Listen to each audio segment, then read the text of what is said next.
at me. She gave his arm a little shake. She could not stop you. You are a man, Dolph, not a schoolboy. Yes, he agreed, but she could. Oh, I wish you were not so much afraid of your mamma, sighed Kitty. He paused to look down into her face, his own greatly astonished. You do? It's that thing again. Thing I've forgotten. Because I do, too.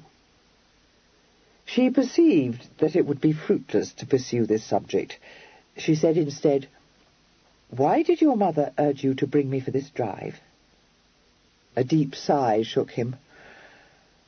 "Wants you to marry me," he replied. "Says I did the thing badly." "But this is nonsensical," she pointed out. "How can she think of such a thing when she knows I am engaged to Freddie?" "Says you aren't. Says she suspected a bubble all along. Says she knew you wasn't when she saw you last night. Says she ain't to be deceived." He sighed again. "True," he said in a depressed tone.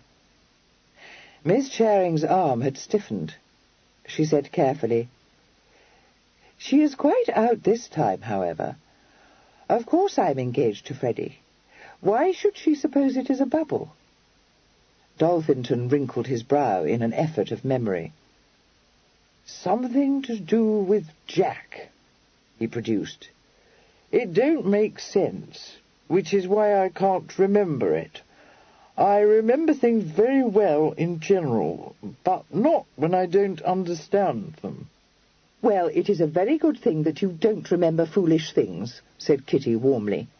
"You may tell your mamma that she very much mistakes the matter." "No, I suppose you would not dare to do so. I shall contrive a way of telling her myself." He gripped her arm in great agitation. No, you won't tell Mamma I told you what she said?" He was so much alarmed that her anger died. She said soothingly, "No, I promise you I will not, Dolph. I would never betray you. You know I would not. I wish very much that I could help you." His grip shifted from her wrist to her hand, which he pressed gratefully. "I like you, Kitty," he uttered. "I like you better than Freddie, better than Hugh, better than—" Yes, she interrupted hastily. "Better than any of them." They walked slowly on, Kitty lost in thought, Dolphinton content to remain silent. Suddenly Kitty spoke. "Dolph, I have been thinking, and it has occurred to me all at once. You don't wish to be married to me, do you?" He shook his head. "Why don't you?" she demanded straightly. He swallowed once or twice. Not good at explaining," he said. She paid no heed to this. "You like me, and you always do what your mamma bids you. And I must say it does seem to me as though you would be very glad to be married, if only to escape from your mamma. Dolph, can it be... Dolph, do you wish to marry someone else?" He turned quite pale, and almost dragged her round. "Go back to the carriage," he said, "keeping the horses standing." "No, that horrid groom is taking care of them for you. Tell me, Dolph. I won't tell your mamma. I won't tell anyone. Upon my honour, I will not. It is some lady whom she does not like?" "Never met her," he muttered. "Wouldn't like her." "Come and sit beside me on that seat," she coaxed. "Take a chill. Better go back." "We will, directly. It is so warm that I am sure it can do us no harm to sit for a few minutes in the sun. There. You see how pleasant it is. Pray don't be afraid to confide in me. I would like so much to be able to help you. What is her name?" "Hannah." "Hannah? Well, that is a very pretty name, I am sure. And her other name?" "Plimstock. That's her brother's name, said his lordship, making the matter plain. Lives with him. Lives with his wife, too, Mrs. Plimstock. Don't like her. Don't like Plimstock either. He reflected for a moment. All the children, he said. Why don't you like Mr. Plimstock? Kitty asked, rather taken aback. He's a cit, replied his lordship simply. Oh, dear, but perhaps he is perfectly respectable. No, he ain't. He's a revolutionary. Good heavens! He nodded. Doesn't like me. Doesn't want me to marry Hannah. She says he don't like earls. Shows you, doesn't it? She thought that it certainly threw a little light, but she refrained from saying so. Tell me about Miss Plimstock, she begged. Is she pretty? Yes, said his lordship. Got the kind of face I like. Thought so the first time I saw her. When was that, Dolph? Cheltenham, last year. Mamma took the cure. Thought I was hacking about the country. Wasn't. Hoaxed her. A very excellent thing to have done, approved Kitty. I think you were very clever to have thought of it. Hannah thought of it. I ain't clever. She is. But she don't bother me. Like to marry her, he said wistfully. It appeared to Miss Charing that there would be little likelihood of his being permitted to do so. Only one circumstance could render such a match tolerable in Lady Dolphinton's eyes. She put a tentative question, and received in answer one of his melancholy headshakes. No fortune, he said. Oh, dear, she said, thinking that it all seemed rather hopeless. I don't want a fortune. I want horses. Like to go and live at Dolphinton and breed horses. To Ireland? Well, and so you should. Does Hannah say that too? Yes. She don't want to live in London either. I wish I could meet her. He looked surprised, but pleased. You do? Wish you could meet Hannah? Yes, but if she lives in Cheltenham... Don't live in Cheltenham. Lives in Keppel Street. Not a good address. Mamma wouldn't like it. Full of cits and lawyers. Don't like it much myself. But I go there, said Dolphinton in a burst of confidence. Mamma thinks I go to Boodle's. That's a hoax too. It seemed to Kitty that this particular hoax was one which could only lead to disaster. She almost shuddered to think of what Dolphinton's fate would be if some chance discovered the deception to his parent. Dolph, why should you not take me to visit Miss Plimstock? She asked. I wish very much to help you, but first I do think I should see her, because... Well, I think I should. Couldn't. Finglass would tell Mamma. And so he may, for I have thought of an excellent scheme. Now, listen carefully, Dolph. When we go back to the carriage, I shall ask you where is Keppel Street. I think perhaps you should say you don't know, hoaxing Finglass, you see. I should like to do that, said his lordship, showing faint animation. Of course you would. Then you will ask Finglass if he knows, and I shall say that I have a friend living there. What is the number of Miss Plimstock's house, Dolph? 17, he answered, watching her with rapt attention. Good, I will remember. I shall ask if you would object to it if I paid her a visit. Lord Dolphinton, much stirred, had a flash of genius. I'll say I don't object, and we'll go there. Exactly so. Can you keep that in your head, do you think? He requested her to repeat it all, and when she had done so, said that he could remember it very well. She did not feel hopeful, but it soon appeared that he had not been making an idle boast when he had told his cousins that he could remember things that were said to him 2 or 3 times. All passed precisely as had been planned, and it was not long before Miss Charing was seated in a drawing-room in Keppel Street, waiting for the manservant to bring Miss Plymstock to her. While she waited, she took stock of her surroundings. The house was respectable. The room in which she sat was furnished with propriety, if not with elegance, and she could perceive no signs of vulgarity, such as would render an alliance with Miss Plymstock quite ineligible. Then the door opened, and Miss Plymstock stood before her.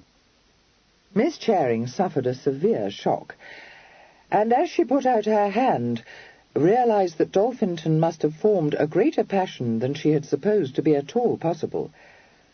Only a man in love could have described Miss Plymstock as pretty. She was a rather stout young woman of about his own age, with sandy hair and lashes and a florid complexion.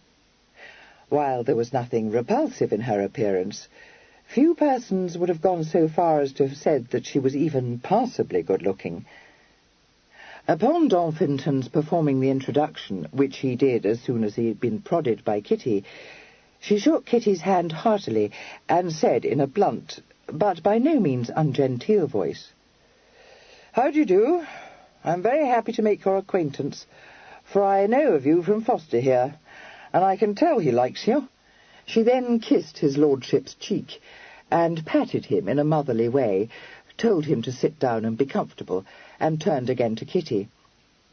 "He has told you about us, I don't doubt, and I can see you've not come here to tell me our marriage would be unsuitable. Well, I'm sure there's no need for anyone to do so, for I am no fool, and I know it. But I mean to marry him for all that. Only how to bring it about is more than I can see." Dolphinton, who had been watching her with an expression of dog-like devotion, sighed heavily. "But his mamma cannot prevent the marriage, if he is set upon it," Kitty said. "Dolph, you are 27 years old. Could you not be resolute?" He looked frightened and began to stammer. Miss Plymstock took his hand and sat patting it. "Don't be in a taking, Foster," she said kindly. "Your mamma shan't know of it till I have you safe, and so I promise you." The servant came in just then with a tray, which he set on one of the tables.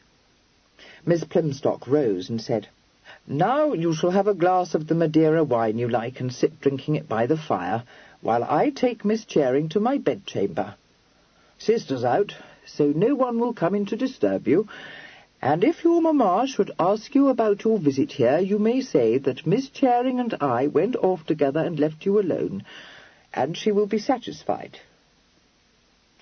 Kitty, feeling that in her own way Miss Plymstock was quite as masterful as Lady Dolphinton, meekly went with her up 2 pairs of stairs to her bedroom at the back of the house. "You'll excuse my bringing you here," stated Hannah, putting forward a chair for her. "I was wishful to talk to you, and I don't care to speak out before Foster, because it makes him nervous, poor fellow." "If only one could prevail upon him to be firm with that odious woman," Kitty exclaimed. "I own I am a little afraid of her myself, but there is nothing she can do to him, after all." "Yes, there is, Miss Charing, and she don't scruple to hold it over his head. She and that precious doctor of hers, a pretty pair, and it would do me good, it would indeed, to tell them what I think of them. If he don't do what she bids him, she threatens she'll have him under lock and key and tell everyone he's mad." "Oh, no, she could not," Kitty cried, horrified. "He is not mad?" "No, he's not, but no one could deny he hasn't all his wits," said Miss Plymstock dispassionately. "However, there's no harm in him, and I warrant you, if he had me to look after him, he would be a great deal better than he is now. For one thing, I don't mean to let his mamma come scaring him out of his senses, and for another, I think it will suit him much better to live in this Irish place of his than to be racketing about town the way he's made to. He can have his horses, and though I dare say I shall find it a damp, ramshackle place, I don't care for that, because I've always had a taste for the country, and I don't doubt I shall soon set it in order." Kitty did not doubt it either. Regarding her hostess with a fascinated eye, she faltered, "I beg your pardon, but... do you love Dolph?" The question in no way discomposed Miss Plimstock. She replied calmly, "I collect that you mean to ask me if I have fallen in love with him. Well, I have not, and I don't suppose anyone could. I like him very well, and I shall like to be the Countess of Dolphinton, and to be a married lady. My brother don't favour him, and he don't wish me to marry him, but I don't heed him. I'm not pretty, like you, and I have no fortune.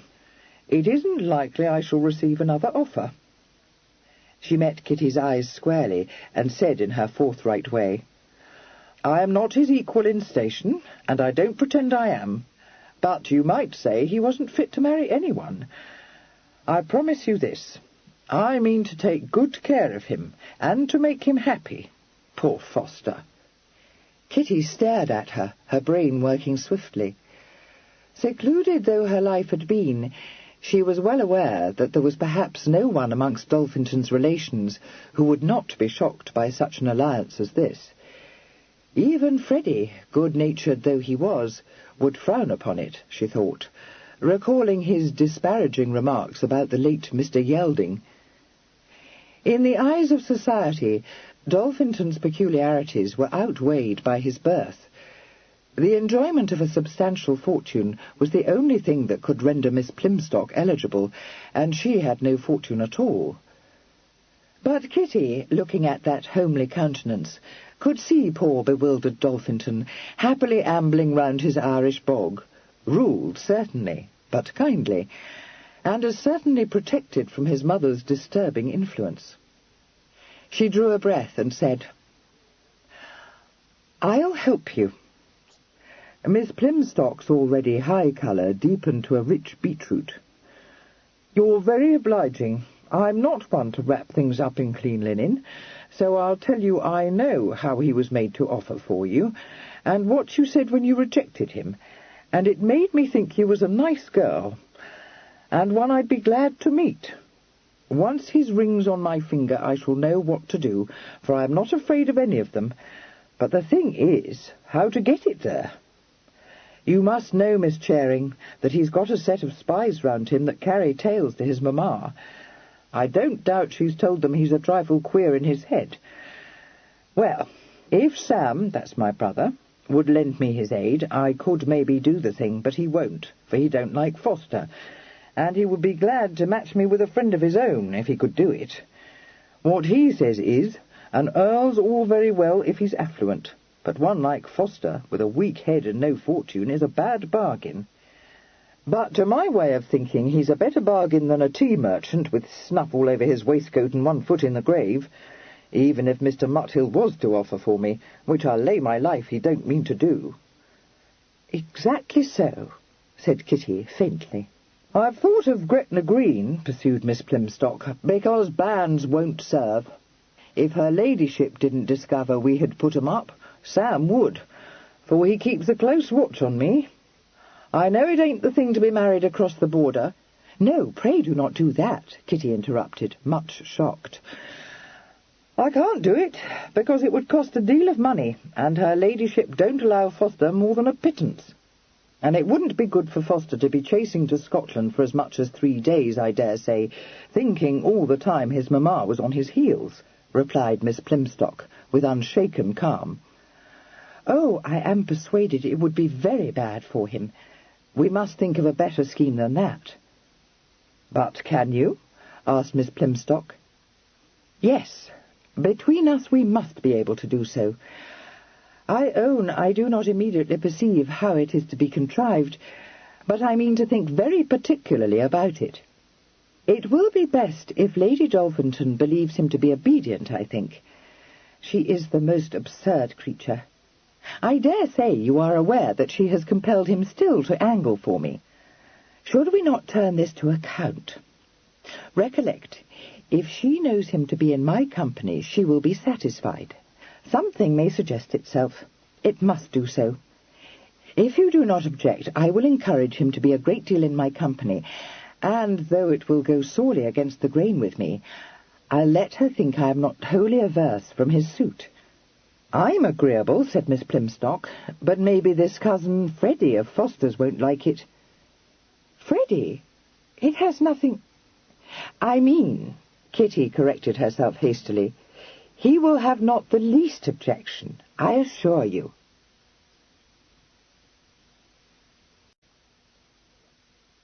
Chapter 11. In pursuance of her aims, Miss Charing allowed herself, with real heroism, to be inveigled by Lady Dolphinton into visiting the Dolphinton house in Grosvenor Place, a locality which her ladyship described disparagingly as quite out of the way, and this in so scornful a voice that Kitty quaked to think of what she might have said of so unmodish a quarter as Keppel Street. There had been a time when Lady Dolphinton had not spared to state her opinion of encroaching orphans, or her conviction that this particular orphan was a sly little hussy. It seemed that that was now to be forgotten. She was all amiability when Kitty presented herself in Grosvenor Place, and, since she could be agreeable enough when she chose, soon had the girl at her ease. She had the tact not to let Dolphinton appear, and the wit not to mention Mr. Westrother, and if she tacitly assumed that Kitty had accepted Mr. Standon's offer as a means of establishing herself creditably, she did so with enough sympathy to make it hard for Kitty to be offended. The folly of the world in venerating the higher ranks of nobility was lightly touched upon, and also the advantages attached to a pretty young woman's allying herself with a complacent man. But that I should not say to you, my dear. Freddie, dear creature, is a Standon. You will discover soon enough how straight-laced a family. Kitty could barely repress a smile. But by the time she had driven out with Dolphinton 5 times, and had twice accompanied him and his mother to the theatre, Mr. Standon surprised her by delivering himself of a protest. He said that she was making a cake of herself. Kitty refuted the accusation with some heat. Mr. Standon temporized. "Dashed well making a cake of me," he said. "Absurd." "Well, it ain't absurd. Here's half the town knowing you're engaged to me, and wondering if you're going to tip me the double. Mind, I wouldn't say a word if it weren't Dolph. Coming it a bit too strong, Kit, to prefer a fellow like that to me." "But, Freddie, we agreed that only your family should be told we were engaged. Surely you cannot have spread the news." "I should rather think I haven't. Now, for the Lord's sake, Kit, don't be missish. You don't suppose we could tell my mother and Meg without its leaking out? Besides, Jasper knows too. No use denying it when he'd asked Meg already." "Sisters," said Freddie in a voice of loathing. He added after a moment's reflection, "That cousin of yours knows too." "Camille? No, indeed he does not. I have not said a word to him about it, I promise you, Freddie." "Told him myself," said Freddie. She fixed her eyes on his face. "But why?" "Thought it would be a good thing to do," replied Freddie vaguely. "I can't conceive why you should have done so." "Oh, well, cousin of yours," said Freddie, his attention on his quizzing glass, which he was polishing with his handkerchief. "To be sure, yes. I do not object to his knowing, if he will not spread it about, for I have a particular kindness for him.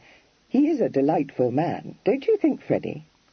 "Very pleasant fellow," agreed Freddie. "Meg says his manners have a truly Gallic polish. She is in transports over him. There is just that sportive playfulness, you know, which Englishmen in general have not, and a most superior understanding." "Shouldn't be at all surprised," said Freddie. "In fact, I'm dashed sure he has." She said a little shyly, "You can't conceive how happy it makes me to have so respectable a relation. It is not quite comfortable, you know, to have no one of one's own family." "No, I dare say it ain't," said Freddie, his ready sympathy stirred. Not but what you might have the better part of my relations, and welcome. However, I see what you mean, Kit. Thing is, no wish to interfere, but no use thinking you're up to snuff yet, my dear girl, because you ain't. Won't do for you to encourage the Chevalier to dangle after you. Don't want to be one of the on dit of town. Oh, no, indeed I don't, she replied, laughing. But you quite mistake the matter, Freddie. Camille's behaviour is unexceptionable. I dare say you may be thinking of Meg's having invited him to go with us to the Argyle rooms, but I assure you that was quite an extraordinary happening. I could see you did not like it above half, but remember, we are first cousins, and had then but just met again after so many years. It was very natural that he should call rather frequently to see me at the outset. I don't think I have met him, save in company, since that evening. Freddie, who had taken his own simple measures to discourage the Chevalier's visits to Berkeley Square, looked faintly gratified. It had never before fallen his lot to steer an inexperienced damsel past the shoals of her first London season, and it was not a task for which he felt himself to be fitted. But an intimate knowledge of his elder sister had not filled him with confidence in her discretion. He had a hazy idea that, having brought Kitty to town, it behoved him to keep an eye on her. He had taught her the steps of the quadrille. He had done considerable violence to his feelings by escorting both her and Meg to a masked ball at the Pantheon, so that she might, in this large and extremely mixed assembly, learn to dance creditably in public. He had requested his mother to procure a voucher for her, admitting her to Almack's, and had forbidden her straitly to accept any invitation to waltz there. He had dissuaded her from buying a jockey bonnet of lilac silk, much admired by Meg, and he had taken strong exception to a pair of bright red Morocco slippers, saying in a resigned tone that it seemed to him that he would be obliged to accompany her the next time she went shopping. "And don't keep on telling me that they're Wellington slippers, because if that's what they said in the shop, they were bamboozling you," he said with some severity. "Dash it, the Duke's a devilish well-dressed man, and he wouldn't make such a figure of himself." These were small matters, and on all questions of taste and fashion Mr. Stanton was well qualified to advise. Miss Charing's charming French cousin was a more serious problem, and one which considerably exercised his mind. It was Mr. Stonehouse who was responsible for arousing certain suspicions in his breast. Mr. Stonehouse had lately attended a rout party at the French embassy, and could not recall that he had seen the Chevalier at this select gathering. Those who most deplored Mr. Stanton's lack of scholarship would not have called in question his worldly knowledge. He knew that the scion of a noble French house should have been present upon this occasion. There might be several reasons to account for his absence, but Mr. Stanton remembered that he had not liked the Chevalier's waistcoat, and he asked Mr. Westrother where he had met him. "Now, where did I first meet him?" pondered Jack, his mouth grave and his eyes alight. "Was it at Wooler's, or was it in Bennett Street?" Freddie, although he occasionally played hazard at Watier's, was not a gamester, but he perfectly understood the significance of his cousin's answer. Mr. Westrother had named 2 of London's gaming hells. With strong indignation he demanded, "Good God, Jack, is the fellow an ivory turner?" Mr. Westrother laughed. "A very skilful one, Freddie." "A Greek?" Mr. Westrother seemed surprised. "No, a Frenchman, surely." But Freddie was in no mood for such trifling. "That card will win no trick. Come now. A Captain Sharp? My dear Freddie, I have not the least reason to suppose it. Let us rather say a first-rate player." Mr. Stanton's amiable countenance hardened. After staring fixedly at his cousin for a moment, he said with unusual dryness, "Playing a deep game, ain't you, cuz?" "Why, what can you mean?" said Jack, raising his brows. "Not sure," said Mr. Standen cautiously. "Don't know why you introduced the fellow to Kit." "You must be a trifle disguised," said Mr. Westrother, regarding him with concern. "You have forgotten that Kitty was desirous of meeting her French connections. Isn't she pleased with him? I was so sure she must be. A personable and a charming creature. You don't agree?" "Yes, I do," Freddie replied. "Very pleasant fellow. Thing is, I've a notion there's something havey-cavey about him, and I don't like it." Mr. Westrother's broad shoulders shook. "He offends your sense of the respectable, coz? Alas! Now, I find him so amusing. But I am not, of course, one of the stiff Standens." "No, and you ain't engaged to Kit," retorted Freddie, nettled. "Very true. Are you?" said Jack sweetly. "Seems to me," said Freddie, recovering after a moment from the effect of this undoubted doubler, "that it is you who are disguised." He thought it prudent to say no more to his cousin, but to pursue his own investigations.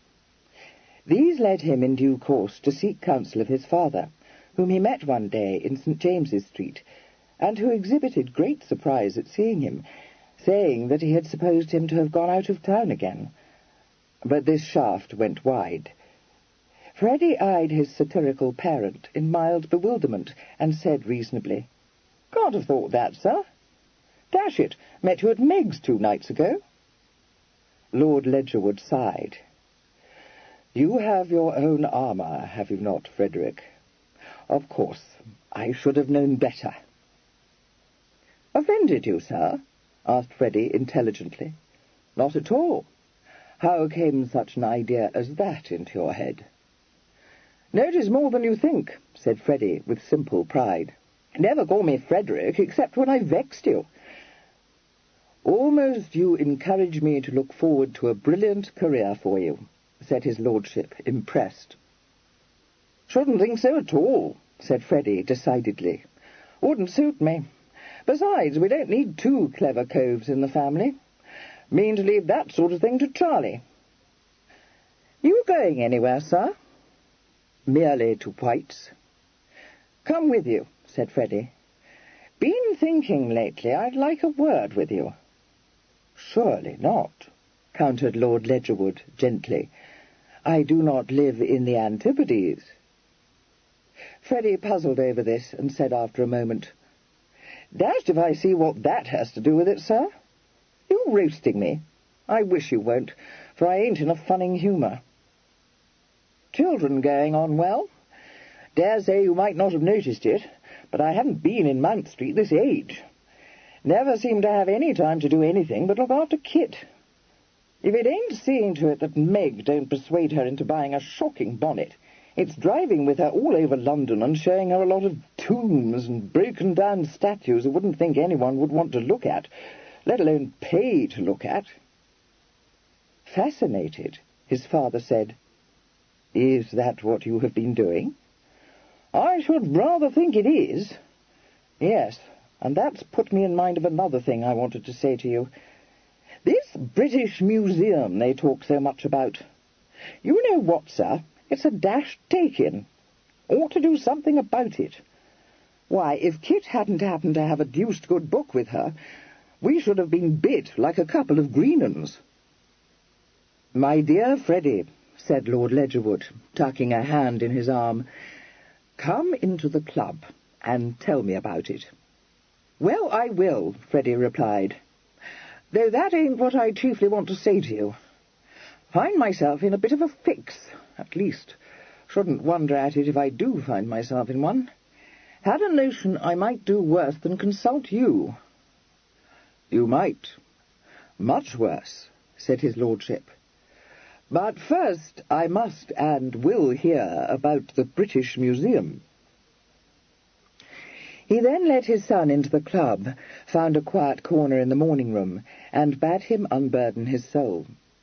He listened with rapt appreciation to Freddie's account of his ordeal, expressing himself so properly that Freddie was disappointed to find that he did not feel that it lay within his province to expose the several abuses discovered by his heir.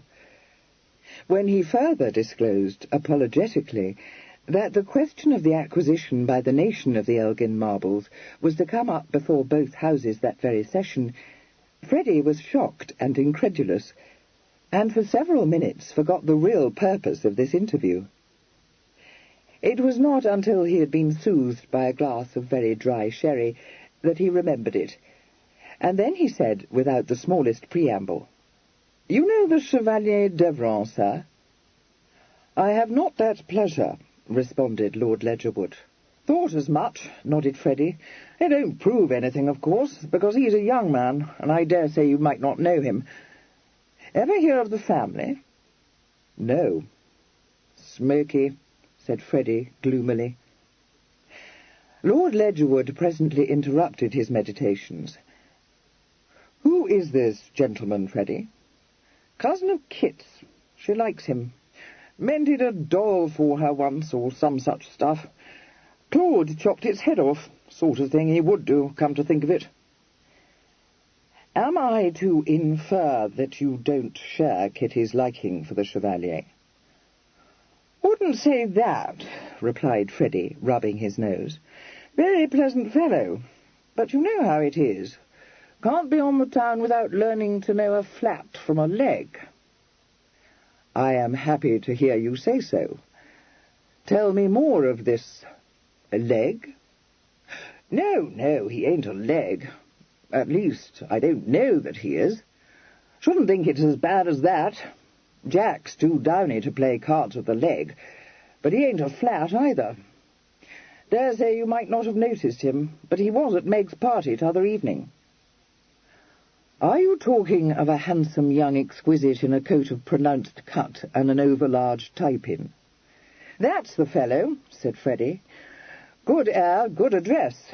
Talks of his uncle the Marquis, but they don't seem to know him at the embassy." "Disquieting," agreed his lordship. "One must bear in mind, however, the late disturbed times in France. Possibly one of the new nobility?" "That's what Jasper says, but it don't make it any better. Seems to me that fellow Bonaparte ennobled a lot of devilish queer fish. Thing is, this Camille of Kit's looked to me as though he meant to dangle after her. Told him we was engaged. Told him the terms of this will Uncle Matthew means to make. Then he stopped haunting the place, dangling after the gelding fright instead. In fact, an adventurer. I imagine Annawick will take good care that his daughter doesn't marry to disoblige him. Isn't there a sister living with Lady Maria, as dragon?" "Yes, but she's a poor dab of a female. The on dit is that Lady Maria means to have the Chevalier. Wouldn't surprise me at all. Handsome fellow, very popular with the ladies. No use saying it ain't my affair. Seems to me it might be. What I mean is, if Annawick took fright, very likely to set a lot of dashed awkward inquiries afoot. If the fellow's an impostor, disagreeable situation for Kit. Besides, she don't like not having relations. Told me so. Said it made her comfortable to have a respectable cousin.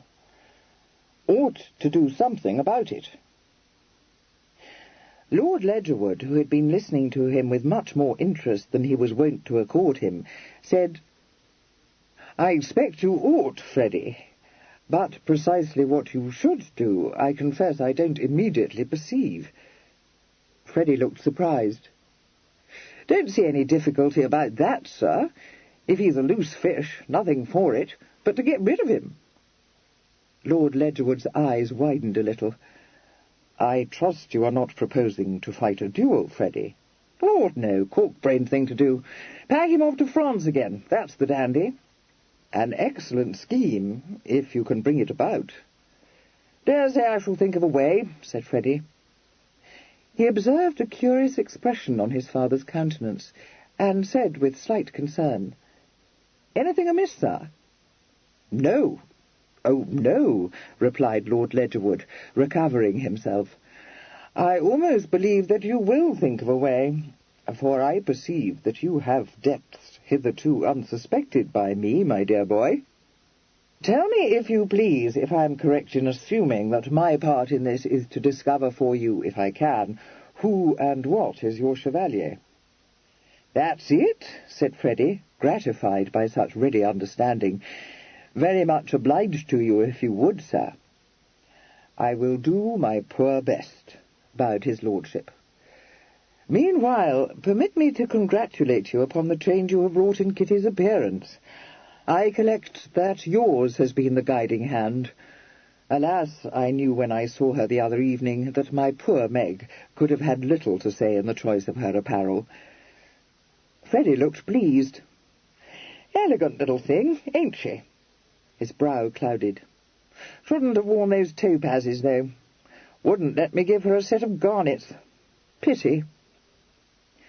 Lord Ledgerwood, although noting this peculiar reluctance on Miss Charing's part to receive gifts from her betrothed, refrained from comment. He merely said, polishing his eyeglass, "Oblige me, Freddie, by telling me if Jack Westrother is often to be found in Berkeley Square." Freddie's brow darkened. "Too dashed often for my taste. No need for you to trouble yourself, though. Keeping my eye on Meg." Lord Ledgerwood, sustaining yet another shock, said faintly, "You are?" "To be sure I am. What's more, got my own notion of what's in the wind." He nodded portentously, but added, "Don't mean to say anything about that. Not my affair. Trouble is, beginning to think he's too damned loose in the haft." "I have thought that any time these past 7 years," said Lord Ledgerwood. "You have?" said Freddie, regarding him with affectionate pride. "Always say you're the downiest man I know, sir. Up to every rig and row in town." "Freddie, you unman me," said his father, profoundly moved. "No one, I believe, has yet called me a slow-top. But I own I am happy to learn that you are, keeping an eye on your sister." "Yes, but no need to fear there'll be any brats coming through a side door," said Freddie bluntly. "For one thing, can't, with Meg increasing. For another, Jack's got his eye on a devilish prime article. Don't think he would, either. Dash it, not such a rum touch as that." With this assurance Lord Ledgerwood had to be content, for his son's confidences were at an end.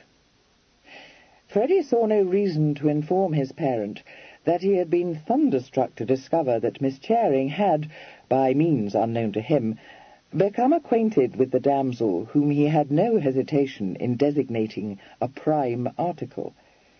He had already viewed with disapprobation her friendship with an ill-favoured female of obviously plebeian origin.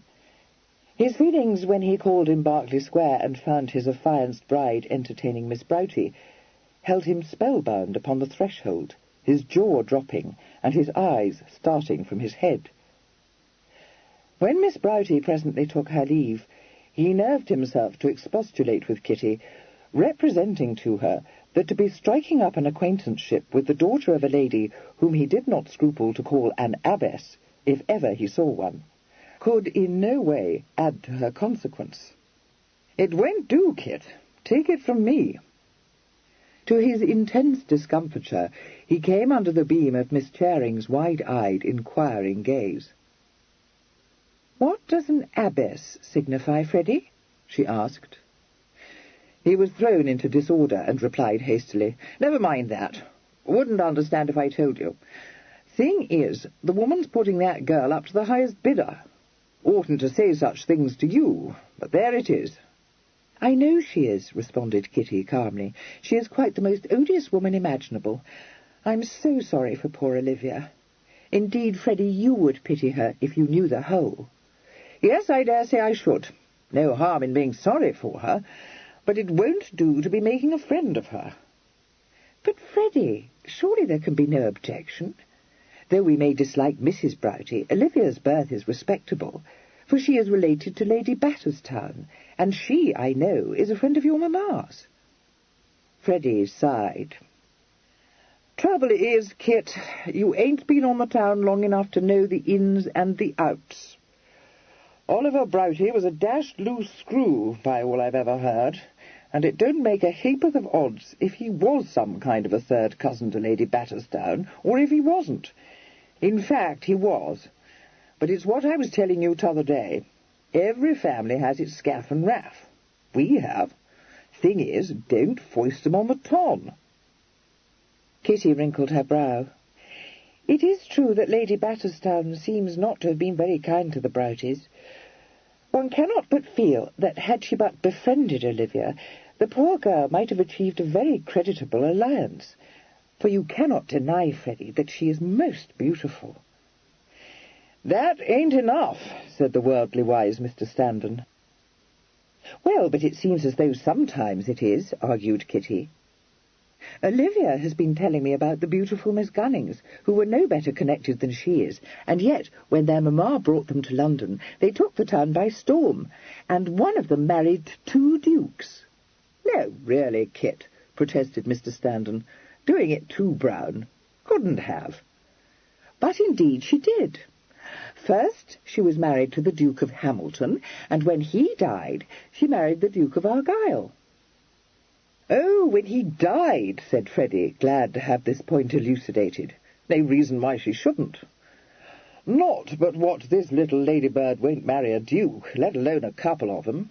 Well, I put it to you, Kit, I don't know how it was when these Gunning girls of yours were on the town, but the only duke I can think of who hasn't been married for years is Devonshire. And it's not a bit of use laying lures for him, because it's common knowledge he tried to fix his interest with the Princess Charlotte, and it ain't likely he'd take Olivia Broughty instead." "Of course I don't mean that she should marry a duke," replied Kitty. "Only it would be too dreadful if she was sold, for one can call it nothing else, to such a creature as Sir Henry Gosford." She saw that these words had made a profound impression, and said triumphantly, "You are shocked, but I assure you—" "I shall dash well think I am shocked," interrupted Freddie. "You aren't going to tell me that fellow visits Meg?" "No, of course not." "Then where the deuce did you meet him?" "I didn't meet him. Meg pointed him out to me once when we were driving in the park, but she only said that he was a horrid old rake, and she did not even give him a common bow in passing. It is Olivia who has told me all about him, and I do think you must have felt for her, Freddie, had you been there. She is being quite persecuted with his attentions, and because he is so rich, and Lady Batterstown has not put Olivia in the way of receiving more eligible offers, Mrs. Broughty encourages his advances. Indeed, she positively forces him upon Olivia. How it will end, I dare not think, for Olivia regards him with the greatest repugnance, and yet she is so much afraid of her mamma that she knows not what to do, and says that she fears sometimes that she may be compelled to do something desperate, though what this could be I don't know. I cannot think that she would take the terrible step of putting a period to her existence." "Well, there ain't any need for you to think it," said Freddie, quite unmoved by this flight. "No wish to vex you, but Gosforth ain't the only buck throwing out lures to the girl," she said innocently. No, she has received not one offer, Freddie." Mr. Standen, feeling himself quite unequal to the task of explaining to her the precise nature of the offers likely to be received by Miss Broughty, gave it up.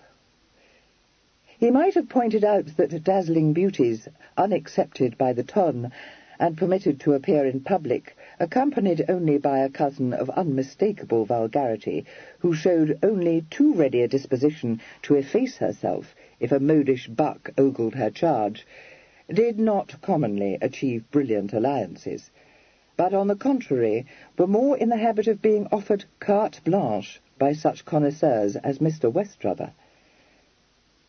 Freddie was well aware of his cousin's pursuit of the fair Olivia. He did not think that the attentions of such a notable Corinthian were distasteful to her, but he was very sure that however ardent Jack's passion for her might be, it would not carry him to the altar in her company. Whether he would succeed in mounting her as his latest mistress was a question which had not hitherto exercised Mr. Standon's mind, since it had in no way concerned him. He now hoped very much that Mr. Weststrother's circumstances were not affluent enough to tempt Mrs. Broughty, for he perceived, nebulously but with dismay, that such a liaison would be attended by quite hideous complications. Mr. Standon, being blessed with sisters, entertained not the slightest doubt that Kitty, befriending Olivia, would be the recipient of all the secrets of her bosom. At the best, a certain crusading instinct in Miss Charing would undoubtedly lead her to kick up the devil of a dust, he thought. At the worst... But here Mr. Standon's powerful reasoning broke down, and he floundered in a sea of conjecture. He had not forgotten that Kitty had confessed to him, on the road to London, that in coming to town she had a scheme in mind which she preferred not to disclose. There were moments when he thought he had a very fair idea of what this might be. He had been faintly surprised to learn from her that she hated Mr. Weststrother, for her youthful adoration of so magnificent a personage had been common knowledge in the family. As far as he could be said to have considered the matter at all, Freddie had supposed that the childish passion had worn itself out. But having been privileged to observe Kitty's demeanour when Mr. Weststrother chanced to be present, he no longer felt very sure of this. His Aunt Dolphinton, yielding to an uncertain temper, had informed him waspishly that Kitty had accepted his offer in a fit of pique, and while he paid very little heed to this at the time, he soon began to think that it might be the truth. He could not otherwise account for Miss Charing's affectionate demeanour towards him when, and only when, Mr. Weststrother was present. Jack had accompanied them to the ball at the Pantheon, but so far from evincing any desire to dance with him, Kitty had accorded him only one of the waltzes he demanded, and had excused herself from attempting to perform the steps of the quadrille under his guidance. "No, the next country dance, if you please," she said. "But I do not please. How can you be so impolite?" She laughed. "Oh, must I stand on ceremony with you? No, I have known you for too many years, and I don't scruple to tell you that I daren't trust myself to you in a quadrille, for you know, Jack, I made sad work of that waltz with you. To own the truth, I don't care to dance waltzes or quadrilles with anyone but Freddie." So Mr. Weststrother, bowing in mock humility, allowed himself to be fobbed off with a country dance, and was presently afforded an excellent opportunity, had he cared to avail himself of it, of observing how merrily Miss Charing twirled about the hall with Mr. Standon. But as he chose rather to flirt outrageously with Meg, Miss Charing could not be sure that he did observe it. When they stood up together in the country dance, she no longer sparkled, and 3 times answered him at random. Called to order, she begged pardon, and said she had not been attending. "Thinking of Freddie, no doubt," said Mr. Weststrother sardonically. "No, I can't plead that excuse. My mind was merely wandering." Since the ladies whom Mr. Weststrother chose to honour with his attentions did not commonly allow their minds to wander when he was talking to them, he was momentarily taken aback. Recovering, he laughed. "A heavy set down. Can it be that I have had the ill fortune to offend you, Kitty?" She was not obliged to reply to this, as they were separated just then by a movement of the dance. When they came together again, she asked him if he did not think Freddie a beautiful dancer. "Certainly, the best in town," he responded. "One might say that it is his only accomplishment, unless you hold his tailoring to be an accomplishment." "That is not a proper mode in which to speak of Freddie to me," she countered forthrightly. "Don't be absurd, Kitty." She disregarded this, but said seriously, "I think Freddie has what is better than accomplishments, a kind heart." "Or do you mean a yielding disposition?" said Mr. Weststrother, quizzing her. "Poor Freddie." She flushed. "He is your cousin, and you may sneer at him if you choose, but you shall not do so to me, Jack." You are mistaken. The emotion that fills my breast is not contempt, but compassion." For the second time in her life, Miss Charing was conscious of a strong desire to slap that handsome, mocking face. She controlled it, saying in a repressive tone, "I believe that he may yet surprise you." "He has surprised me," replied Mr. Westrother. Miss Charing could only be glad when the dance ended.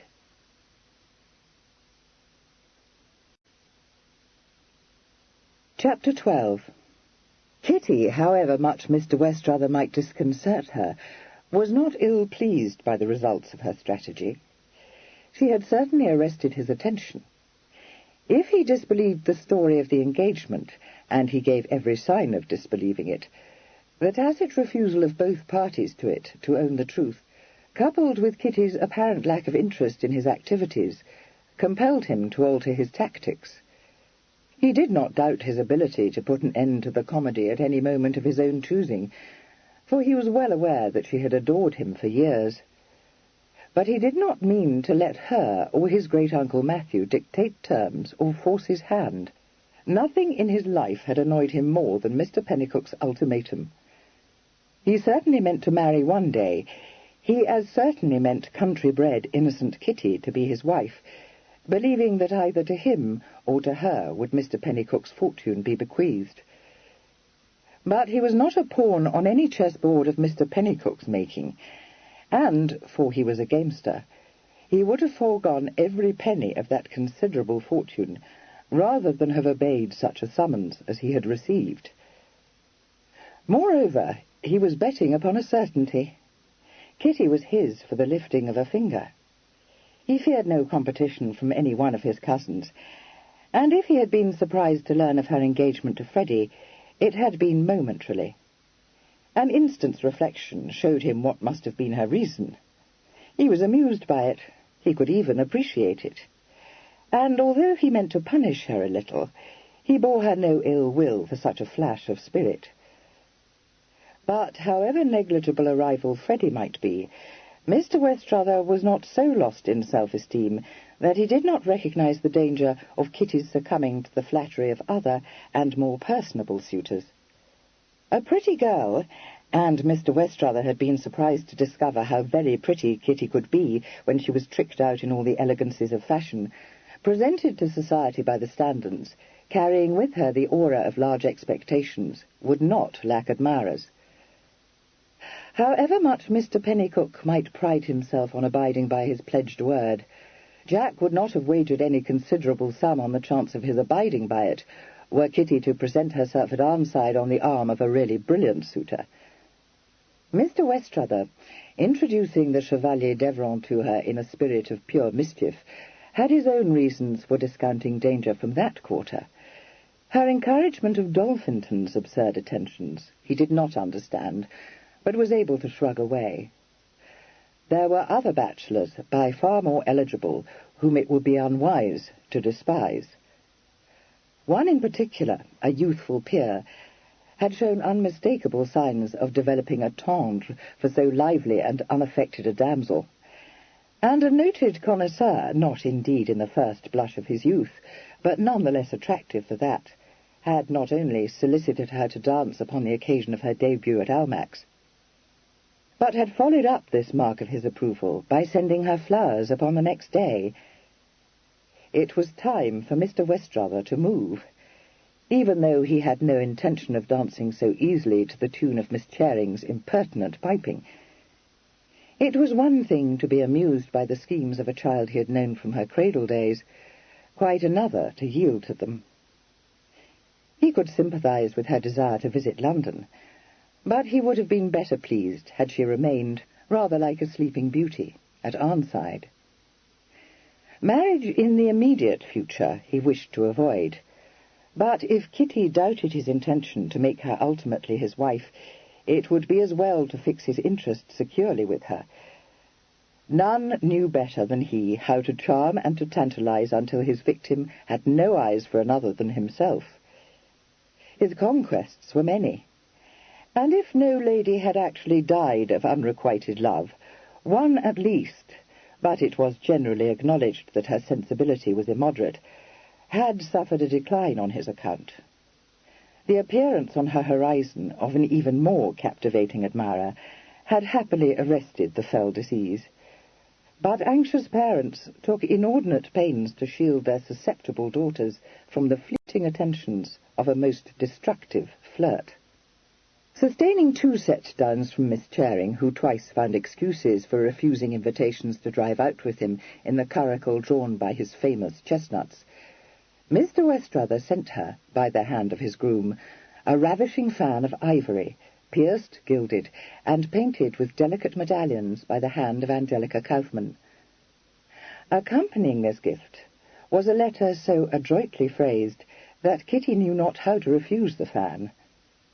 It was the betrothal present, Mr. Westrother wrote, of her oldest friend, who dared subscribe himself by affection, if not by blood, her ever-loving cousin, Jack. "Well," exclaimed Meg, not quite pleased, "I am sure he has never given me anything one half as pretty. He must certainly have had a run of luck. The most expensive trifle, my dear Kitty." Pressing her hands to her hot cheeks, Kitty said, "I must not accept such a valuable gift." "Good gracious, why should you not? You can scarcely refuse it, my love. Quite unexceptionable, I assure you. Your ever-loving cousin. Very prettily phrased, upon my word." So when Mr. Westrother renewed his invitation to his cousin by affection to drive with him to Richmond Park, to see the primroses there, bursting into pale flower under the shade of immemorial trees, it seemed to Miss Charing that she could only accept with becoming pleasure. The luck favoured Mr. Westrother. The appointed day was one of bright sunshine. It encouraged Miss Charing to wear a villager hat of satin straw, with flowers at one side, and an apple-green ribbon passed beneath her chin and tied in a skittish bow under her ear, and to carry a frivolous parasol bestowed upon her by Meg. Mr. Westrother found himself thinking, as he handed her into his curricle, that her appearance was such as must satisfy the most exacting of men. It was his custom to drive abroad with a diminutive tiger perched up behind him, but on this occasion he had dispensed with the services of this youth. He told Kitty, with a flicker of a smile, that such chaperonage could not be thought necessary for such near relations, by affection, as themselves. She agreed to it, but warily. Yet not the most querulous critic could have called in question Mr. Westrother's conduct from start to finish of this expedition. He was the big cousin who had enchanted her childish fancy. He might laugh at her, but he refrained from laughing at Freddie. If he never once referred to her engagement, at least he gave no sign of disbelieving it. Only at the end of an afternoon for which Kitty thanked him with real gratitude did he lower the mask for an instant. The laugh sprang to his eyes. He looked down into her face for a moment, lightly pinched her chin, and said, the words a caress, "Foolish, doubting little Kitty. There, in with you, my child. I cannot leave my horses to go with you." The colour rushed up under his careless fingers. She glanced fleetingly into his face, lowered her eyes again, and with a stammered, "Thank you. It was very agreeable," she ran up the steps and into the house.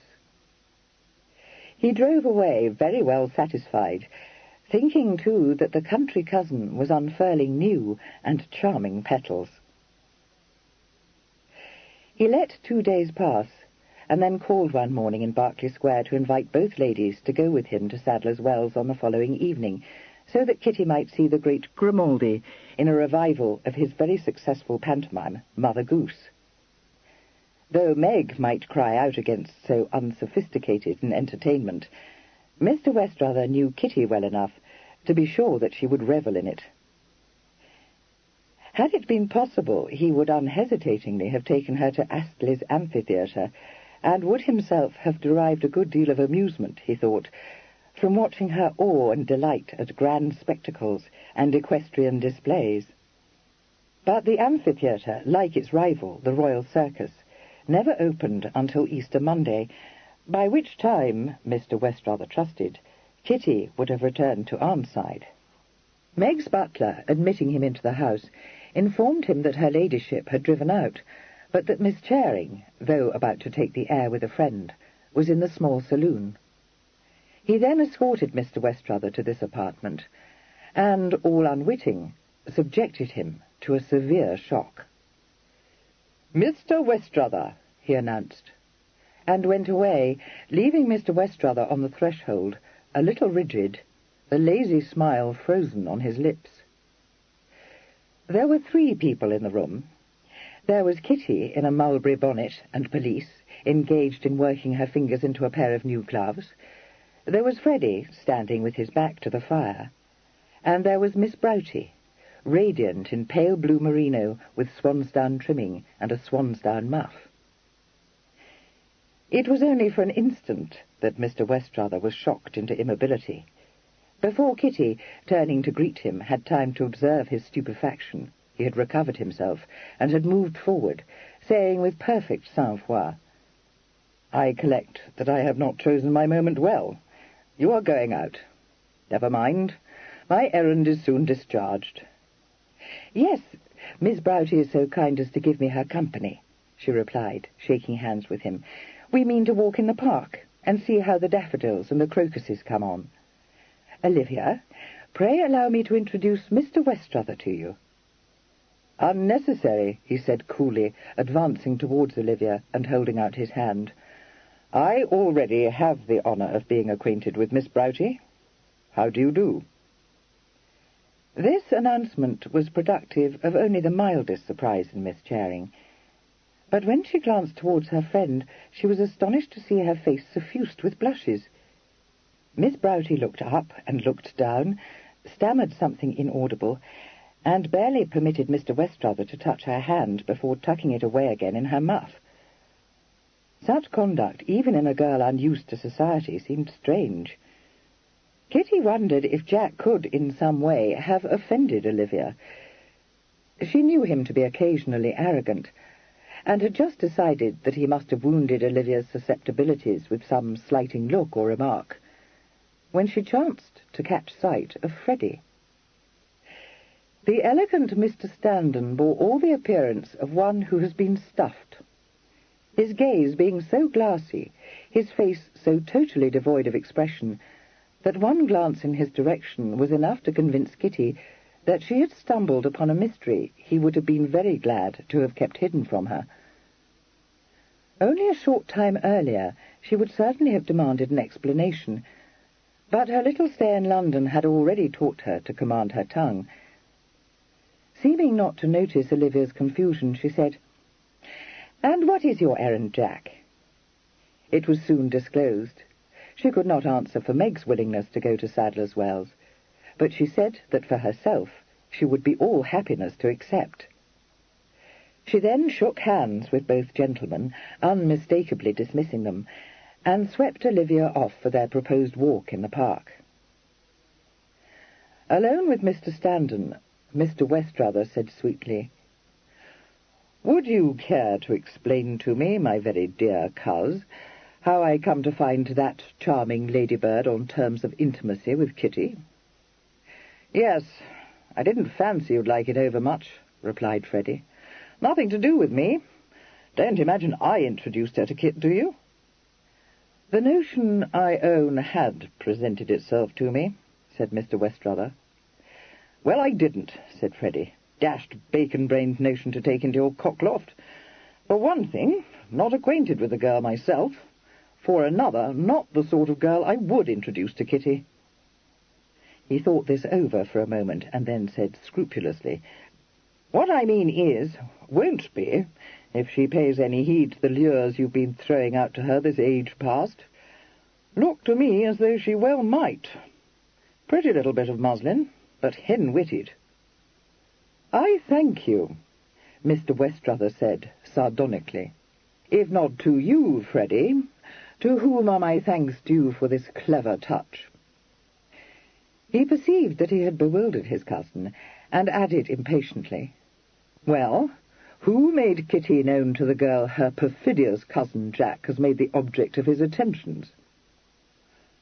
"Don't think anyone did," replied Freddie. "Met her by chance.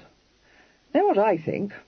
Good thing if you was to take a damper. Not engaged to Kit, cuz."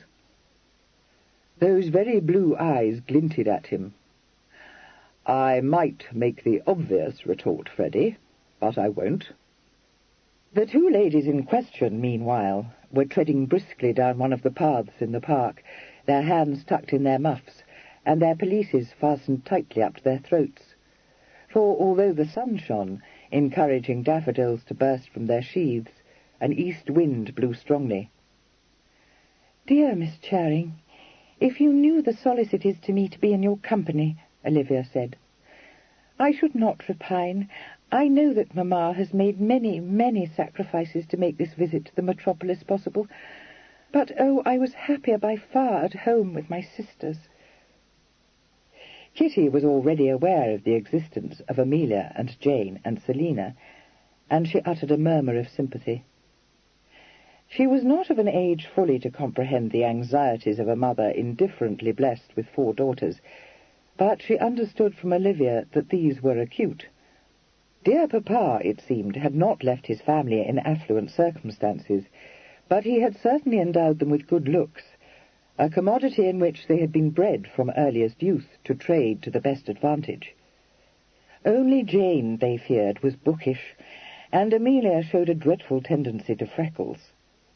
Olivia, the loveliest as well as the eldest of the sisters, did not question that it was her duty to make a good match. She had come to London with that object. But whenever her maiden fancy had speculated on the good match, it had always come to her in the guise of a young and handsome suitor, and never in that of an elderly roué. She had supposed, too, that dear Papa's grand relations in Brook Street would welcome her and Mamma to their house. But here again reality had fallen sadly short of expectation.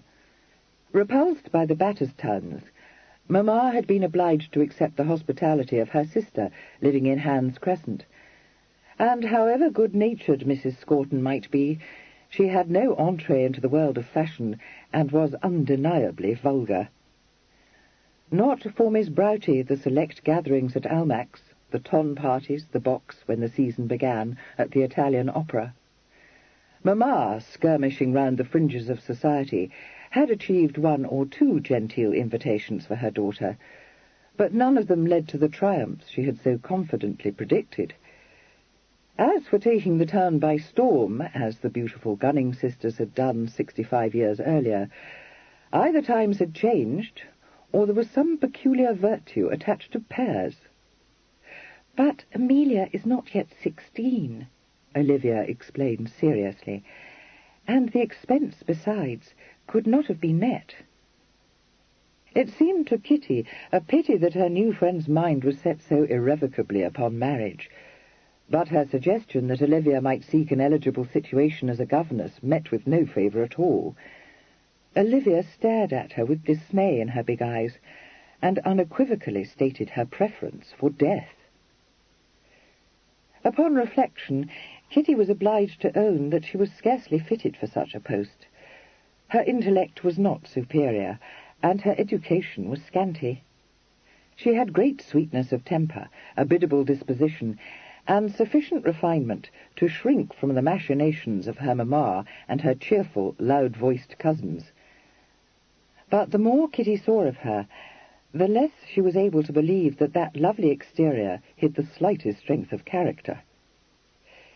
She thought it surprising, too, that so beautiful a girl should have had no suitors at home for whom she appeared to have felt any partiality. Olivia explained that the neighbourhood was restricted. "I am sure no one could like Ned Bandy, and the Rays, you know, are horribly vulgar. There was only Mr. Sticklepath, and of course that would not do." "He was not eligible?" Kitty ventured to ask. "Oh, no. I dare say he has not 2pence to rub together, poor man." "But you liked him, perhaps?" "No, but he would have been very glad to have married me, even though I have no fortune.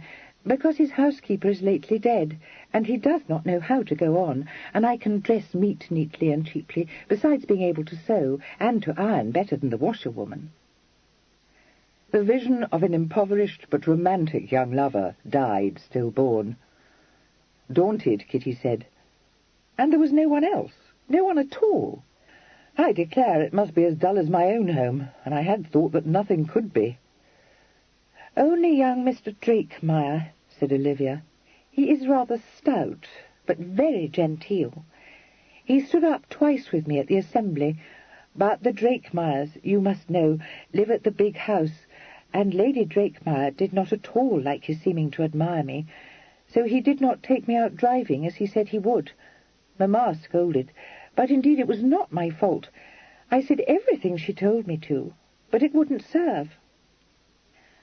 "I have sometimes thought," said Kitty tentatively, and after a short pause, "that nothing could be more disagreeable than to marry a gentleman for whom one feels no strong attachment."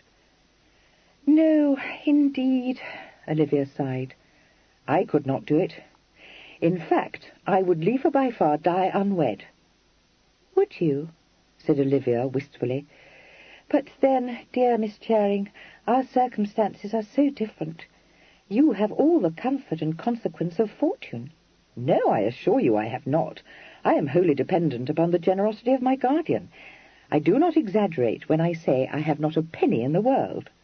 "Yes, but your guardian is rich, is he not?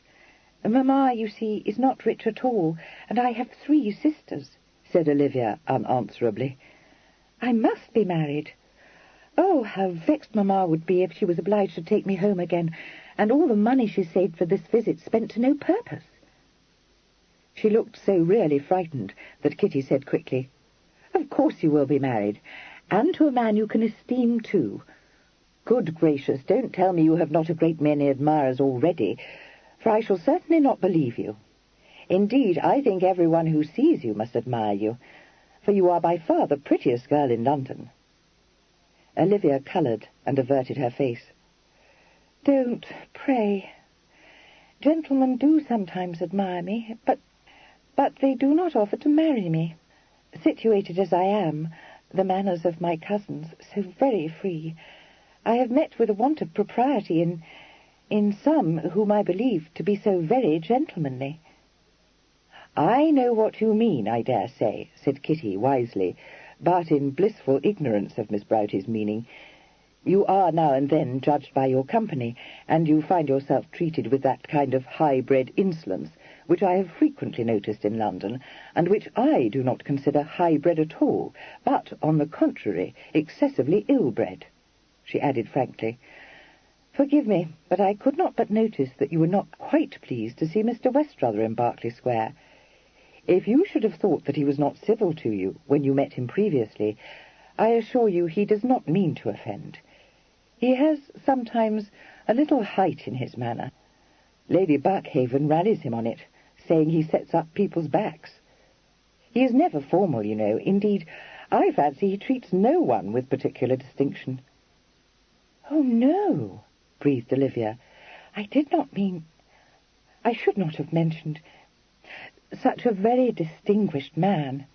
His air and address so exactly—" She broke off in confusion, and quickly directed Kitty's attention to a clump of purple crocuses. Some inkling of the truth began to dawn on Kitty. It was apparent to her that the magnificence of Mr. Westrother had had its inevitable effect upon Miss Broughty. She did not wonder at it. She would, indeed, have found it hard to believe that any female could be 10 minutes in Mr. Westrother's company without falling under the spell of his charm. But her sojourn in London, short though it had been, had convinced her that those who called Jack a shocking flirt spoke no less than the truth. It was, of course, reprehensible, but the failing did not diminish his charm. Rather, it added to it, Kitty admitted to herself a little guiltily. Nor was it just, she thought, to censure him too heavily, for the many ladies who blatantly set their caps at him gave him every encouragement to persist in his evil ways. But Kitty had quite a shrewd head on her shoulders, for all her country innocence, and somewhere at the very back of her mind, not consciously acknowledged, lurked the conviction that Jack would never marry to his own disadvantage. None knew better than she what havoc he could create in female breasts. It would be dreadful if he, unwittingly of course, scarred Olivia's tender heart. She said impulsively, "Yes, Freddie, Mr. Standen, calls him a buck of the first head. He is precisely the hero every schoolroom miss dreams about, as I have told him. I have known him all my life, you must understand. We have been as cousins." "Yes," Olivia said, still with her eyes fixed on the crocuses. "I collected when he came in. I was not previously aware of the relationship." "Oh, in fact, there is none," Kitty interrupted. "I call all my guardian's great-nephews my cousins."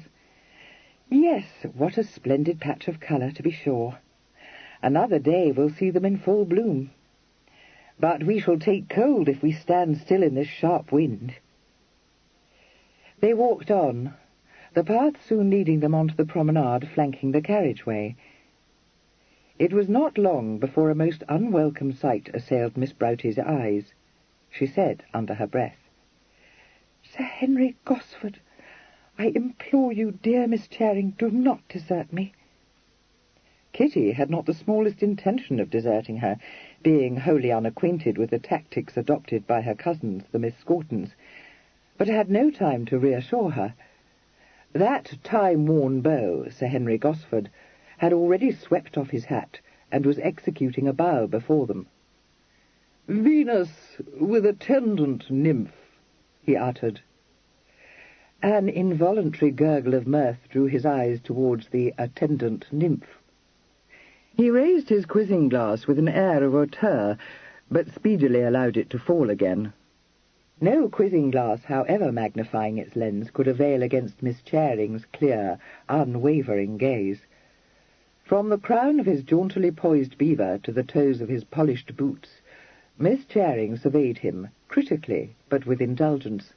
For a horrid moment it seemed to him that she detected the tight corsets he wore, and knew that the glowing chestnut hue of his curled and oiled locks could only be ascribed to the exertions of his barber. In the agitation of this moment he failed to assimilate the introduction stammeringly performed by Miss Broughty. A lifetime of self-satisfaction came to his rescue, and he realized that the attendant nymph's rapt gaze could only spring from admiration of so complete a Bond Street lounger, favoured her with a nod and a smile not pronounced enough to disturb the maquillage which so cleverly hid the wrinkles in his face, and turned his attention to Miss Broughty. "Fair Amaryllis," he said, "it is not too much to say that you adorn the spring. All our beauties are cast into the shade, I protest."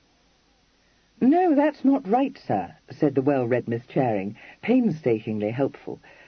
"To sport with Amaryllis in the shade, and quite ineligible." Sir Henry sustained a severe shock. His jaw dropped, and he groped again for his quizzing-glass, and raised it, this time with every intention of depressing pretension. Miss Charing's wide grey eyes observed this manoeuvre with interest. The glass dropped. Sir Henry said, showing all his excellent, if not genuine, teeth in an unloving smile, "Very witty, Miss... Scorton." "You cannot have been attending, sir," said Kitty reprovingly. "I am Miss Charing, not Miss Scorton." "Oh, I beg pardon. I did not immediately perceive. Ah, exactly so. You are not Miss Broughty's cousin, ma'am. 10,000 pardons. My dear Miss Broughty, you are unattended. You have no footman, no maid. You must allow me to escort you." Olivia, thrown into the greatest discomfort, knew not how to counter this. Her companion was made of sterner stuff. "Unattended, Sir Henry, when you yourself knew me for an attendant nymph?" exclaimed Miss Charing. "Indeed, we shall not put you to so much trouble."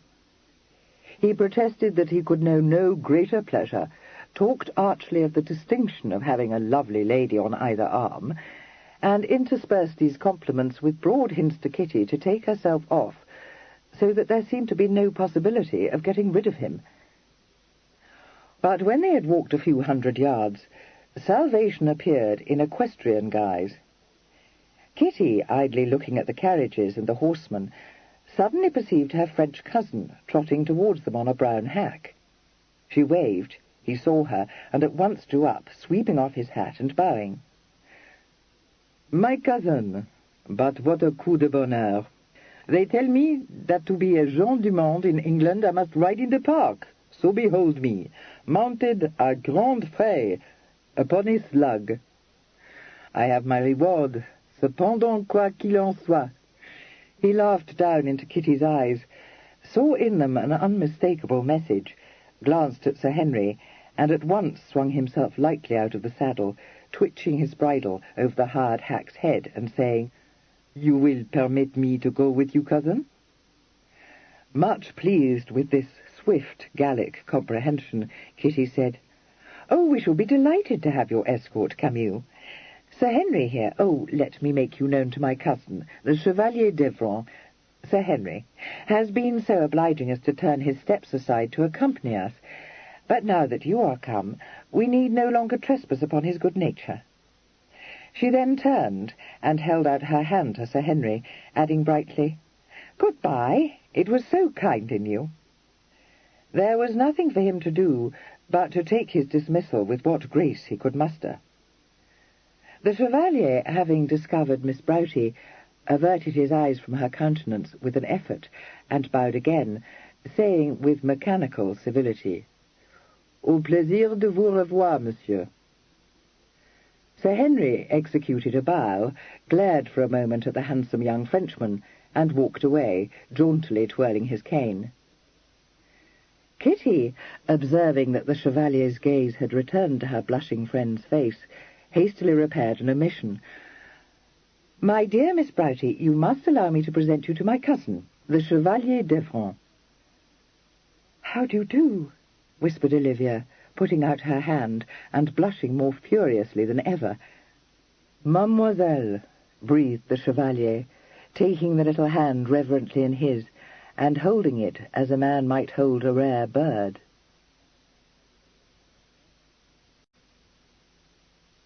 Chapter 13. Never had there been a clearer case of love at first sight. As the Chevalier stood, tenderly holding the little gloved hand in his, while his gaze devoured the flower-like face, Olivia raised her eyes to his in a look of wonder, as though she had been an enchanted maiden awakened from a long, dreamless sleep. Kitty, interestedly watching, thought that they exchanged hearts in that moment, and was quite sorry when a recollection of their surroundings made each look away. Olivia recovered her hand, and the Chevalier began at once to talk in his vivacious style to Kitty. He walked beside them, leading his horse, and when they would have parted from him at the Stanhope gate, declared that he had been on his way to the livery stables when he had encountered them, and wished to ride no more. He escorted them along Mount Street, and Kitty, much enjoying her first efforts at matchmaking, begged them to stroll on towards Berkeley Square while she paused at the Ledgerwood house to inquire after the invalids. When she presently overtook them, they were conversing with the ease of long friendship or perfect understanding, and the Chevalier had begged leave to stable his horse and to return immediately to Lady Buckhaven's house, that he might have the privilege of driving Olivia back to Hans Crescent. Kitty could only admire such ready address. The Chevalier certainly had no carriage in England, but she did not doubt that he would contrive to beg, borrow, or hire a suitable vehicle. Nor was she disappointed. In a surprisingly short space of time, he presented himself in Meg's drawing-room, leaving a groom from the livery stables he patronized in charge of a neat phaeton and pair. He arrived to find the elder Miss Scorton sitting with Kitty and Olivia, and Kitty could have laughed aloud to see the look of chagrin that flickered in his eyes. But Olivia's cousin, a kind, vulgar spinster of uncertain age and romantic disposition, had no notion of spoiling sport. She had indeed come to bear Olivia company on her way home, but one glance at the Chevalier's excellent riding dress and indefinable air of affluence was enough to convince her that here was a possible party for her beautiful little cousin, who combined wealth with attributes still more alluring to the female mind. And she lost no time in breaking into a voluble explanation of the several reasons which made it inconvenient for her to take Olivia back to Hans Crescent for at least an hour. She then took leave of Miss Charing and departed, but not, rather unfortunately, before Lady Buckhaven came in. Meg received her protestations with civility, but coolly, and when she and Kitty were presently left alone, she said, in a pet, that she wished Kitty would not invite such vulgar creatures to her house. Kitty was contrite, but was able to assure her hostess that Miss Scorton had no notion of encroaching. She came only to escort Olivia home, you know. But, Meg, did you observe my cousin? I declare to you he no sooner clapped eyes on Olivia than he had no eyes for anyone else. It is the most famous thing. But Meg did not think it a famous thing at all. Of course I observed your cousin, and I must say, Kitty, I think it is foolish beyond permission to encourage such a thing. The Chevalier and a girl with such low connections. You must be mad to think of it. Oh, fiddle, Kitty said. You will own that her birth is respectable. And as for her connections, why, Camille will take her away to France, and they need never be troubled by Mrs. Broughty or the Scortons. You can know nothing of relations if that is what you think, said Meg tartly. Good gracious, I wonder that Freddie will let you make such a goose-cap of yourself. Miss Charing refrained from explaining that it was not in Mr. Standon's power to control any of her actions. She guessed that Meg would lose no time in telling Freddie, and was fully prepared to counter opposition from that quarter. But Freddie, rubbing his nose as he always did when at a stand, merely said in a thoughtful voice, "Shouldn't wonder if you were to catch cold at that, Kit." "Why, what do you mean?" "Don't think it'll fadge," said Freddie. "Oh, you are thinking of those dreadful Scortons, I dare say. I own, if Camille were an Englishman, it might not do. But consider, he is here only upon a visit, and it is not to be supposed that Mrs. Broughty or her sister will forever be journeying into France. Indeed, I should be astonished if they went there at all.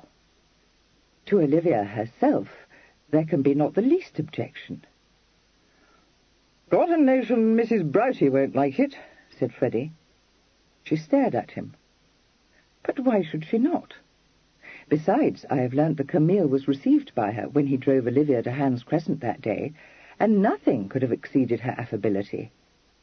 In Freddie's pocket there nestled a brief note from Lord Ledgerwood, informing him that he could discover no noble French family bearing the patronymic of Evron. "Of my uncle the Marquis," wrote Lord Ledgerwood, "there is no discoverable trace. One feels that the creation of this peer was a mistake. One is further tempted to hazard the conjecture that your chevalier may well prove to be a chevalier d'industrie." Freddie looked at Miss Charing, whose innocent eyes were fixed inquiringly upon his face, and coloured. "French, you know," he said.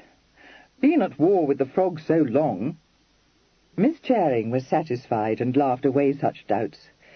Freddie, foreseeing that Mrs. Broughty as well as himself might be inspired to make certain inquiries, perceived shoals ahead, and looked unhappier than ever. His sister would have been glad had she been able to persuade him to remonstrate with his betrothed on her friendship with Olivia, for although Mrs. Broughty, content to have insinuated her daughter into the genteel stronghold of the Buckhaven mansion, did not herself attempt to gain the entree there, Meg lived in constant dread that she would one day do so. She told Freddie that she feared to be dragged into the Scorton set. If Mrs. Broughty presented herself in Berkeley Square, she would not know how to refuse her admittance.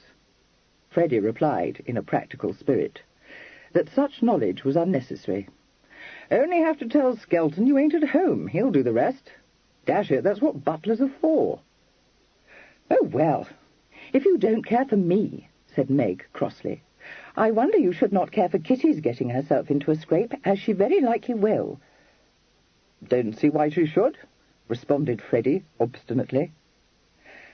Meg was in low spirits, suffering from the little malaise of pregnant women, which made her say, with a fretfulness alien to her character, "How can you be so stupid?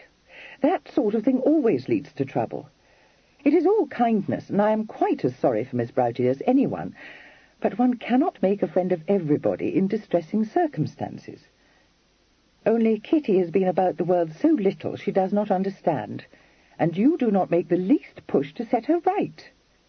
"Yes, I do," said Freddie, stung by this unjust remark. "If it hadn't been for me, she'd have been going all over town in that devilish hat you told her was all the crack." "It was all the crack," exclaimed Meg, sitting upright on the sofa in her indignation. "Only you are so gothic and stuffy.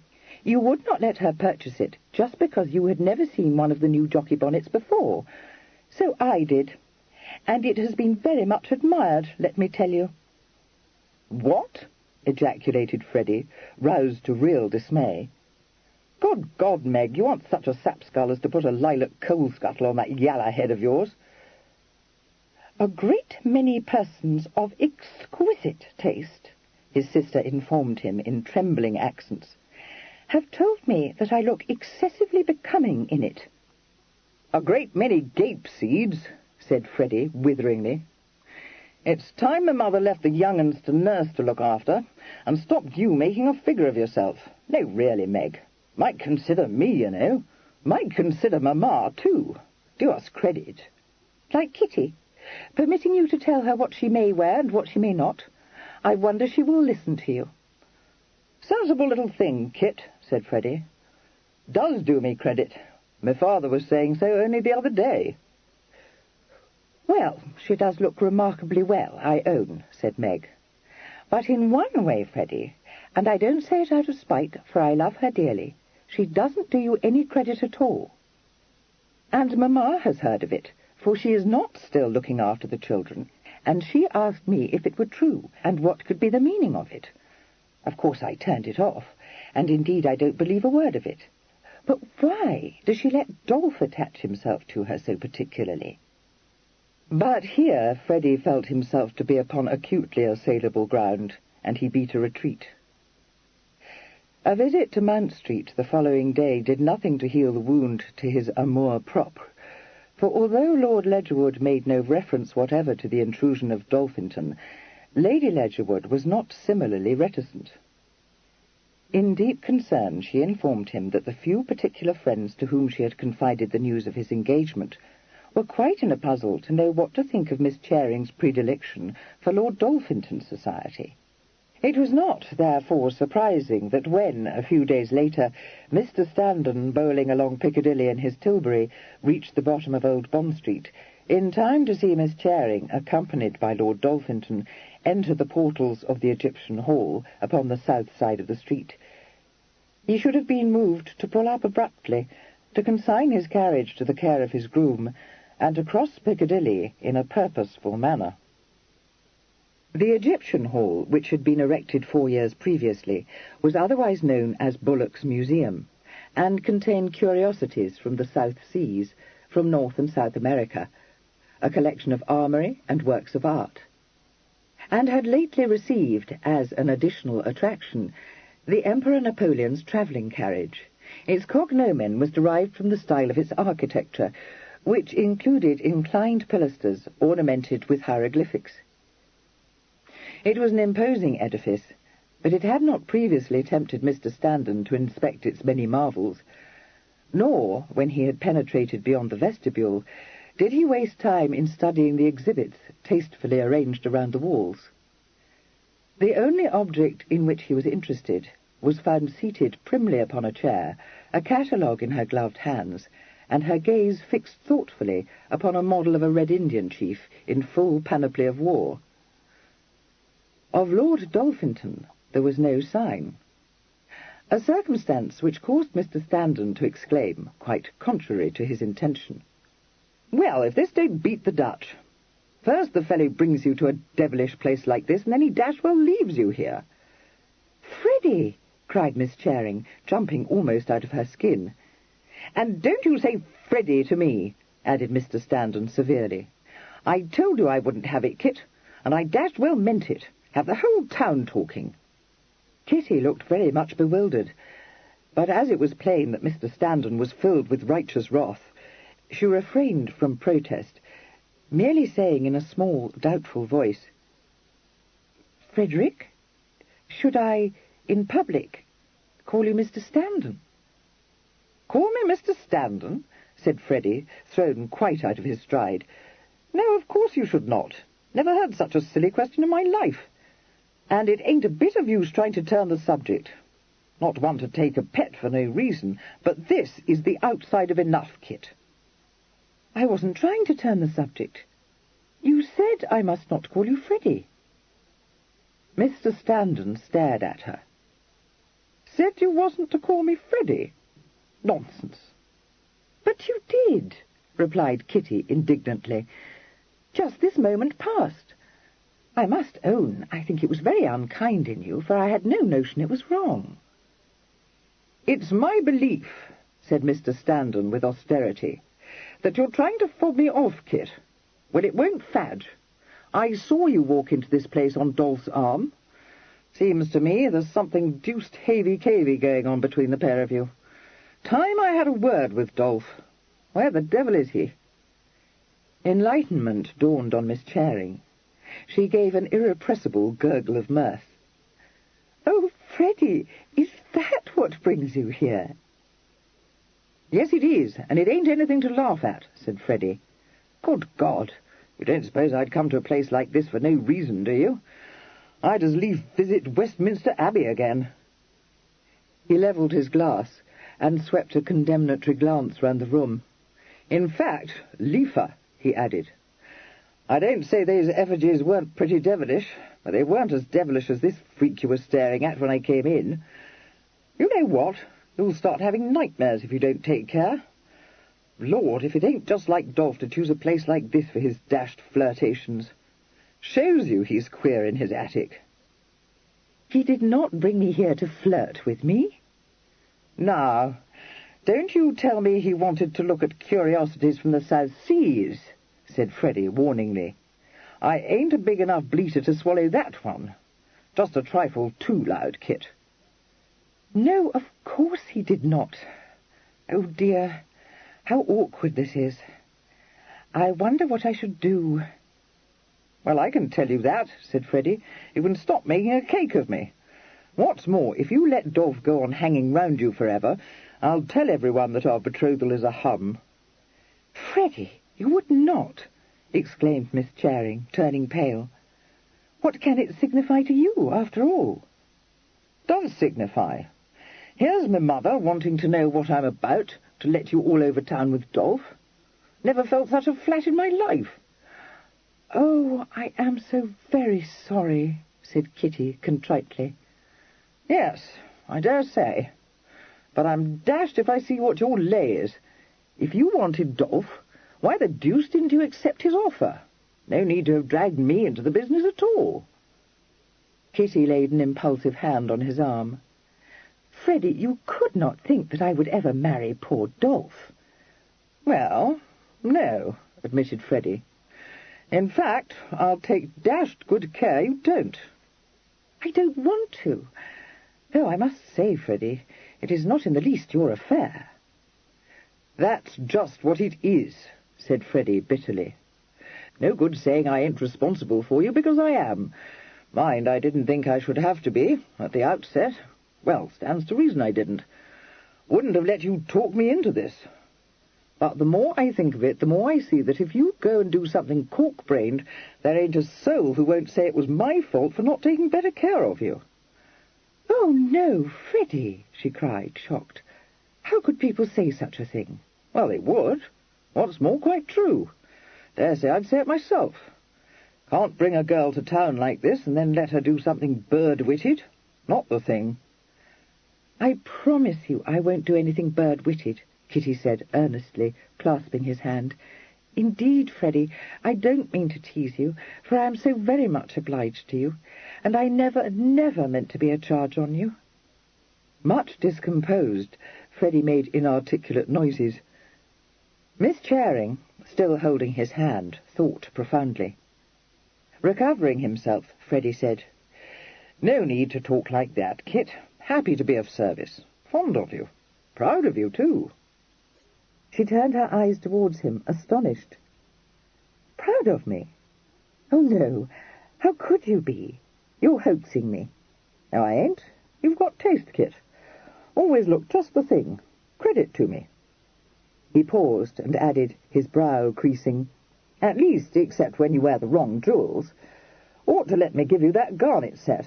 No reason why you shouldn't. The merest trumpery, assure you."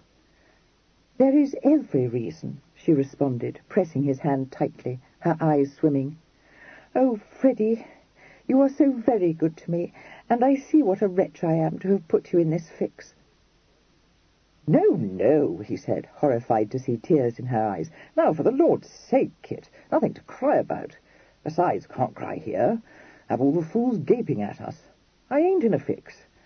Only thing is, won't have you attaching Dolph to you." He looked round the room. "Where the deuce is the fellow?" he demanded. "In one of the other rooms. Oh, Freddie, dare I trust you?" "Well, upon my word," he exclaimed, affronted. "Seems to me that if you didn't know that when you made me become engaged to you, you must be as badly dicked in the knob as Dolph." "Yes, but this is not my secret, and I promised I would betray it to no one." "What secret?" said Freddie, blinking. "Well, Freddie, you are fond of Dolph, are you not?" "No," replied Freddie. "What I mean is, sorry for the poor fellow, of course. Dash it, couldn't be fond of him." "No, I suppose. At all events, you wouldn't harm him, would you, Freddie?" "Of course I wouldn't harm him." "Even if you could not quite like what he meant to do?" Kitty said anxiously. Suspicion gleamed in his mild eye. No one could have called Mr. Standen quick-witted, but the possession of 3 sisters had considerably sharpened his instinct of self-preservation. "Depends what that is," he said cautiously. "If it has anything to do with you, Kit—" "No, I promise you it has not." "Sounds to me like a smoke," he said, by no means convinced. "Because if it hasn't anything to do with you—" "Only that I am going to help him." Mr. Standen thought this over, and came to the conclusion that there was only one way in which his unfortunate relative could be helped. "If you're hatching a scheme to poison Aunt Augusta, I won't have anything to do with it," he said. "How can you be so absurd? Of course I am not." "Good thing if one could do it," said Freddie handsomely. "Thing is, bound to be a scandal. If it ain't that, what do you mean to do?" "Let us go and find Dolph," said Kitty. "Mind, Freddie, even though you may not approve of it, you won't breathe a word to your Aunt Augusta." The suggestion that he could be thought capable either of enacting the role of informer or of bandying unnecessary words with Lady Dolphinton so much revolted Mr. Standen that he was moved to expostulate. Kitty begged pardon hastily and dragged him into the adjoining room. Here Lord Dolphinton and Miss Plimstock were discovered, seated side by side upon a plush-covered settee in the middle of the room, his lordship plunged in gloom, and Miss Plimstock soothingly patting his hand. When they perceived Miss Charing and her escort, they both rose, Dolphinton looking frightened, and Miss Plimstock pugnacious. "I think, Hannah, that you have already met Mr. Standen," said Kitty. "I have told him nothing, but I think we ought to admit him into our confidence, and I have come to ask your permission to do so." "How do you do?" said Miss Plimstock, extending a hand, sensibly gloved in York tan. "Miss Charing was so obliging as to say that you would not take exception to Foster's being a good deal in her company, but I thought to myself that she was very likely mistaken. You're Foster's cousin, Freddie, ain't you?" Considerably taken aback, Freddie admitted it. His hand was crushed in a hearty grip. Miss Plymstock said in her blunt fashion, "I dare say you won't like it above half, but I mean to marry Foster, and you don't look to me like one who would try to throw a rub in the way." "No, no," uttered Freddie feebly, casting a wild glance in Miss Charing's direction. "Miss Charing is being so kind as to lend us her aid," pursued Miss Plymstock. "For my brother don't like the match any more than the Countess would, I can tell you. And how to meet Foster, with the spies we both have set about us, is more than either of us knew how to do. But Sam, that's my brother, only knows I bear Miss Charing company on some of her expeditions, and the Countess is pleased enough to think Foster is fixing his interest with her. And if she knows I go along too, as I don't doubt she does, she don't think any more than that Miss Charing takes me for propriety, which is what anyone would expect. And if she saw me, she wouldn't spare me a second glance, I'll lay my life, for I'm no beauty and never was." Mr. Standen, reeling under the impact of this forthright speech, had scarcely recovered himself sufficiently to murmur a polite rejoinder, when he received, as he afterwards expressed it to Miss Charing, a flora from Lord Dolphinton, who said, "Yes, you are. Very beautiful. Kind of face I like." Mr. Standen took another look at the homely countenance confronting him, realized that his unfortunate cousin was of unsounder mind than he had supposed, and said kindly, "Exactly so." "Well, that's all a hum," said Miss Plymstock bracingly. "What's more, my brother's in trade, and so was my father before him, and I've no fortune. I'm telling you so to your head, because no good ever came of hoaxing people. If you think I ain't fit to match with an earl, why, I know that as well as anyone. But I shall make Foster a better wife than any of the grand ladies he might offer for, and so I assure you." Much alarmed by the unmistakably belligerent note in Miss Plymstock's voice, Freddie hastened to say, "Nothing to do with me. Not my affair, you know." "You would not try to intervene, would you, Freddie?" Kitty asked. "No, no, word of a gentleman. In fact, rather not have anything to do with it," said Freddie in a burst of candour. But Miss Charing was not at all inclined to permit him to adopt this craven attitude.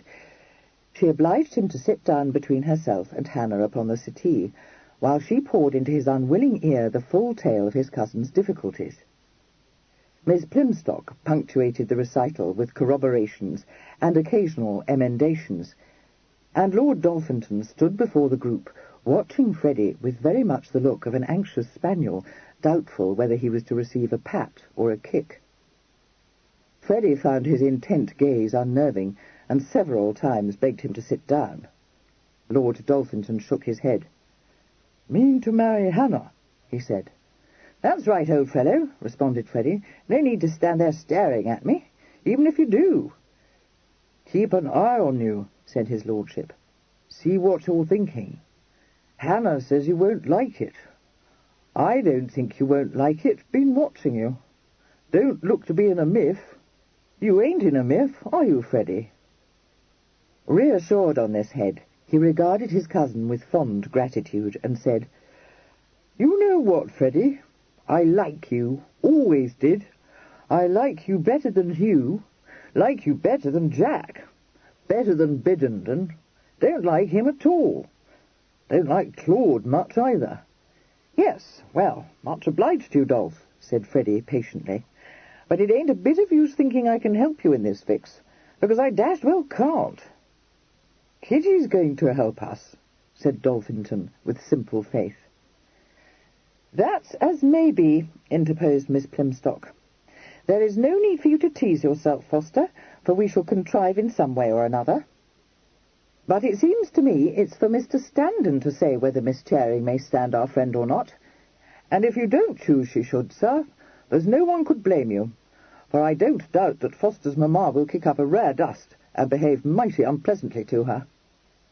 "It don't signify what my Aunt Augusta does," replied Freddie, for the second time in his career astonishing Kitty by a display of courage which seemed to her to verge on foolhardiness.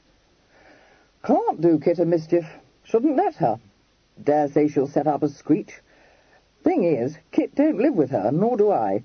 Shan't have to listen to anything she says. Miss Plymstock, listening to this eminently practical speech with warm approval, was moved to grasp Mr. Standen's hand again. "You're a sensible man," she said gruffly. "Now, you listen to what your cousin says, Foster, and think if it ain't what I've been drumming into your head this age past. Once the knot's tied between us, and I have you safe, there's nothing your mamma can do to hurt you, and so I promise you. You tell him that's true, Mr. Standen." "Yes, I dare say it is," agreed Freddie, recovering his hand, and hoping very much that she would not feel herself impelled to wring it a third time. "The thing is, the knot ain't tied, and I'm dashed if I see how it is to be, if Dolph's being spied on all the time." "We shall think of a way," said Kitty. Her betrothed regarded her with misgiving. "Yes, but it won't do if you think of sending 'em off to Gretna Green or anything like that, Kit. Not one to throw a rub in your way, but that's coming it too strong." "Yes, indeed. In any event, Miss Plymstock thinks it would not answer, so you may be easy." Mr. Standen, however, was not at all easy, and he took the earliest opportunity of telling Kitty so. "Shatterbrained, that's what you are, my dear girl," he informed her with some severity. "First it's one thing, and then it's another. Told me you wanted to come to town to establish yourself, but all you do is to mix yourself up in affairs that don't concern you. Shouldn't wonder if you were to find yourself at a standstill." "But, Freddie, you would not have me refuse to help poor Dolph?" "Well, I would," he said. "Mind, it don't matter to me if he chooses to marry that shocking fright, because he ain't a Standen, for one thing. And for another, he's so badly touched in his upper works, there's no saying but what he might do something a dashed sight worse than marry a tradesman's daughter. Thing is, bound to be a rare kick-up if the thing comes off, and I'd as lief have nothing to do with it." He met Miss Charing's slightly reproachful eyes manfully, and added, "Tell you what, Kit, got too kind a heart." A smile swept across her face. "Oh, Freddie, how absurd you are, when you have a much kinder one than I have." "No, really, Kit," protested Freddie, revolted. "Haven't got anything of the sort. Been on the town for years." "Yes, you have," averred Kitty, lifting his hand to her cheek for a brief moment. "And when I consider how dreadfully I have imposed upon you. Oh, well, at least I promise I won't embroil you in this business. You won't object to it if I help them, for it is the most shocking thing, Freddie. I could not speak of it with Dolph standing by, but Lady Dolphinton holds him in subjection by threatening to have him shut up as a lunatic, and that he is not." "You don't mean it!"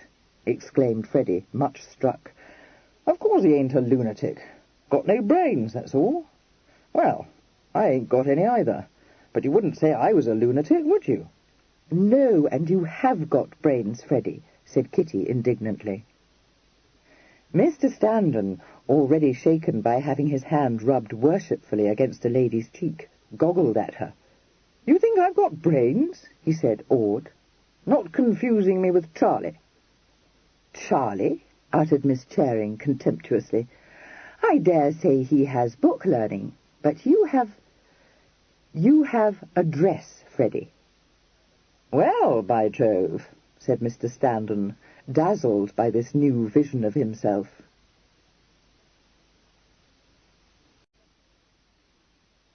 Chapter 14.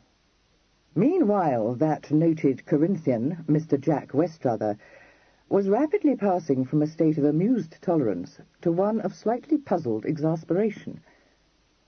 That Kitty should cajole Mr. Standen into a counterfeit betrothal with the object of arousing jealousy in the breast of the man she really loved was something Mr. Westrother could understand and even appreciate. That she should decline his invitations for no better alternative than a few hours spent in Dolphinton's company was something he was very far from appreciating.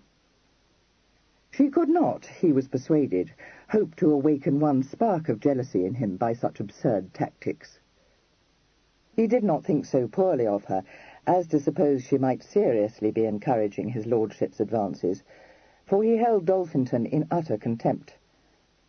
But a chance meeting with his cousin Biddenden in Boodle's club certainly sowed a seed of doubt in his mind. "So, Kitty Charing has a fancy to become a countess," said Biddenden, with a short laugh. "Well, I'm not at all astonished. I'm sure I hope you are satisfied, Jack. A rare bungle you have made of it, you and Hugh between you." "Don't you mean a viscountess, George?" suggested Mr. Westrother amiably. "No, I don't. She'll be Countess of Dolphinton before the year's out, mark me. Much good may it do her." "Would you care to hazard a bet on the chance?" "You'd lose," said his lordship brutally. "You thought the girl was head over ears in love with you, didn't you? Well, I thought it too, and nicely bubbled we have been. It's my belief she's a deep 'un, and had her eye on Dolphinton from the outset." "I do hope, my dear George, that you mean to explain to me why, if this is so, she did not take him when she had the chance offered to her." "I seem to be remarkably dull-witted today, for the reason is hid from me," said Mr. Westrother, with unabated amiability. "You'd know fast enough had you been at Arnside," replied Biddenden. "The girl was in such a pet, she was ready to throw her fortune to the wind, and took Freddie merely to spite the rest of us." "No, only to spite me," said Mr. Westrother, laughing. "Much you know. If Dolphinton had gone about the business like a man of sense, instead of as good as telling her he hoped she'd refuse his offer, she'd have accepted him. Good God, Jack, you never heard anything to equal it. The fellow's as mad as Bedlam and ought to be shut up." "Undoubtedly. May I know whence you culled this faradiddle? If you came to town only 2 days ago, you have certainly been busy." "Oh, I had it from my Aunt Augusta," Biddenden replied. "She is in high croak, I can tell you, and well she may be. When I think of Dolphinton's inheriting Uncle Matthew's fortune, upon my soul, Jack, I had a great deal rather it was you." "Handsome of you," Mr. Westrother said, grinning at him. "Aye, well, it won't be you," said Biddenden crossly. "You can lay your life to that. Kitty has shown her hand plainly enough. Either she meant to have Dolphinton all along, and took Freddie merely because she could scarcely accept such an offer as that idiot made her, with Hugh and me standing by too, or she fancied a viscount to be as good as an earl, until she came to town and learned her mistake." "What a foolish fellow you are, George," said Mr. Westrother gently. "Whatever else Kitty may have learnt in town, she has not learnt to think that beggarly earldom superior to the title Freddie will inherit. Very true, an Irish title, too. I would not give a groat for it myself. But an earl is always an earl, you know, and 10 to 1 my aunt has stuffed the girl's head full of nonsense about the great position she would occupy if she were to marry that dolt." He pursed up his mouth and sat twirling his quizzing-glass on the end of its ribbon. "I fancy Kitty is not the innocent we took her for," he said after a pause. "It occurs to me that she may very likely have come to the realization that marriage with Dolphinton would carry with it certain compensations. A complacent husband, my dear Jack, is not altogether to be despised." Mr. Westrother got up out of his chair. "No, but you are, George. Believe me, you are." Lord Biddenden flushed and half started to his feet. Mr. Westrother, observing him with a good deal of mockery in his eyes, said, "I shouldn't, George, really I shouldn't. Your credit would never survive a vulgar brawl in Boodle's, and although I dare say you would like to plant me a facer, you must know very well that it is quite beyond your power to do it." "Upon my word," Biddenden said explosively, "you're very squeamish all at once. A new come out for you to be taking exception to a complacent husband." "You mistake, George. No man sets a greater value on these gentry than I. My contempt is roused by the blubber-headedness that leads you into such gross error. Kitty had never such an idea in her mind. What a clodpole you are, dear coz. You have rusticated for too long. Indeed you have." He left Biddenden fuming and speechless. But although he was smiling, the seed of doubt had been sown. The suggestion that Kitty wished for a complacent husband he was able to dismiss with as much contempt as he had shown George. A suspicion that she might succumb to the lure of a high title lingered uncomfortably. He met her at Almac's assembly rooms on the following evening, claimed her hand for the boulanger, and chose to sit out the dance with her. The involuntary giggle which escaped her when he complimented her on her new conquest informed him that his suspicion had been unworthy. He said curiously, "I wish you will tell me, my pretty one, what is this deep game you are playing?" She turned her wide, disconcerting gaze upon him inquiringly. "Well," he said, holding the gaze, a challenge and a laugh in his eyes. "Such an eligible suitor as you have acquired, my dear. They tell me you are forever in his company. I wonder that Freddie will permit it." She sipped her lemonade. "Freddie knows all the games I play," she replied, tranquilly. "Does he? Poor Freddie. He has my most profound sympathy." He took her fan from her and spread it open. "Very pretty. Did he give it to you? I did not." "Oh, no.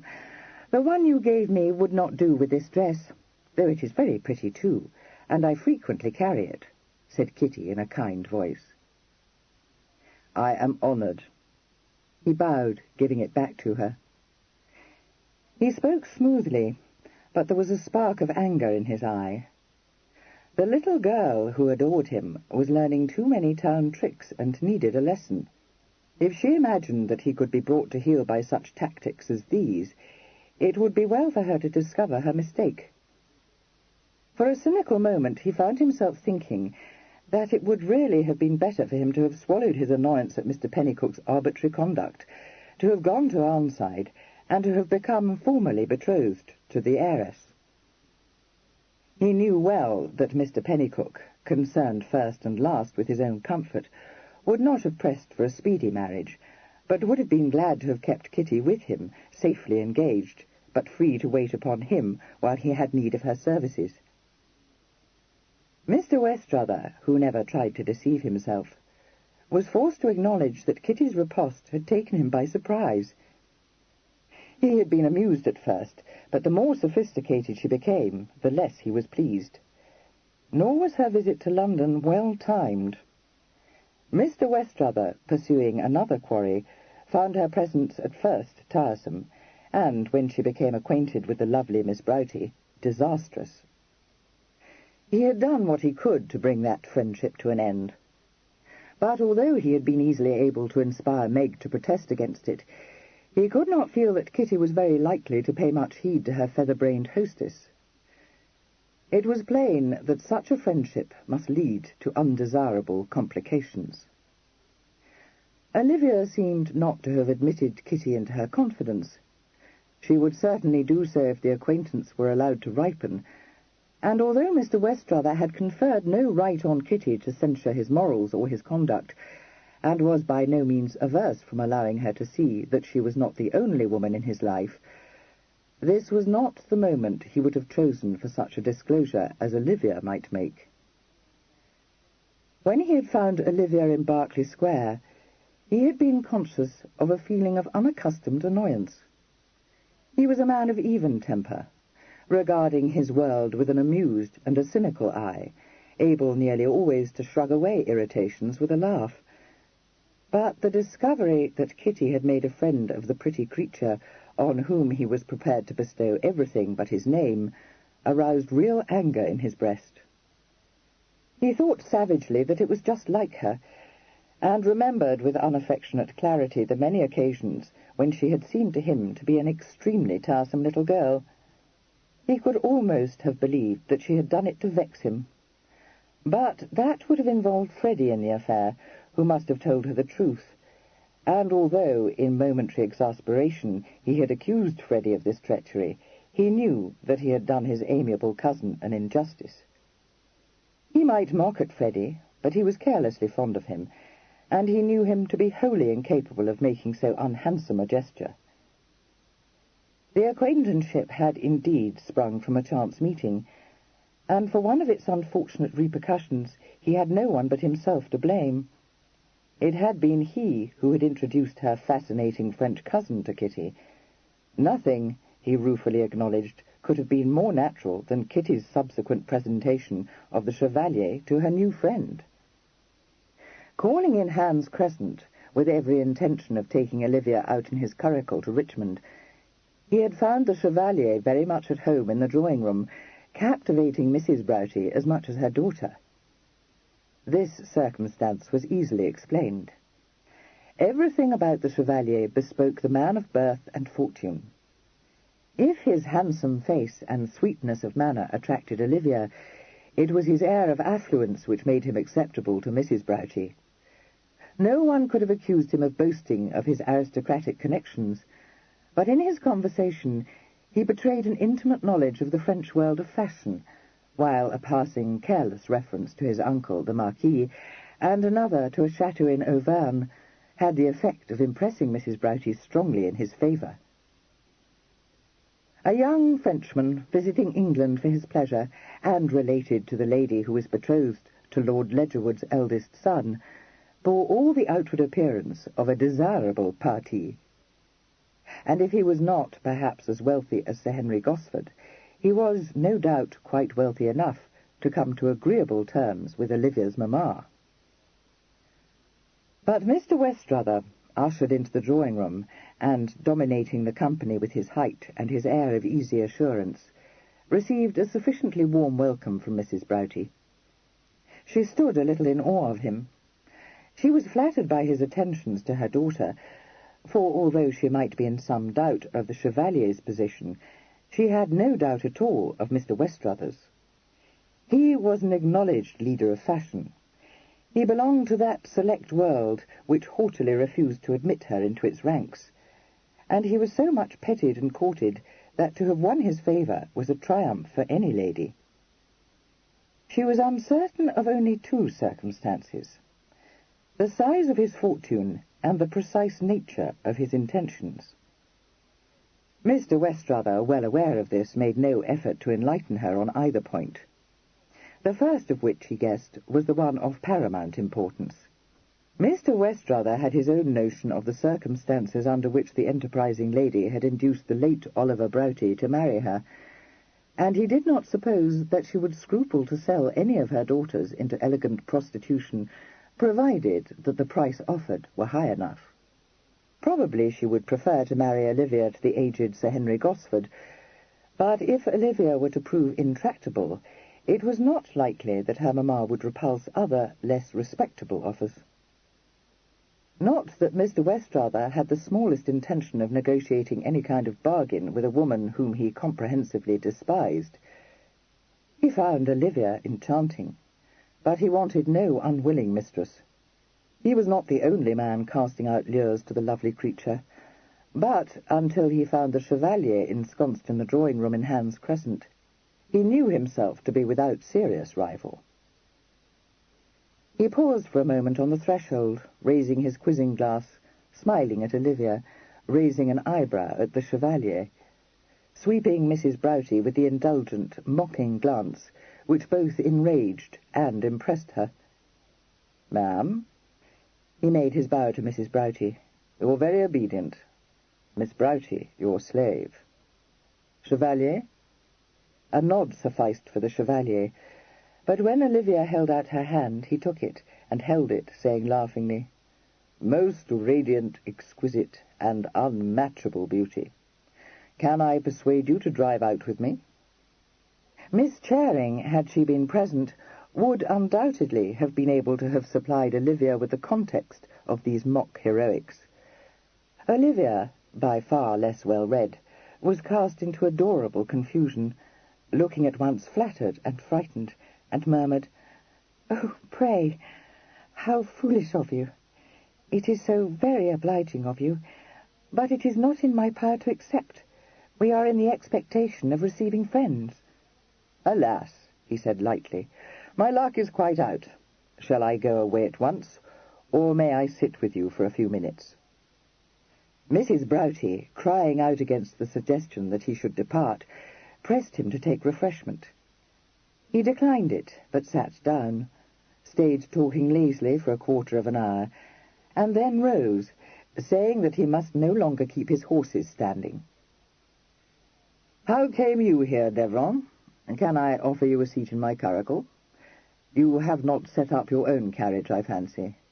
"No, it seems not worth the pain. In general, I hire a vehicle. Today I came here in what I am informed I must call a hack." "I have that correctly?" "Oh, perfectly. Your command of the English tongue compels one's admiration. If you came in a hack, you must certainly allow me to convey you back to Duke Street. Farewell, sovereign cruelty. I shall hope for better fortune the next time I come to visit you." The Chevalier, perceiving that Mr. Westrother had no intention of leaving him in possession of the field, submitted gracefully, bowed over the lady's hands, and accompanied his ruthless benefactor out into the street. A compliment to Mr. Westrother on his horses was indifferently received, and failed to divert him from his purpose. "Yes, a matched pair," he replied. "And how have you been going on since I last saw you, my dear Devron? You contrived to amuse yourself tolerably well in London?" "Indeed, I shall not know how to tear myself away. I have met with such kindness, and feel myself quite at home in consequence." "Your charm of manner has swept all before it," said Mr. Westrother. "I am forever being asked who is my delightful French acquaintance, and where he comes from." "Ah, this is some of the taquinerie for which you are famous, I think." "Not at all. I am sure the friends you have made in England are legion. Now, who was it who wished to know, only the other day, where you had hidden yourself? Hoped you had not fallen a victim to the influenza. Yes, of course. It was Lady Maria Yalding. To have made such a conquest as that is something indeed." "I cannot flatter myself so grossly," responded the Chevalier quietly. "But you remind me of my obligations, sir. Lady Maria has been most kind, and I must not neglect her." "Just so," agreed Mr. Westrother. "One sees the temptation, of course, but it would be folly not to withstand it." "I understand you, I suppose," the Chevalier said after a moment, and in a mortified tone. "I feel sure you do. So quick-witted, you Frenchmen. You must forgive my meddling. Since I had the pleasure of bringing you and your cousin together, I must think myself in some sort responsible for you. I should dislike excessively to see you tumble into one of the pitfalls with which society is so amply provided. Always so difficult for a foreigner to recognize them, isn't it?" "Do you mean to indicate, sir, that we have just left one of these pitfalls?" asked the Chevalier, taking the bull by the horns. "Why, yes," said Mr. Westrother, pulling up for the turnpike. "Charming, of course. Quite the most ravishingly lovely little ladybird in town. But no fortune, my dear Devron, and a mother who is a veritable harpy." "I am aware." "Naturally. She should have been an abbess, an entremetteuse, Chevalier. The fair Olivia is for sale to the highest bidder." "Sir Henry Gosford, the thought revolts."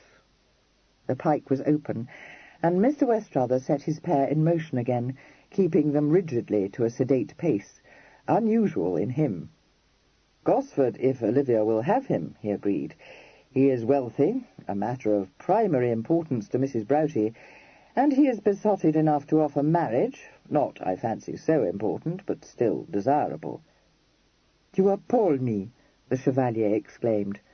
"It cannot be that the woman would allow that beautiful innocent to become a man's mistress." Mr. Westrother laughed softly. "Unless I miss my bet, Devron, Mrs. Broughty, until she entrapped the late Broughty into marriage, was herself what we call a prime article, of Covent Garden notoriety, you know.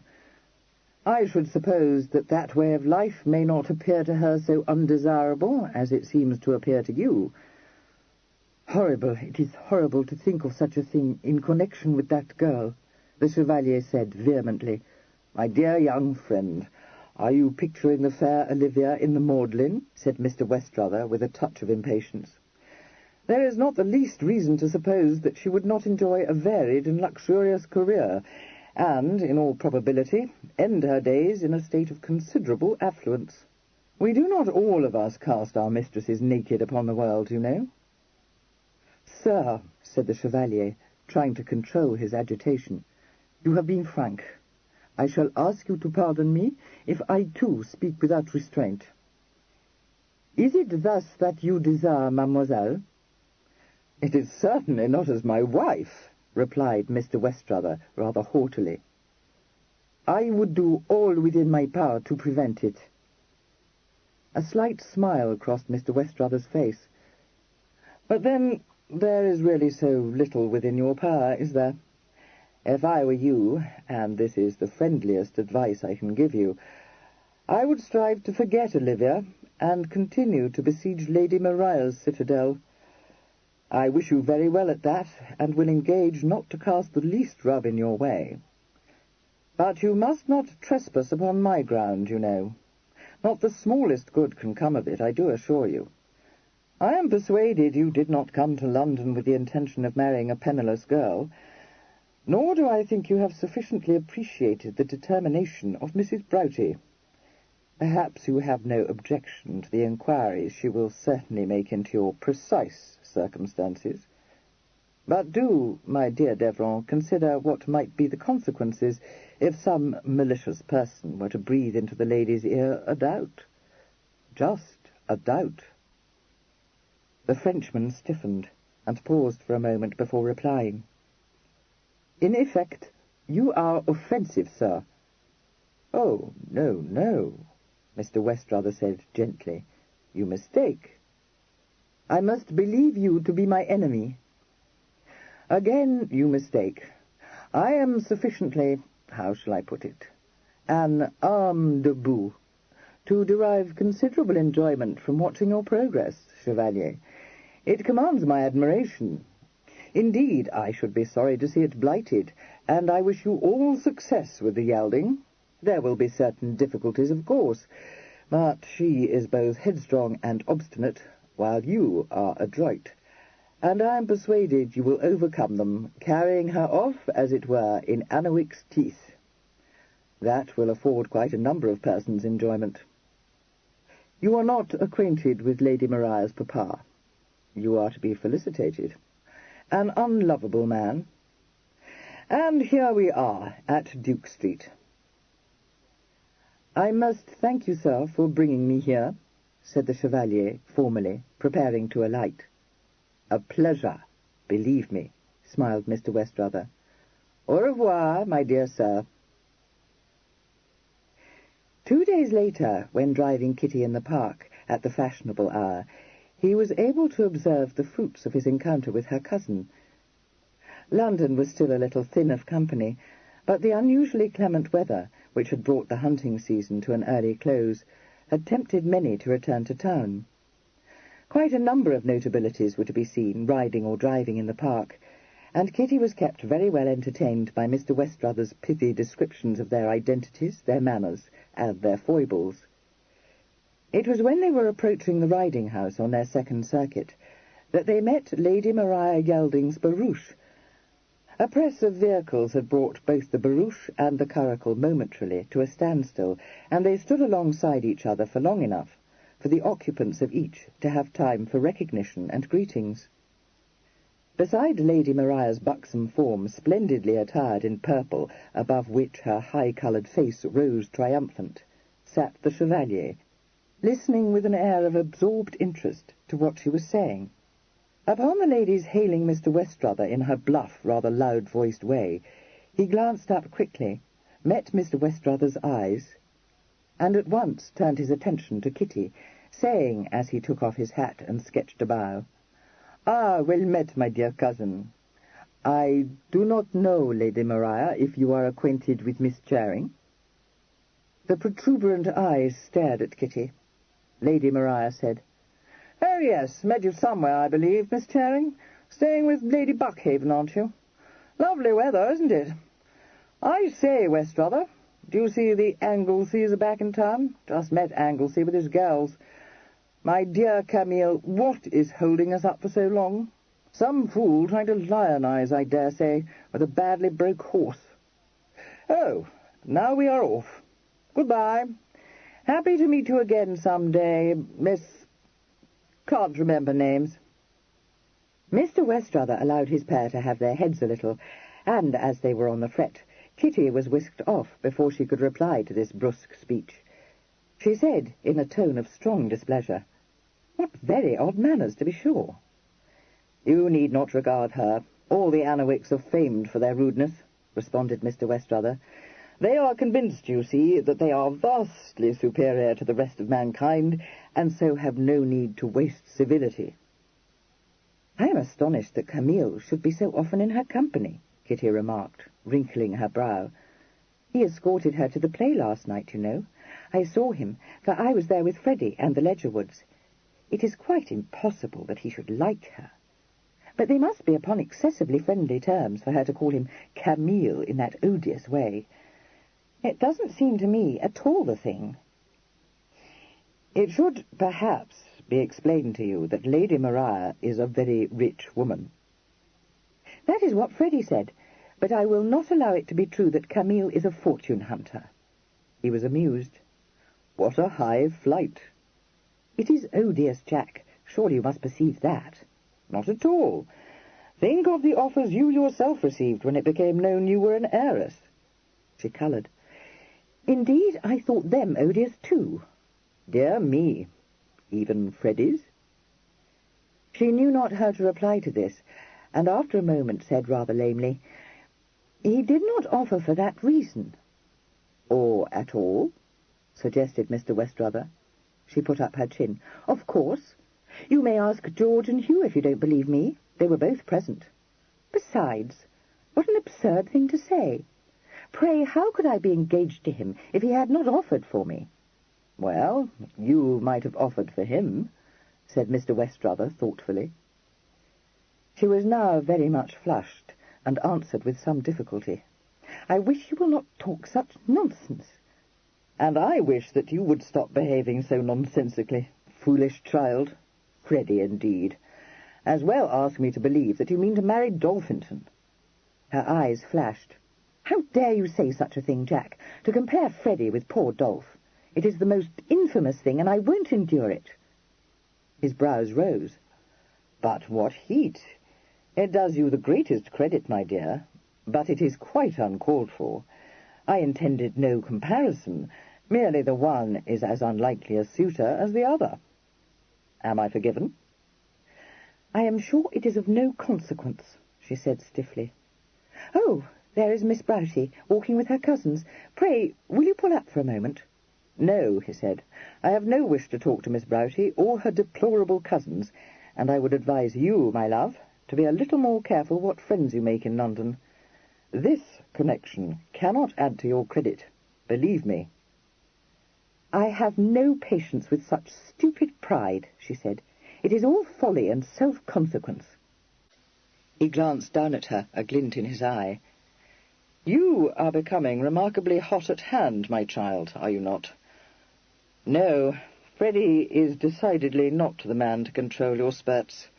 However, don't let us quarrel. I want to talk to you of quite another matter.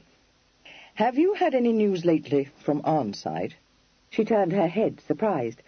"Why, yes, Fish writes to me every week." "Have you any notion that all is not well there?" "Not the least in the world," she replied. "To be sure, poor Fish could do nothing but bemoan her lot at first, but she is such a good creature, she has made the best of it, and, indeed, is not, I think, managing so very ill. Uncle Matthew's gout is less painful, which must make it not so disagreeable for Fish." "Why should you suppose something is amiss?" "Merely that I have had no word from him. In general, he is a regular correspondent of mine, as you may know. However, I dare say I am in disgrace with him." She knew that this was true, but said nothing. Mr. Westrother turned his head, and she saw that his eyes were laughing again. "For not obeying his peremptory summons," he explained. "He did not quite like it, perhaps," she acknowledged. "He has the oddest notions. For my part, I was thankful that you did not come. I knew you would not, of course." "Why, yes, I imagine you might," he said. She looked up quickly, and he added, smiling, "I never supposed, Kitty, that you would wish me to offer for you at my grand-uncle's bidding." "Most certainly not." "Like Dolphinton and Hugh, and not like Freddie," he said, "I too have the oddest notions, and one of them is that I will be neither bribed nor coerced into a proposal of marriage. Really, I think my uncle should have known me better. You too, dear Kitty." "I knew you very well indeed, and I never thought you would come." "You did not know me at all, my child, or you would not be in London today," he replied calmly. It was fortunate, since she was at a loss for an answer, that a diversion was just then created. Kitty perceived Lady Ledgerwood's barouche, and desired Mr. Westrother to pull up. He drew up alongside the barouche. Greetings were exchanged, inquiries made after the progress of the convalescence, and by the time the curricle was again in motion, the awkward moment had passed, and Kitty was able, quite naturally, to inaugurate a different topic of conversation. Mr. Westrother permitted this, but when they drove out of the park presently, he referred again to his great-uncle. "In spite of this very gratifying intelligence that his gout is paining him less, I find I cannot be entirely easy in my mind," he said. "However, I collect that you will shortly be returning to Arnside." "I? No," Kitty said. He looked down at her, slightly frowning. "Surely you informed me that you had come to town for 1 month?" "Why, yes, but Meg has so very kindly invited me to remain with her for the present that I need not go home again. With little Edmund still so poorly, and Lady Ledgerwood being determined to take him to the seaside, Meg is quite in a fix, for she says that Margate always makes her bilious, besides being shockingly flat at this season. So I am to remain to bear her company, which is a piece of great good fortune for me." "Does my uncle give his consent to this?" he demanded. "Yes, and I believe I have to thank my dear good fish for it. Only fancy, Jack. Actually, she persuaded him to send me a draft for £25. His gout must be very much better, I think. Fish says it is all due to a remedy which she discovered in some old household book. At all events, I was never more grateful for anything, because although Freddie is forever begging me to let him be my banker, that I will not do." "You astonish me," he said sardonically. "I had supposed him to have been franking you all this while." "No, indeed," she cried. "How could you think such a thing? Uncle Matthew bestowed a very handsome sum on me upon my betrothal." "Handsome indeed, if it has paid for all your finery, my dear," he said dryly. He saw that she was looking startled, and laughed. "Never mind, but I wish you will go back to Arnside, Kitty. I believe you have been guilty of a great piece of folly in leaving my uncle in this way." They had reached Lady Buckhaven's house by this time, and Kitty was preparing to alight from the curricle. She paused. "Nonsense! Why did you laugh like that?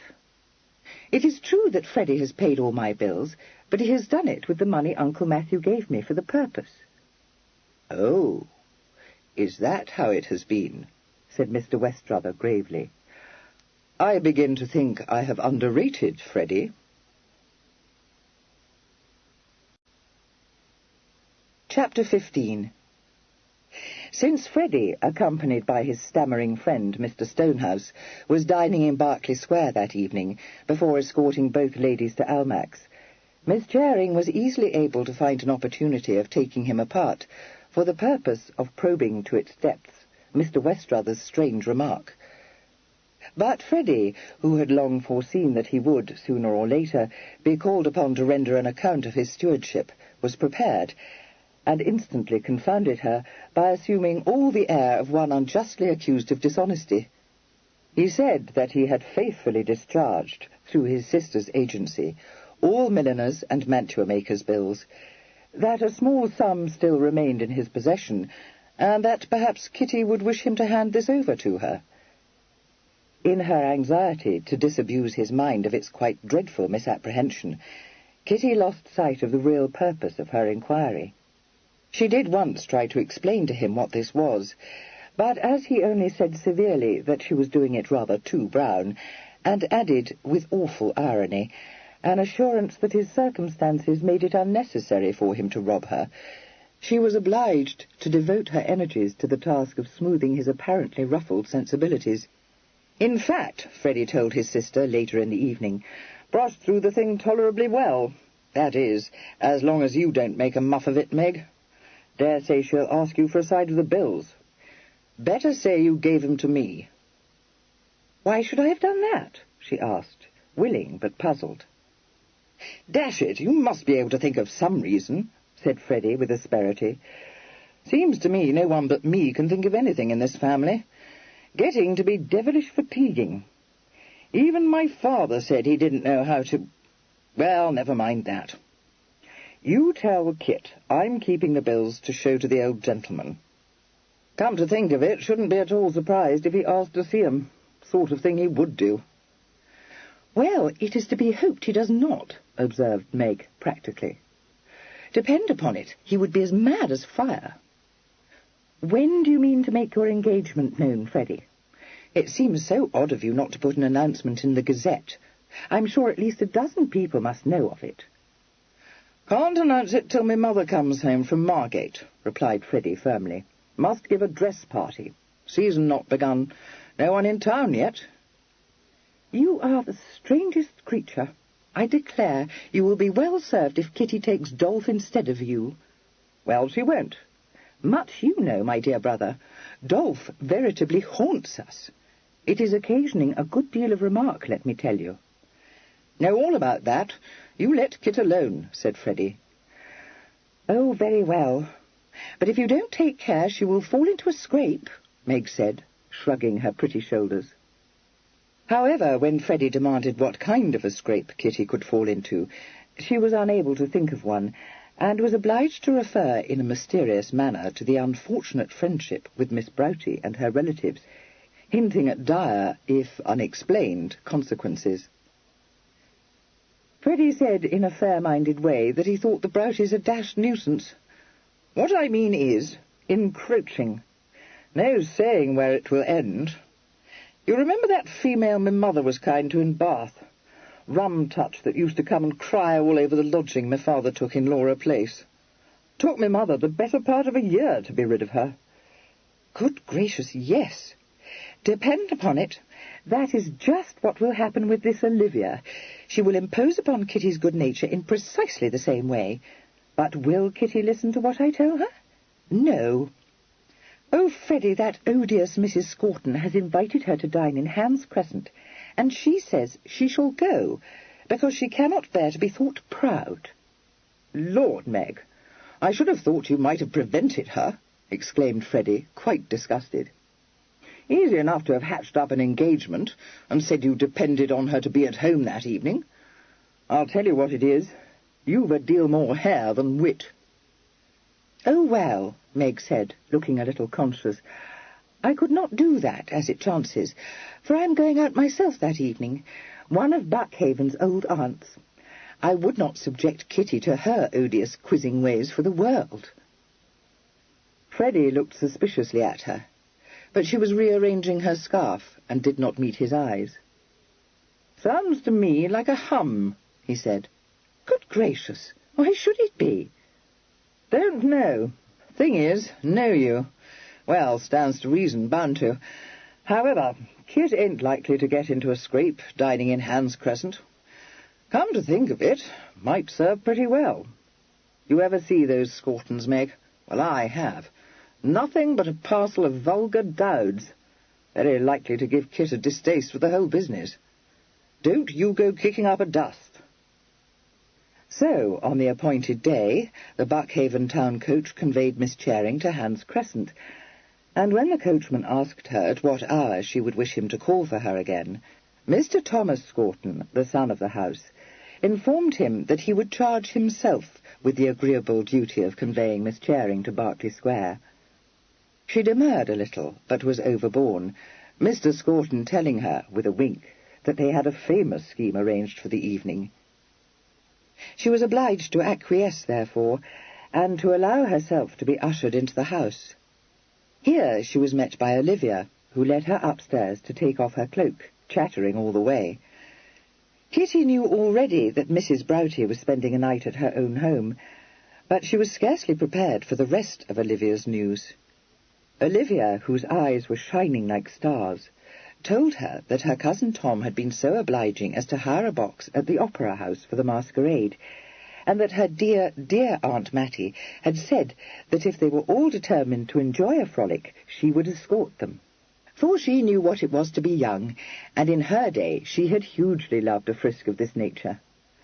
And, oh, dear Miss Charing, was it dreadfully fast of me?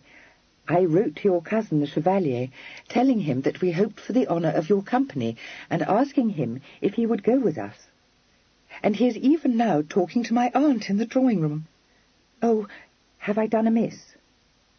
No, no, but a masquerade. I am not dressed for a ball, and if it is a masquerade, should one not be dressed in character? I wish you had told me earlier, Olivia. Oh, it doesn't signify. None of us mean to wear historical costumes, but only dominoes and masks, and I have procured a domino for you, my aunt warning me that very likely you would not be permitted to go with us if Lady Buckhaven knew of it. She says that members of the High Ton despise these masquerades amazingly. I knew you would not care for that.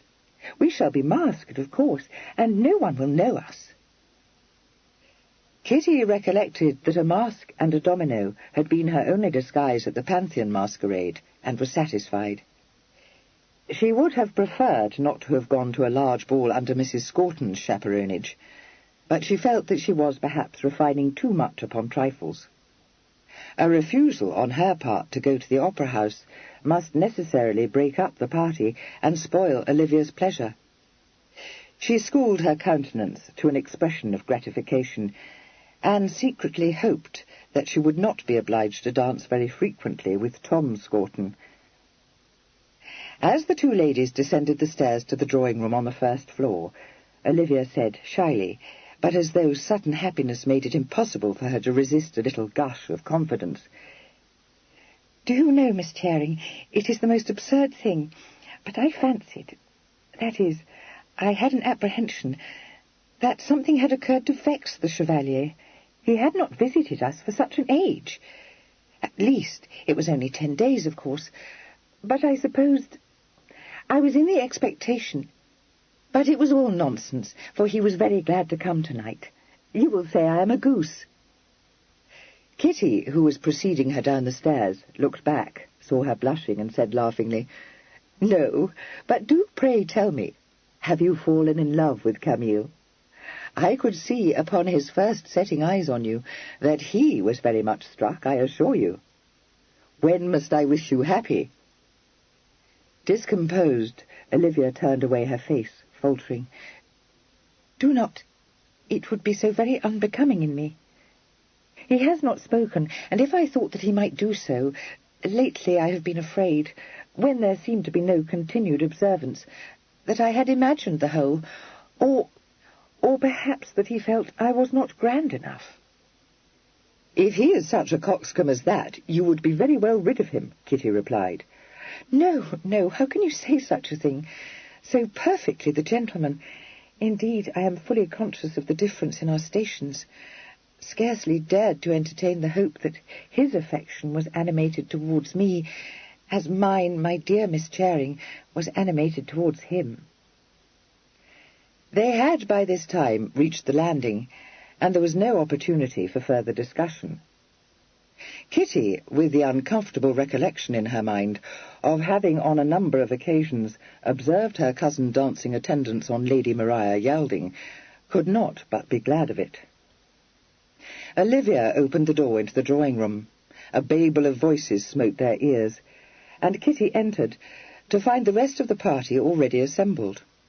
It so happened that the Chevalier was seated in a chair that faced the door, and as Kitty paused for an instant, looking for her hostess in what seemed to be a crowd of persons, he glanced up, his eyes alighting upon Olivia. There was no mistaking the ardent expression that sprang to them, or the tenderness of the smile which touched his lips. The next moment he was on his feet and was bowing to his cousin. She smiled and nodded to him, and moved forward to greet Mrs. Scorton, who had surged up from the sofa. Her bulk formidably arrayed in purple satin.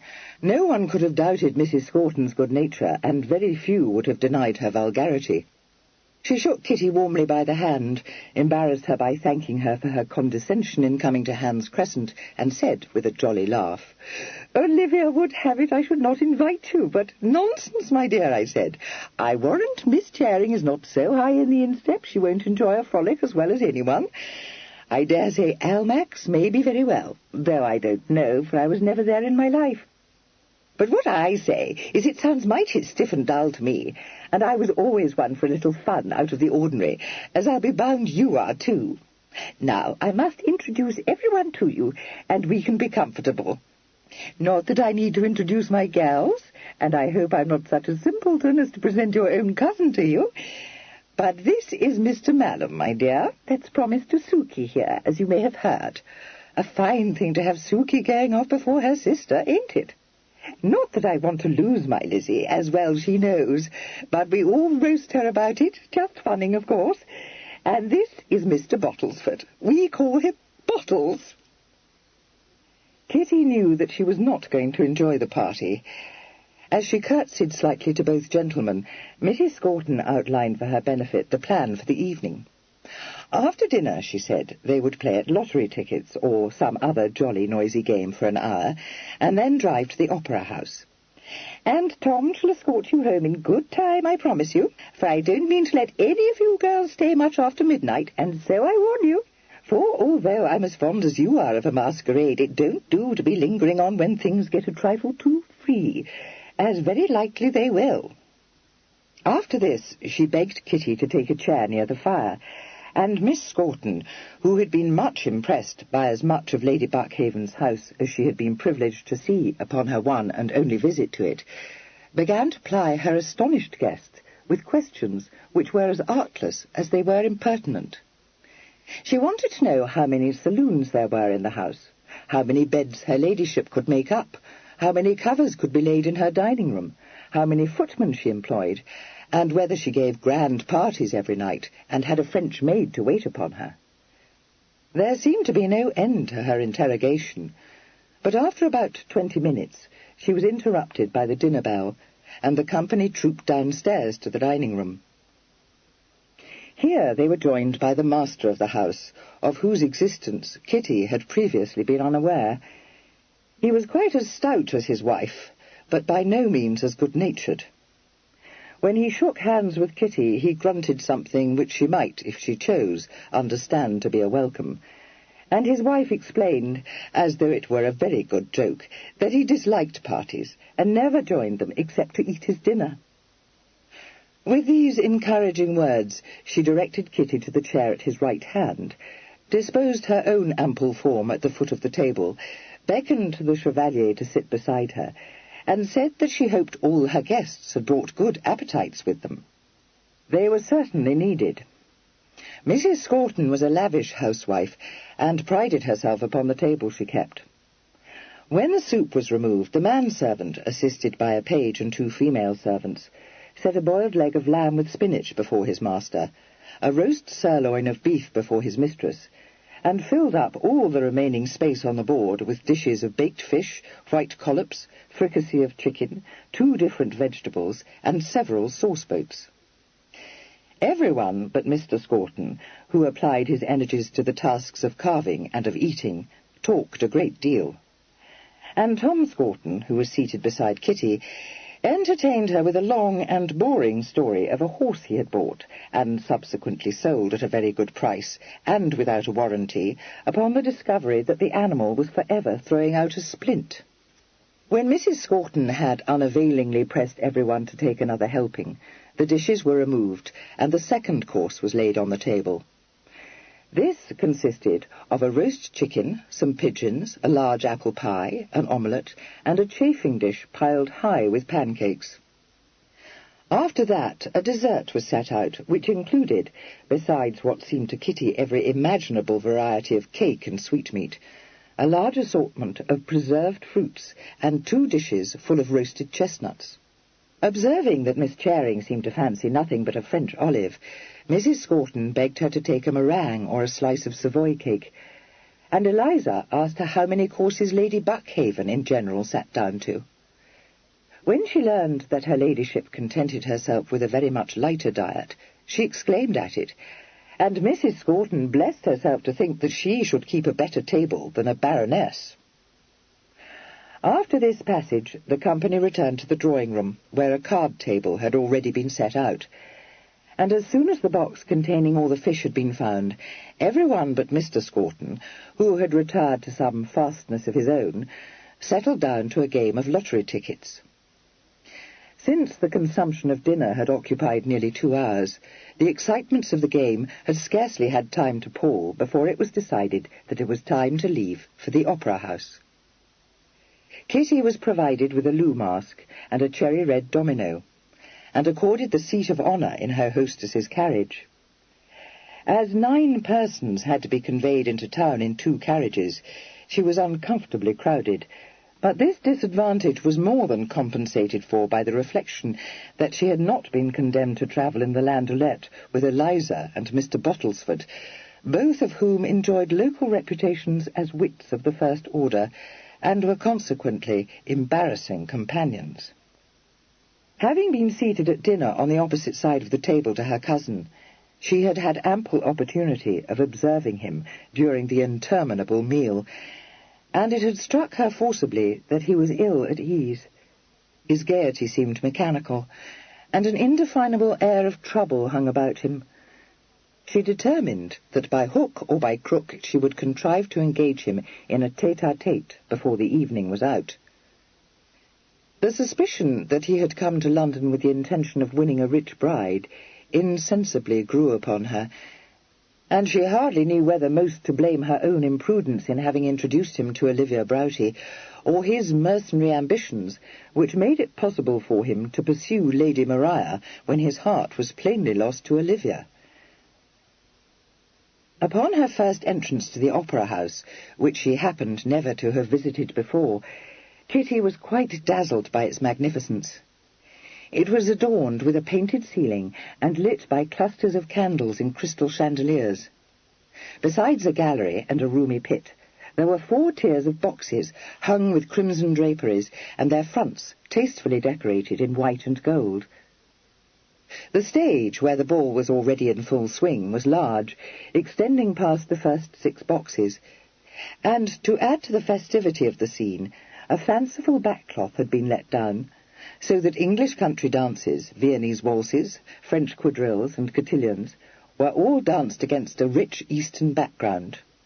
Although it was some time before midnight, the house was already crowded, and every costume, from the simple domino to the magnificence of Tudor doublets, was to be seen. Nearly everyone was masked, but several bold-eyed damsels and a number of gentlemen had dispensed with this disguise, and were behaving with what, to country-bred Kitty, seemed a strange lack of decorum. By means which he was only too ready to impart to anyone who could be induced to listen to him, Tom Scorton had procured a box on the lowest tier, a cunning stroke on which he invited his mother and her guests to congratulate him, but which Kitty soon discovered to be an unenviable position.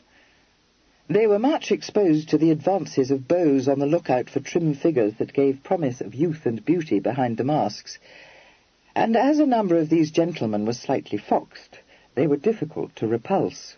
Neither of the Misses Scorton appeared in the least discomposed by this nuisance, Eliza going so far as to bandy witticisms with a pertinacious buck, improbably attired as Charles I, and Susan consenting to dance the boulanger with a dashing harlequin.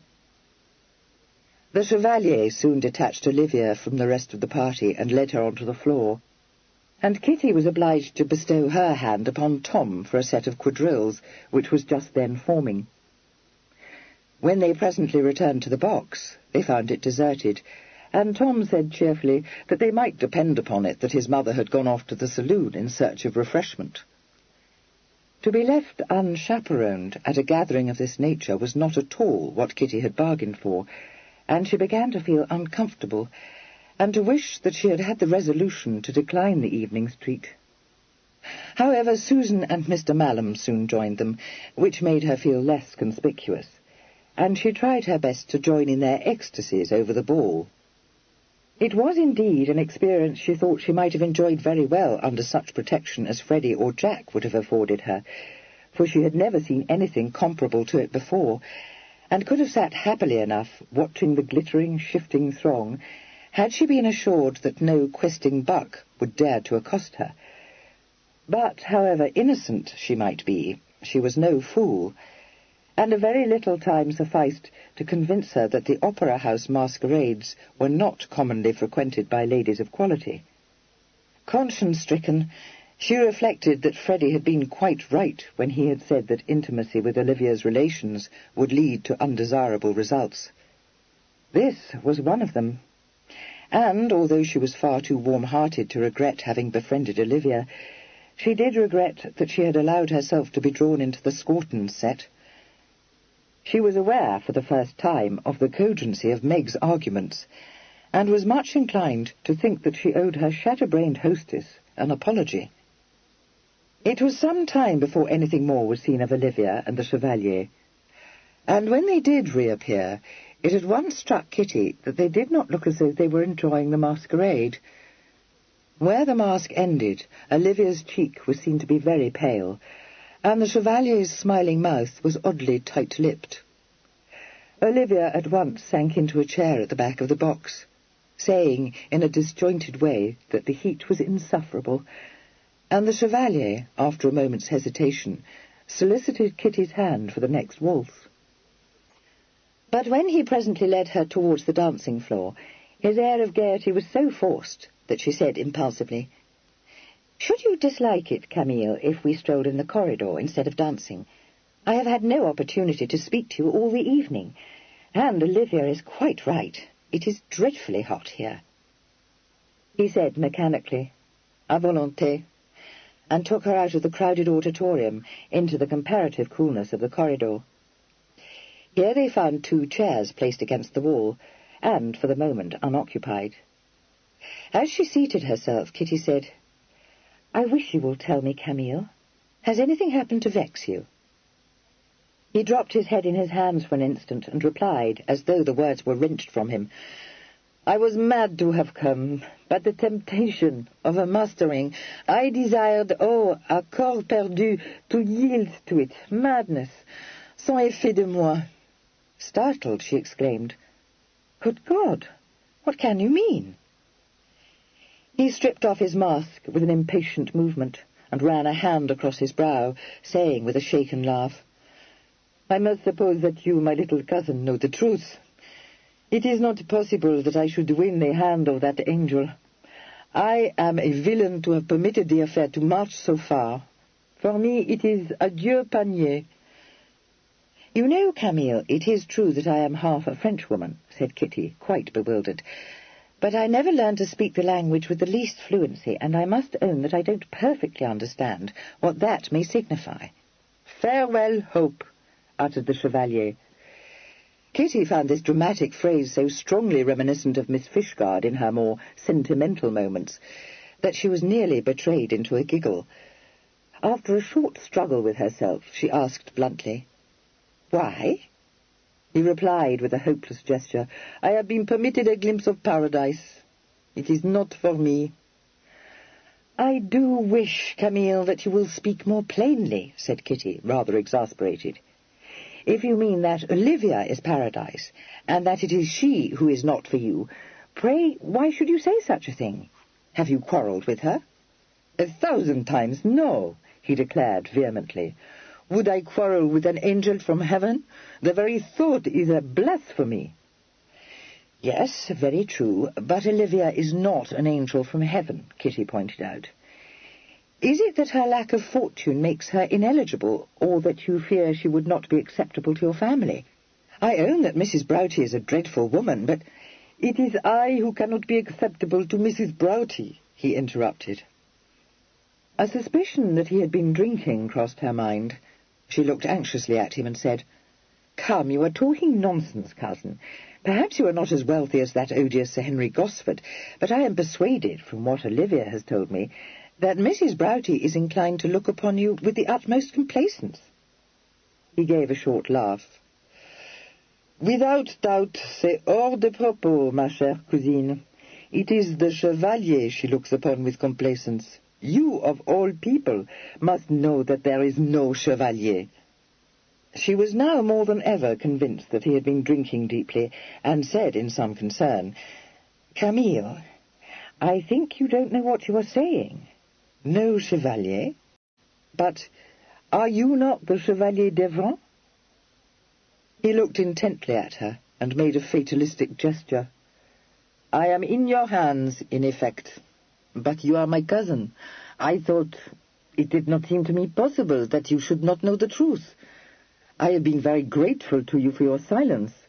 When the so obliging Mr. Westrother told me that you desired to renew your acquaintance with me, that was a moment indeed. But always I am a gamester. It is my profession.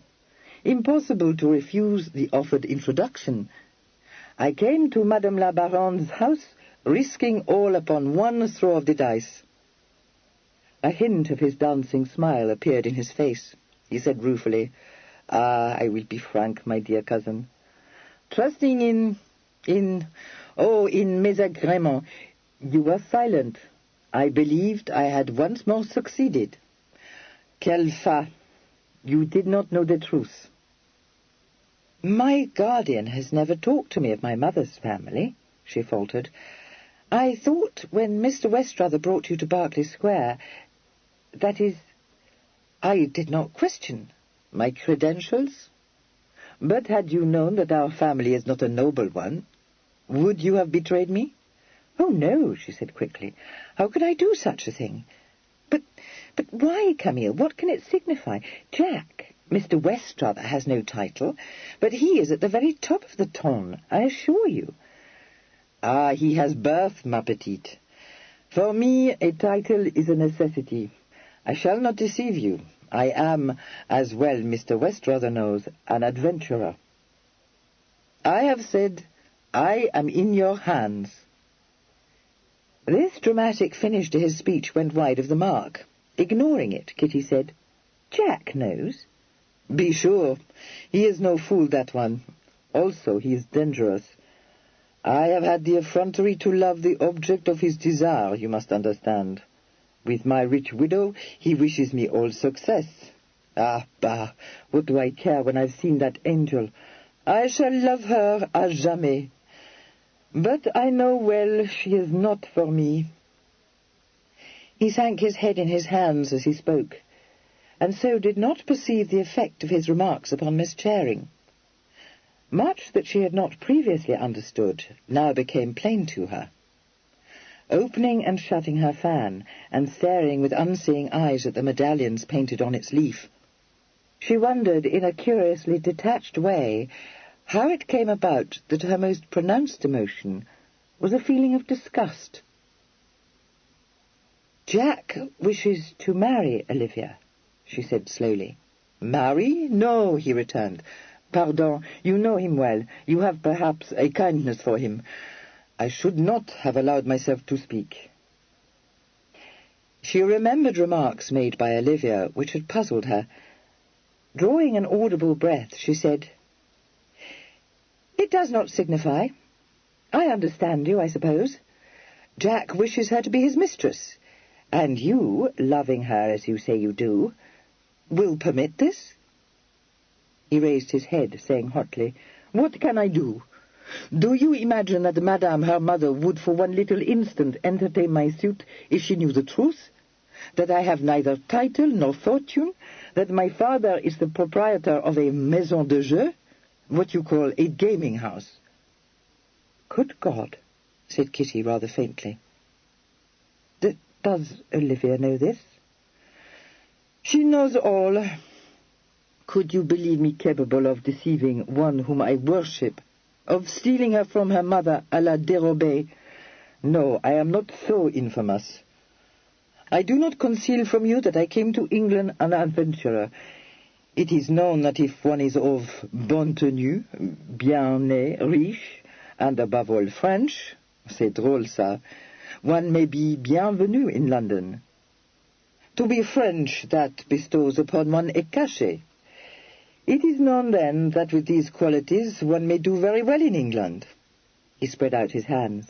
De plus, in my childhood I lived here. I know England, I can speak the language with fluency.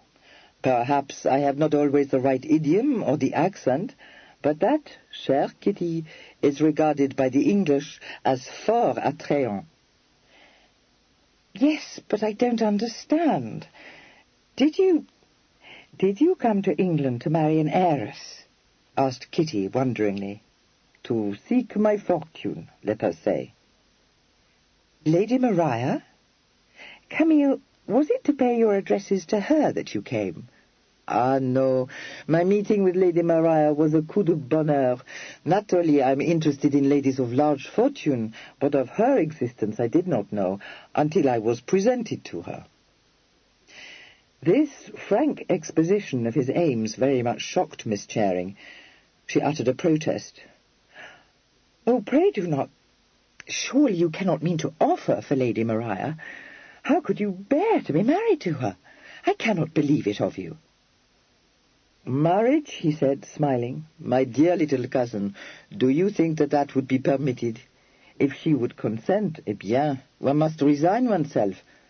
But I find her a woman insufferably proud, and I think she could not support the mortification of having so plainly encouraged the advances of one who is not, how shall I say, a chevalier d'honneur, but a chevalier d'industrie. She gazed at him uncomprehendingly. No, indeed.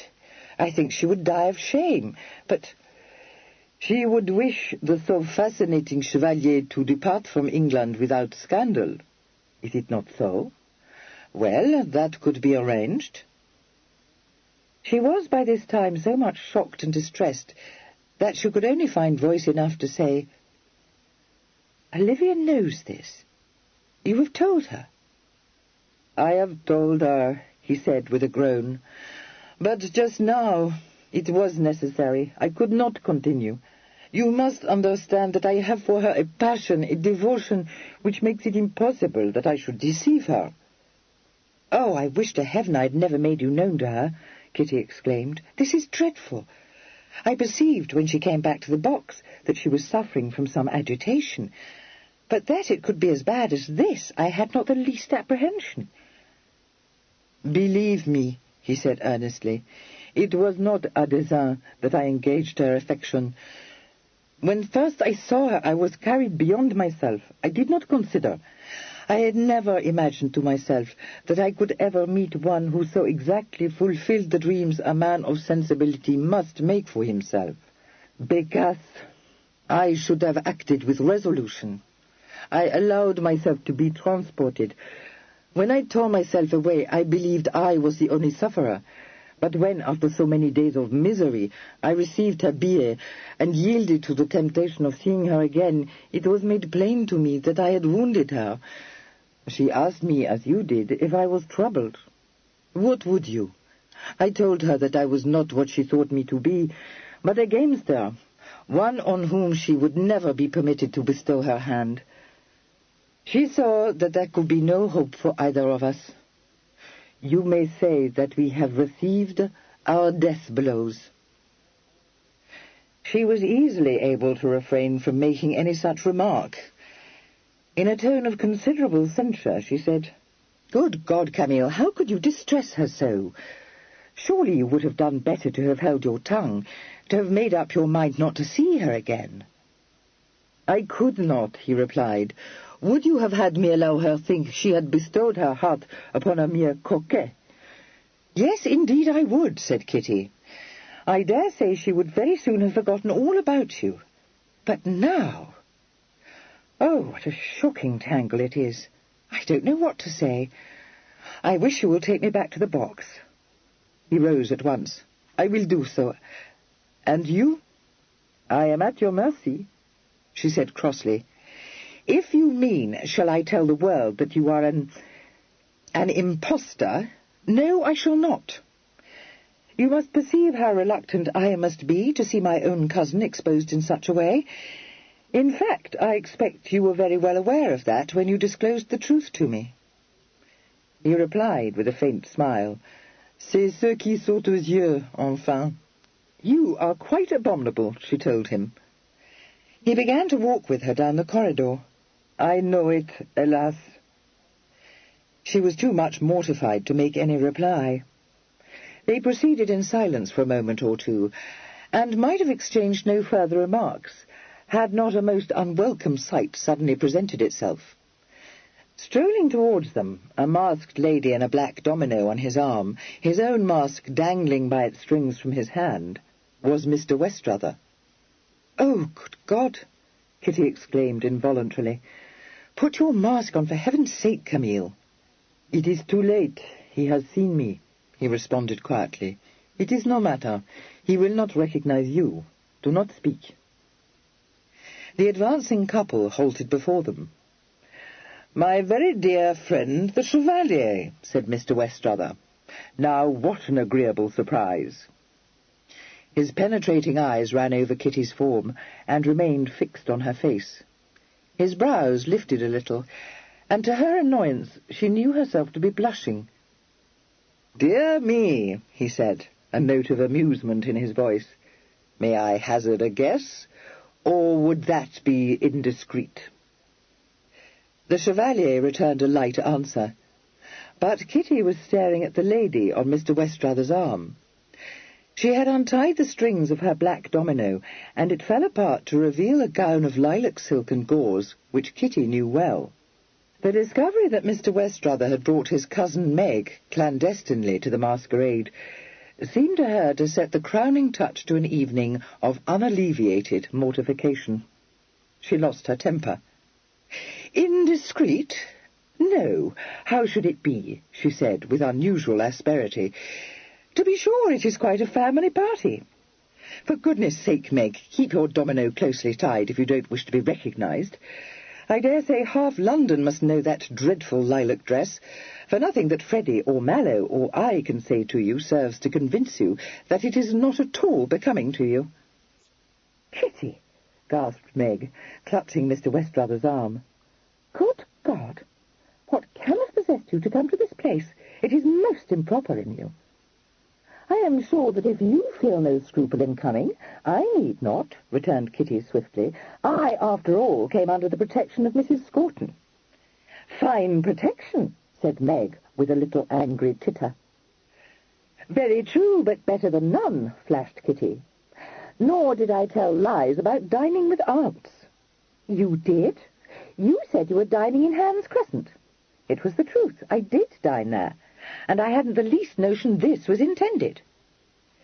The Chevalier, considerably alarmed by these signs of brewing storm, tried at this point to intervene, saying, "Ma chère cousine, we must return to our box, or Mrs. Scorton will become anxious."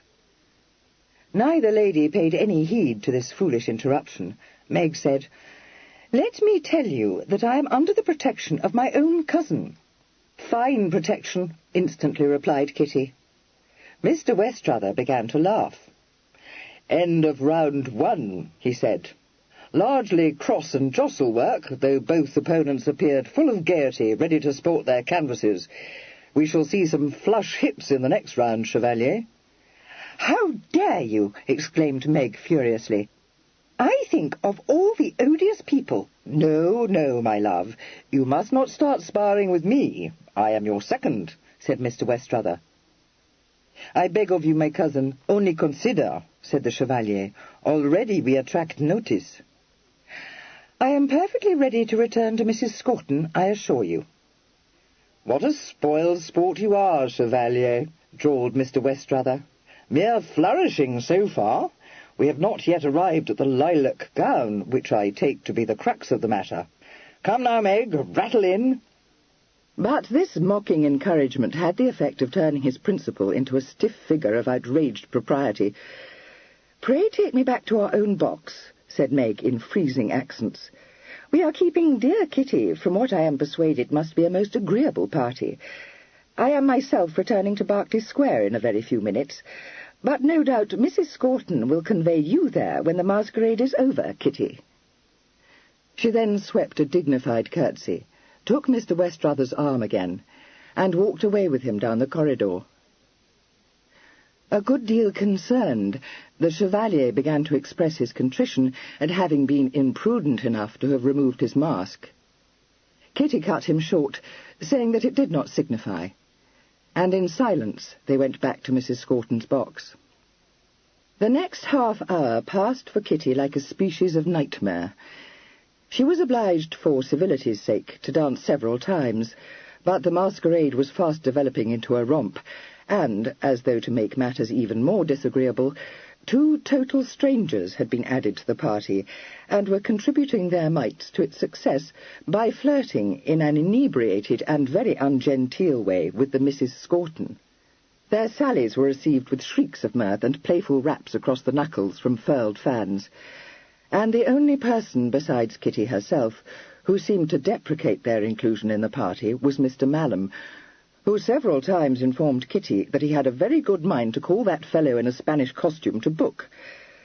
Since the fellow in question was behaving extremely freely with Miss Susan Scorton, Kitty could only be surprised that he did not do it.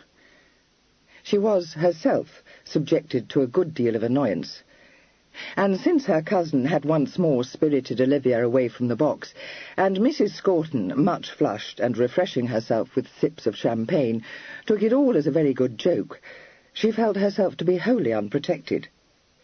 She excused herself from waltzing with Tom Scorton, and, when the rest of the party surged out of the box to take the floor, was thankful to find herself alone, Mrs. Scorton having gone off with Eliza to pin up her daughter's torn flounce. She withdrew to a chair at the back of the box, trying to compose her disordered nerves, but was startled a few minutes later by feeling a touch on her shoulder. Such had been the experiences of this disastrous evening that she uttered a cry and shrank away from the hand. A familiar and most welcome voice smote her ears. "No, really, Kit," it said. "No need to screech. Only me." "Freddie," she cried, turning sharply in her chair. "Oh, how thankful I am! How in the world did you know I was here?" "Happened to be in Berkeley Square when Meg's coachman took her off," he replied. "Said young Scorton meant to bring you home. Didn't like it above half, so I took a hack to Hans Crescent. Thought I'd bring you home myself. Servant said you wasn't there, so I saw old Scorton, very rum-tut. He told me where you were. Told me the number of the box, so I came to fetch you away. Thing is, Kit, not the thing." "Oh, Freddie, I know it," she said, clasping his hand between both of hers. "Pray believe that I would never have consented to have come, had I the smallest notion how it would be. But what could I do when it was all arranged? It has been so very dreadful. You do not know the half. Will Mrs. Scorton be offended if you take me home? I would give anything to escape from this vulgar place." "Don't signify if she is," he replied, patting her shoulder in a soothing way. "No business to bring you here. You leave it to me." "Oh, yes," she sighed gratefully. "You will know just how to do." She was perfectly right. Upon Mrs. Scorton's reappearance, she found herself confronted not by the fool of his family, but by the Honourable Frederick Standen, a pink of the pinks, who knew to a nicety how to blend courtesy with hauteur, and who informed her, with exquisite politeness, that he rather fancied his cousin was tired and would like to be taken home.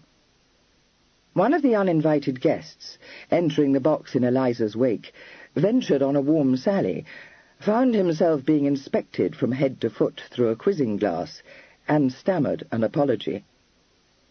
The eye, hideously magnified by the glass, continued to stare at him for an unnerving moment. "Ah, just so," said Mr. Standen, letting the glass fall at last. "Come, Kit. You're very obedient, ma'am." He allowed his betrothed only time enough to utter a civil word of gratitude for a delightful party, and then bore her away, saying, as he shut the door of the box, "Obliged to take you home in a hack, Kit. Nothing for it." "You are welcome to take me home in a wheelbarrow," she assured him. "Wouldn't do at all," said Mr. Standen decidedly. "Sort of thing that would be bound to set people's backs up. Besides, haven't got a wheelbarrow." She gave a shaken laugh. "Oh, Freddie, how can you be so absurd when you are so wise?" Much struck, he said, "You think I'm wise? Me?" "Of course I do. You always know just what one should do. And if only I had attended to you when you warned me what would come of it, if I allowed myself to be drawn into poor Olivia's set, I should not have fallen into this scrape. Are you very much displeased with me, Freddie?" "No, no, not your fault. Just not up to snuff," he assured her. "You are a great deal too kind to me," she said, pressing his arm. "Indeed, I am sorry, and so very grateful to you for rescuing me. I was in flat despair. Oh, but, Freddie, I could not help wishing you had been present at that dreadful dinner party. Only if you had been, and we had exchanged glances, I know I must have gone into whoops, so perhaps it is as well you were not. I sat beside Mr. Scorton, and he barely spoke a word, but ate and ate until his face shone, and I don't think he could speak." "Told you he was a rum touch," remarked Freddie. "Able to speak by the time I arrived, though. Queer set of company, wasn't it? Who was that fellow I set down just now?" "I haven't a notion, and I doubt if the Scortons have either, for he was not of our party at the start of the evening. And I must say, Freddie, you did it beautifully. It was almost enough to make up for all the rest." "Very happy to have been of service," murmured Mr. Standen, gratified. "Fellow been annoying you?"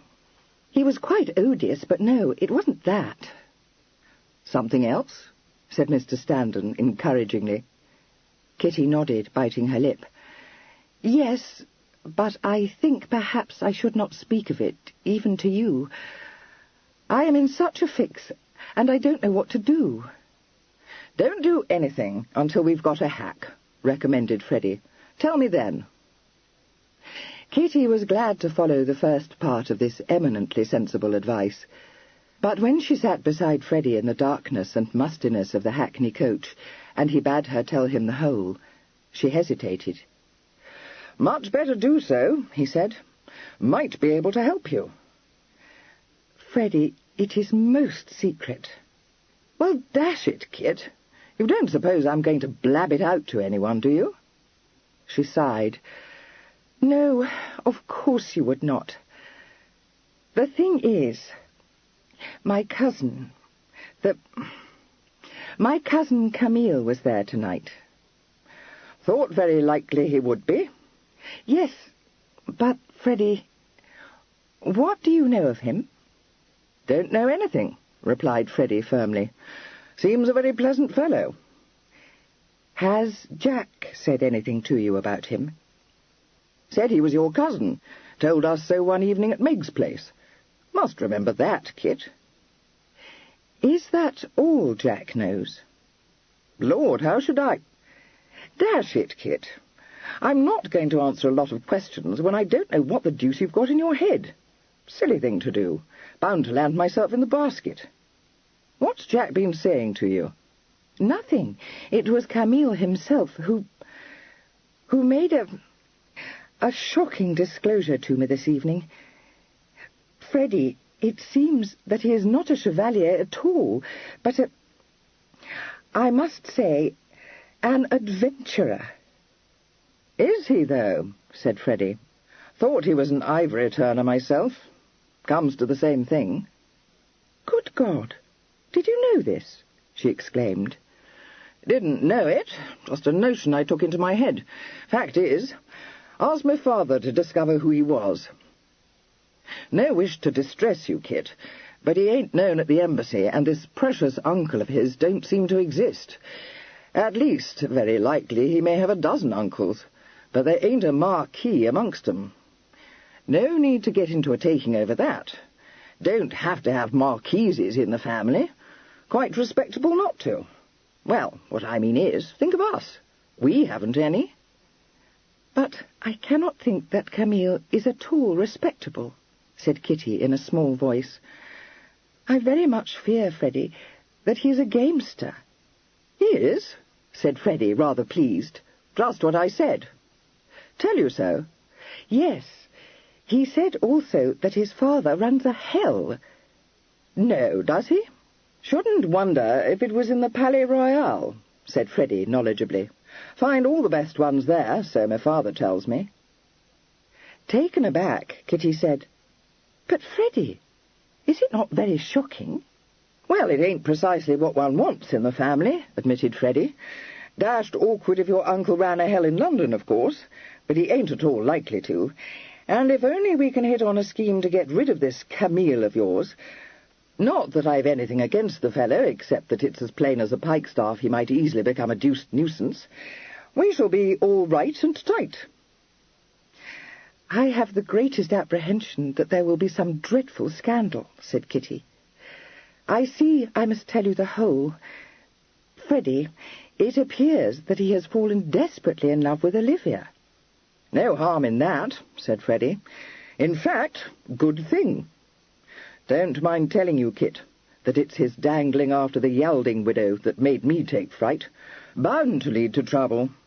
Needn't think old Anwick won't make a lot of dashed awkward inquiries, because that's just what he will do. Anyone would. Oh, Freddie, I fear you do not understand, said Kitty unhappily, and began, in a halting voice, to tell him just what the Chevalier had said to her. He listened to her attentively, but his comment at the end of her recital was not just what she had expected. "Do you mean to tell me the fellow said all this to you, Kit?" he demanded, incredulously. "Well, if that don't beat the Dutch. Why the deuce couldn't he have kept his mouth shut? French. Never knew such a set of gabsters."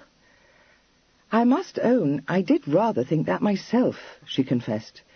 "Indeed, I was aghast to learn that he had disclosed the truth to Olivia." "I should think you would be," he agreed.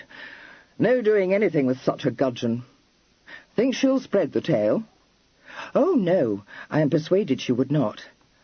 But only think of the pain she must have suffered." "No use thinking of that. Got enough to think about on our own account. Nothing for it but to pack the fellow off to France again, Kit. Dashed if I'll have him causing you embarrassment. Devilish unpleasant situation if the truth leaked out, you know." "Oh, yes. And how shocking it would be if poor Lady Maria were to be taken in, when I know the whole, and should have warned her. Only how can I, Freddie?" Rather alarmed, he said, "Lord, no. Now, for God's sake, Kit, don't you do anything buffle-headed. Only make bad worse. Got to think of a way to be rid of him. Dare say I shall hit on something." "Would he go, do you suppose, if you threatened him with exposure?" she asked doubtfully. "Not unless he's a regular flat, which we know he ain't," he replied. "Must know I wouldn't do any such thing. Nice scandal to start in the family." "Would Jack?" she asked. "That is what I can't help being afraid of. I fancy Jack may have a good reason for wishing Camille otherwhere." "Fellow tell you that too?" demanded Freddie. "Well, upon my soul." "Is it true, Freddie?" asked Kitty shyly. "No use asking me. For one thing, dashed improper, and for another, wouldn't tell you if I knew, which I don't. Got something better to do than to pry into what don't concern me." "Well," said Kitty with fortitude, "I have learned a great deal since I came to town, and I think very likely it is true." "It don't signify whether it is or whether it ain't. Point is, Jack won't expose your cousin any more than I will. Coming it a trifle too strong. What I mean is, if he rumbled the fellow's lay, what the devil did he mean by presenting him to you, let alone a lot of other people? Yes, by Jove. Brought him to Miss Sister's house. Spiked his own guns, Kit. He's a bruising rider, but he don't overface his horses. He'll keep his mouth shut. Freddie, if he knew, or even suspected, that my cousin was not what he pretends to be, why did he bring him to Berkeley Square? Because it's the sort of thing he would do, said Freddie tartly. Same reason he tried to hoax me into going down to Arnside. Got a dashed queer sense of humour. Yes, I see, said Kitty. I expect he wanted to punish me a little. Why didn't you tell me what you suspected, Freddie? Because I ain't a French gabster, said Freddie. Chapter 16. Upon their arrival in Berkeley Square, they were admitted into the house by the porter. Freddie was just about to take formal leave of his betrothed when his sister, attired in a flounced and frilled dressing gown of rose-pink silk, appeared at the head of the staircase and began to deliver herself of a dignified request to Miss Charing to come to her bedroom before she retired to her own. As the speech had been carefully composed and conned, it was a pity that the greater part of it remained unuttered. Her ladyship, perceiving Kitty's escort, broke off in sudden dismay and clutched the banister rail. "Freddie," she said faintly. "Oh, Meg, is that you?" cried Kitty, nobly coming to her rescue. "I wish you had not sat up for me. Was it very tedious, your party?" A speaking look of gratitude was cast down at her. Meg recovered her colour a little and replied, "Oh, yes, a dead bore. Do pray come to my room. Good night, Freddie. Don't keep Kitty standing down there, prosing on forever." She waved an airy hand and disappeared again from view. Freddie, who had been surveying her with an expression on his face of strong disapproval, said despairingly, "Pink!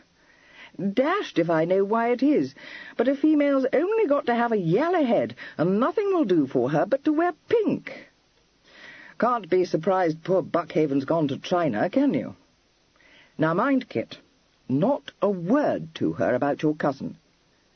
"No, I promise I will be entirely silent on that head," Kitty assured him, giving him her hand and clasping his warmly. "Good night. And indeed I thank you, Freddie." He kissed her fingers gracefully. No, pleasure," he stammered. He then departed, and Kitty sped up the stairs to her hostess's room. Their quarrel was forgotten. Meg said without preamble, "Kitty, how in the world came Freddie to bring you home? Good God, I was ready to sink." "He went to fetch me from the Scortons' house, learned where I had gone, and came there in search of me." "What a goose you are, Meg. I was in agonies lest you should betray yourself." "He didn't suspect," Meg said anxiously. "No, of course he did not." "What an escape!" shuddered Meg. "I have been quite sick with apprehension, for he doesn't like it when I go out with Jack, and if he knew of this, I dare say he would tell Papa, and you may depend upon it I should be packed off to stay with Lady Buckhaven on the instant. I must say it was excessively handsome of you not to have told him, Kitty." "As though I would do anything so shabby," exclaimed Kitty. "But whatever possessed you to go to the opera house? How could Jack have taken you there? I saw at once that it was not at all the sort of party one ought to go to, and surely he must have known that." "Oh, yes, he said that Freddie would have his blood if he came to hear of it. But there was not the least harm, you know. I have always so wished to go to one of those masquerades, and of course Buckhaven will never take me, and nor will Freddie, so I teased Jack too. He took very good care of me, I assure you, and it is not as though I was unmasked. We came away at midnight, but I should like to have remained, for I thought it was very good sport, though, of course, shockingly vulgar. Did you enjoy it?" Kitty shuddered. "It was quite the worst evening I have ever spent," she said. "I was never more thankful in my life than when I saw Freddie." "Was he very much vexed?" inquired Meg. "He has such stuffy notions." No, he was so kind that I almost burst into tears, and he might have reproached me. I do think, said Kitty fervently, that Freddie is the most truly chivalrous person imaginable. Freddie's sister, regarding her with awe, opened her mouth, shut it again, swallowed, and managed to say, though in a faint voice, "Do you? Indeed?" Yes, and a great deal more to the purpose than all the people one was taught to revere, like Sir Launcelot and Sir Galahad and young Lochinvar and that kind of man. I dare say Freddie might not be a great hand at slaying dragons, but you may depend upon it, none of those knight-errants would be able to rescue one from a social fix. And you must own, Meg, that one has not the smallest need of a man who can kill dragons. And as for riding off with one in the middle of a party, which I have always thought must have been extremely uncomfortable, and not at all the sort of thing one would wish to happen to one. What is the matter? Meg raised her head from the sofa cushions. He would say it was not at all the thing. Very well, and why should he not? Said Kitty, refusing to share in her hostess's unseemly mirth. If you were to hear of such a thing's happening, you would think it most improper, now wouldn't you? A sudden thought occurred to her, and she choked, and said, in an uncertain tone, "As a matter of fact, he said that Lochinvar sounded to him like a dashed loose screw." A wail from the depths of the cushions proved to be too much for Kitty's command over herself. Both ladies then enjoyed a very hearty laugh, after which they embraced and parted company for the night without exchanging any further confidences. The following day passed uneventfully, the only excursion undertaken by the two rather weary ladies being a walk to Mount Street, whither they went to take leave of Lady Ledgerwood, who was conveying the nursery party to Margate that day. As this included Fanny and her governess, her ladyship's own maid, and two damsels hired to wait on the nursery and the schoolroom, it was an impressive cortege which set out from London, Lady Ledgerwood carrying Edmund in her own post-chaise, Miss Kendall and the two unmarried daughters of the house following in a second chaise, and Nurse, with the attendant Abigails and a mountain of baggage, bringing up the rear in a large travelling coach. Lord Ledgerwood, who was escorting his family and remaining with them for a few days, had taken one look at the pile of invalid comforts destined for the chaise that bore his ailing youngest son, and had said that he preferred to ride. Lady Ledgerwood, although flustered by all the bustle of departure, found time to sit for a few minutes with the visitors, inquiring anxiously after Meg's state of health, giving her a great deal of good advice, charging Kitty to take care of her, and loading both young ladies with conflicting admonitions on what they should do in the event of an accident. She said worriedly that she very much disliked being obliged to leave them unprotected, but derived a certain modicum of comfort from the reflection that it would not be many days before Lord Ledgerwood was back in town. "Meanwhile, my love," said his lordship, taking snuff, "you may safely leave them in Freddie's care." These bland words caused his heir, who had joined the party, very natty in a new coat of blue superfine and pantaloons of a delicate dove-shade, to eye him with acute suspicion. Perceiving it, he laughed and said, "Pray do not look at me as though I were a coiled snake, Freddie. I am sure you will take excellent care of the girls. My dear, I do not wish to hurry you, but it is time we were setting forward." Everyone then went out to where the carriages waited. A footman was sent to fetch another rug for the invalid. Nurse and Miss Kendall dissuaded her ladyship from unpacking a valise to assure herself that Edmund's medicine had not been forgotten. Farewells were spoken, kisses exchanged, and at last the steps of the carriages were let up and the doors shut. Kitty, who could never see Lady Ledgerwood without suffering a smart of conscience, and was particularly discomposed by having received a very kind embrace from her, found that Lord Ledgerwood was at her elbow. and was thrown into still worse confusion by his holding out his hand to her and saying, with a smile, "For the present, goodbye, my child. I look forward to having you under my own roof at no very distant date now." A blush flooded her cheeks. She stammered she knew not what, and cast an almost frightened look up into his face.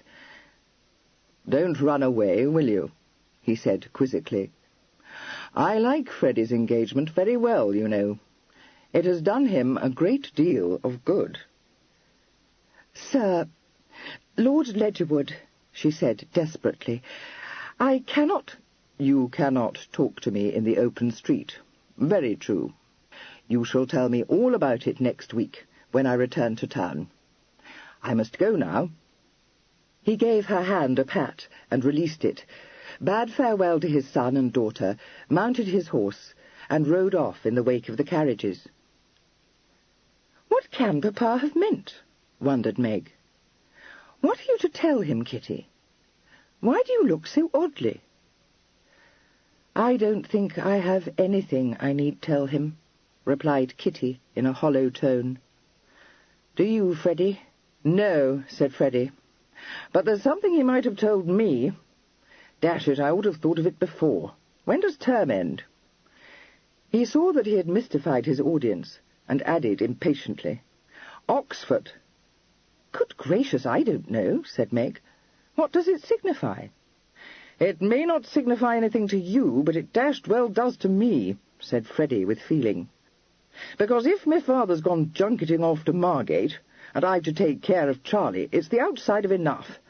The last time Charlie was in town he was pounded by the watch, and I had to go and bail him out at 3 a.m, because he'd spent his last groat. Yes, you may laugh, Meg, but you know very well that if Charlie comes down from Oxford and finds my father away, he'll be bound to kick up some lark or other. I don't say it ain't a natural thing to do, but the thing is, I shall get the blame for it. I must go and take a look at the calendar at once." "Freddie, you will come to see me later, won't you?" Kitty begged. "You know we have something important to discuss." "Yes, I'll come tomorrow," he said. "Must make sure Charlie don't catch me napping first." Kitty was a good deal amused, but as she and Meg began to walk back to Berkeley Square, Meg said, "Poor Freddie, he is forever being obliged to get Charlie out of a scrape, you know." "But I thought Charlie was the clever one," objected Kitty. "Oh, yes, indeed he is. He took a great many prizes at Eton, and never finds the least difficulty in learning anything. Only, of course, Freddie is the eldest, besides being on the town, and so it is not to be wondered at that Charlie depends upon him in all his absurd fixes." "Charlie," said Meg, with simple pride, "is very wild, you see." Upon the following morning, while she waited for Meg in the barouche outside a shop in Bond Street, Kitty heard her name spoken, and turned her head from the contemplation of a hat in a milliner's window across the street, to find that Mrs. Broughty and Olivia had paused beside the carriage.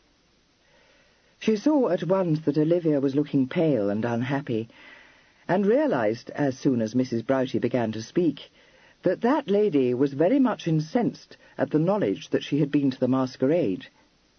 The most profuse apologies to Miss Charing tripped off her tongue. She dared not hope that she would forgive Olivia for having drawn her into such a scrape, feared she must have been very much disgusted, scarcely knew how she herself could ever venture to look dear Lady Buckhaven in the face again. Hoping very much that Meg would not suddenly appear to put her to this necessity, Kitty said everything that was proper, even going so far as to assert mendaciously that she had passed a very agreeable evening. "I would not have had such a thing happen for the world," Mrs. Broughty declared, a flush of annoyance in her cheeks. "Opera-house masquerades, indeed! I cannot conceive how Olivia can have consented to such a vulgar scheme, for you are not to be thinking, Miss Charing, that I have not taught her better, as I don't doubt you must be. Fine doings for a gentleman's daughter, as I have been telling her ever since I heard about this start. If she does not destroy all her chances, it will be no fault of hers, I am sure. I was never more put out in my life. "Oh, pray, hush, ma'am," begged Kitty, perceiving that Olivia was on the brink of tears. "There was no harm done, I do assure you. Have you some errand in Bond Street? I am awaiting Lady Buckhaven, and should be so much obliged to you if you will permit Olivia to bear me company for a few minutes." "I am sure the obligation is all on my side, dear Miss Charing, for I was prepared for you to cut the connection, and never have another word to say to Olivia. I am bound for Hookham's library, and I shall be very happy to leave Olivia with you, if you will be so condescending as to overlook her conduct." "If Olivia will be so good as to stroll with me down the street, I will bring her to Hookham's in a few minutes," promised Kitty, descending from the barouche. Addressing the footman, who had jumped down to open the door for her, she said, "If her ladyship should return before I do myself, please inform her that I shall not be gone above 15 minutes. She then bowed civilly to Mrs. Broughty, and bore Olivia off in the opposite direction to Hookham's, saying, as she slipped her hand in her arm, "We cannot talk freely in the carriage, so I thought you would not object to walking a little way with me. My dear, pray do not look so cast down. Indeed, there is not the least need. I am sorry your mamma should be so much vexed, and fear you have been having a sad time of it, poor little thing." "It has been so dreadful," Olivia said, in a trembling voice. "I thought we must have packed our trunks yesterday, for mamma quarrelled quite shockingly with Aunt Mattie. I dare say you might have heard them half a mile away, particularly when my poor aunt fell into strong hysterics. However, it is now made up between them, only mamma says that I have ruined all my chances, besides having behaved ill from the start in not making a push to avail myself of all the opportunities that have been put in my way. But, oh, my dear Miss Charing, I did try to do just what she bid me, and I should have been very glad to have caught a rich husband then, for I had not met Camille. Only now it is all changed, and the only hope I have is that I shall go into a decline and die." Slightly startled by this peculiar ambition, Kitty said, "Good God, don't speak of such a thing. May I talk frankly to you? My cousin disclosed the whole to me, as I dare say he may have told you. You may guess how shocked I am, and how distressed to think that it should have been I who made him known to you. Believe me, had I had the smallest suspicion of the truth, I would never have done so. I have been an ill friend to you, Olivia. I am fully conscious of it." "Oh, no, no, never!" Olivia exclaimed. "We loved one another at first sight. Whatever becomes of me, I cannot regret that I have known him. But even hope is denied us. It is useless to suppose that mamma would give her consent, for although Camille's papa, you know, is in a very good way of business, he is the proprietor of several gaming establishments in Paris, and all of them of the first style of elegance. Mamma is so determined I should make a grand match that I know it would not do for her. Then, too, how would Camille's papa regard it? I have no fortune, and it is precisely that which Camille came to England to seek. Oh, Miss Charing, when I consider that I must be the unwitting cause of perhaps destroying all his chances, I declare I could almost cast myself into the river." Kitty had been prepared for reproaches, but scarcely for this. It was a moment before she could collect her wits enough to answer, "But you could not wish to marry one who is, alas, an impostor. Worse. It pains me to say it, for I too had the greatest kindness for Camille, but I fear, Olivia, he is an adventurer. He has deceived us all. The shock to me has been severe. To you, how much more so it must have been." "Oh, yes, for I knew on the instant that mamma would dislike it extremely. But he has not deceived me, dear Miss Charing. Nothing could be more noble than his conduct." "Olivia," said Kitty, trying to reassemble her thoughts, "you cannot mean that you would be willing to ally yourself with him?" "Oh, if it were possible," sighed Olivia. I am sure I do not know why a man should not be a gamester, if his talents make it an eligible profession for him. Can it be that you suspect him of employing cheating tricks? I assure you it is unjust. He says that Greeking methods never answer, and that he never uses them save in the direst straits. His papa's houses are patronized by all the grandest people, and they never use loaded dice or buy inferior wines. That, Camille says, is a very false economy. Everything should always be of the best, so that one's clients may be pleased and come again and again. Of course it costs a great deal of money at the outset, but the returns are enormous. Kitty could think of nothing better to say than, "Are they indeed?" "Yes. Although there are, as one can readily perceive, great hazards. Only fancy, a run of luck may break the bank at any moment. How exciting it must be! I had previously no notion." "No?" said Kitty, quite stunned. "No, for I knew nothing of such matters." Olivia sighed and relapsed into a mood of dejection. "But it is all to no avail. Mamma would never give her consent." "You must love my cousin very much," Kitty said. "Oh, dear, I wish... but that's to no purpose. Do you think if Camille were to engage upon some respectable occupation—" "No, I suppose it would not answer." "Oh, no, for how should he succeed? He was bred to his profession, you see, and you must perceive that with his air and address and his great skill, it is the very thing for him. Moreover, it is very romantic to be forever pitting one's wits against everyone, and I could not endure it if I were to be the means of thrusting him into some occupation which he would think a dead bore. I must put him out of my thoughts, though of course I never shall, for how shocking it would be if I were to ruin his whole career. Besides," added Olivia on a sob, "it is out of the question that I should be able to do so. Mamma says I must make up my mind to it to accept Sir Henry, if he should be so obliging as to offer for me." They had turned by this time, and were retracing their steps. "That," said Kitty decidedly, "you must never do." "My poor Olivia, it is the most shocking coil, and I don't know what to say, except that it would be quite wicked of you to marry that odious old man." "Indeed, I would much rather die," Olivia said earnestly. "The very thought of it casts me into such despair that I am sure it would be better for me to be dead.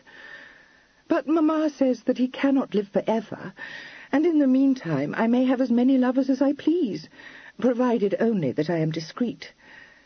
But I do not want many lovers." "Good God, I should hope not!" exclaimed Kitty.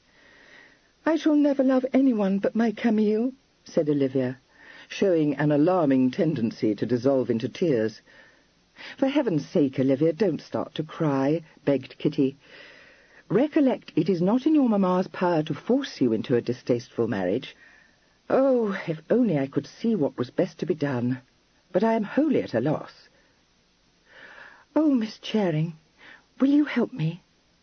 Yes, to the utmost of my power. But it is all such a dreadful tangle.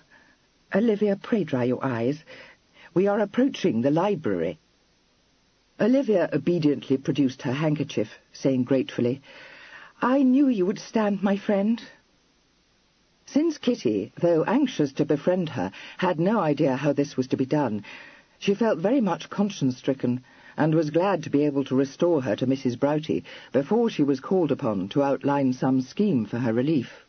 The only course that offered itself to her was to confide the whole to Freddie. But as he had sent a message to Berkeley Square that he would dine with his sister that evening, she had a good many hours to while away before she could seek his advice.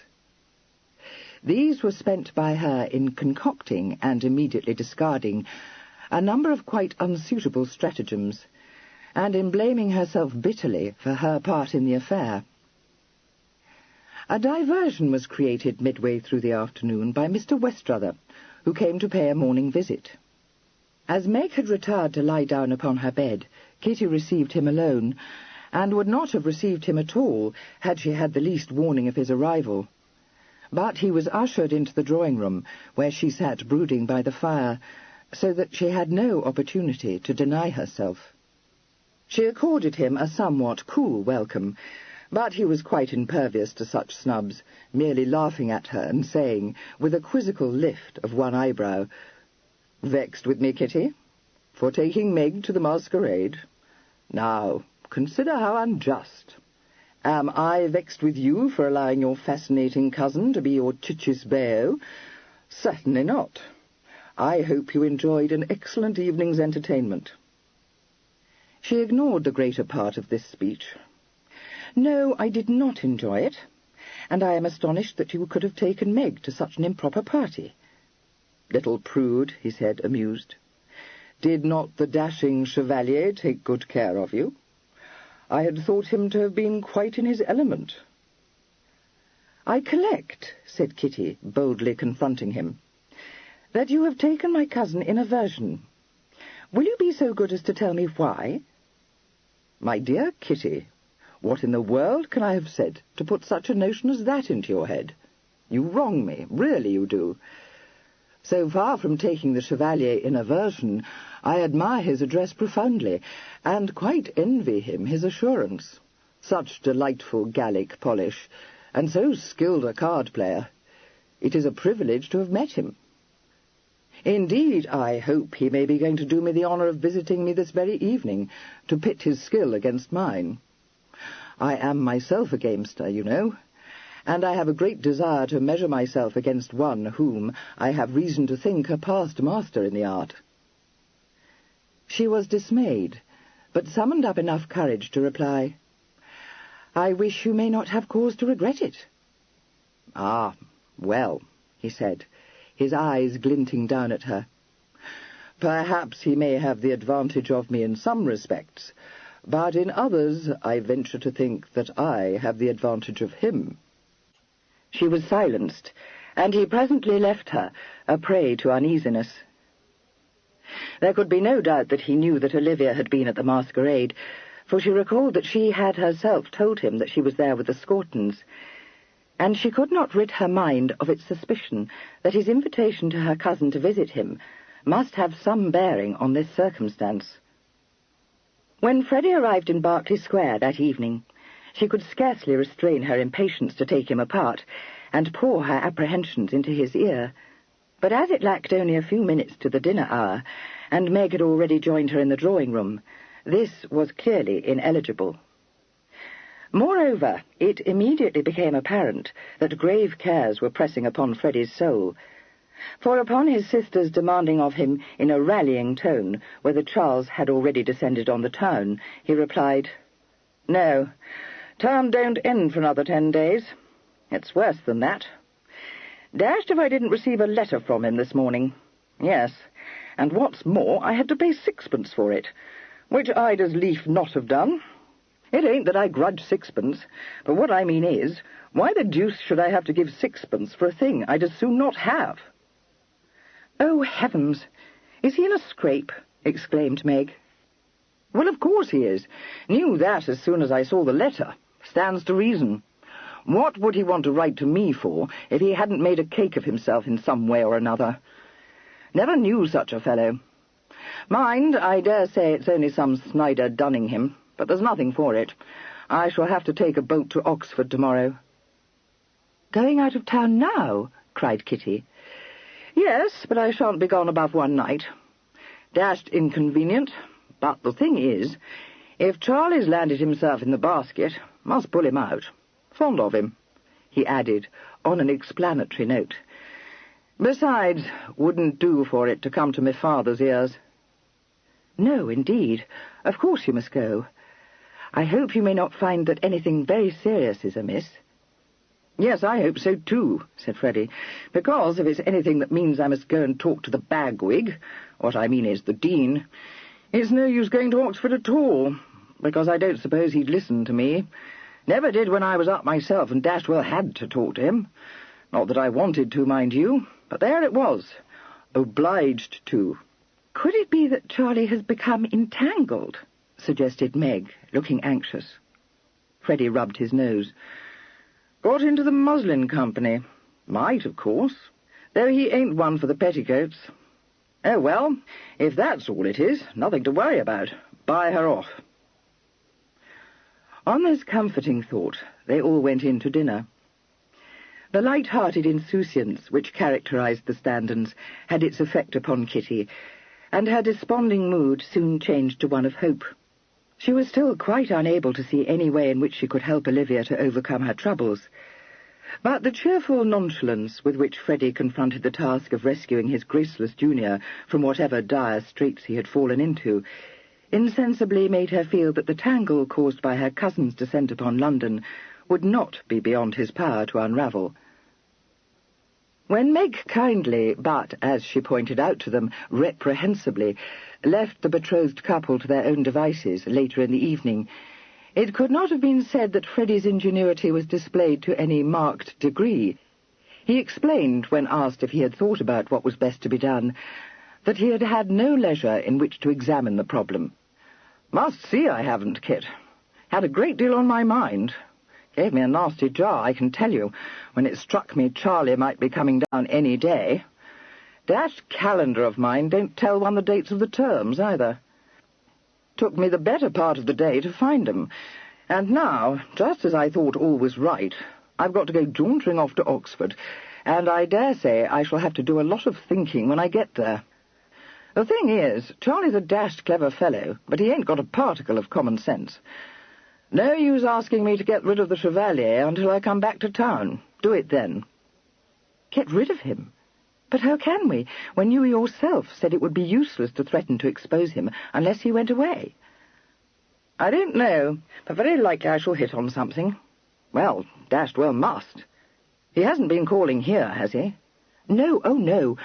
But I met Olivia today, and I very much fear that it has gone deeper with her than I knew. I own that what she said astonished me. It seems as though the only thing she cares for is that Mrs. Broughty would never countenance such a match. You may imagine my surprise when I discovered that Camille's disclosure has not shocked her, as it shocked me."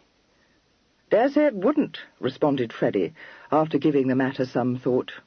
"Come to think of it, Kit, bit of an adventuress herself." "Freddie!" He gave an apologetic cough, but said firmly, "No use wrapping the thing up in clean linen. I don't say it's her fault, but she told you herself she came to town to catch a rich husband." "Well, nothing to say against that. Point is, that Broughty woman would play any havey-cavey trick to bring the thing off. Unscrupulous, that's the word."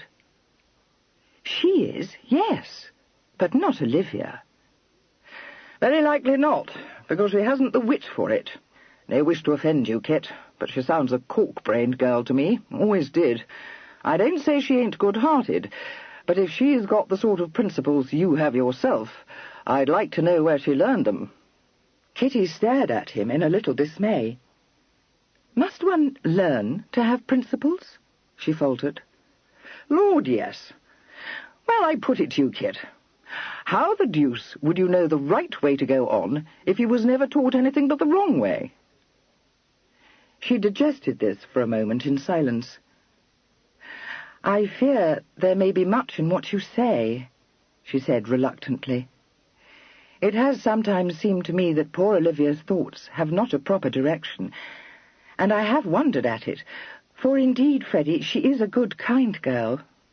But however it may be, it would be wicked to see her thrust into marriage with such a person as Sir Henry Gosford, and make not one push to save her. And when I consider what the alternative might be, and how much I am to blame for her present distress, I feel that I must try to help her.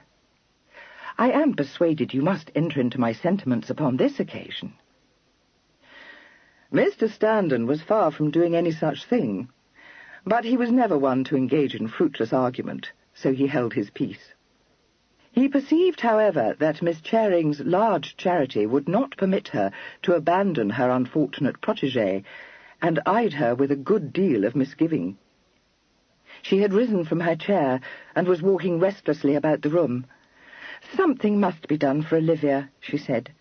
She depends upon me to help her, which makes it so particularly dreadful that I cannot. And then there is poor Dolph. All this business has almost made me forget him and Hannah. What wretched work I am making of it. Know what I think, Kit? Good thing if you did forget 'em.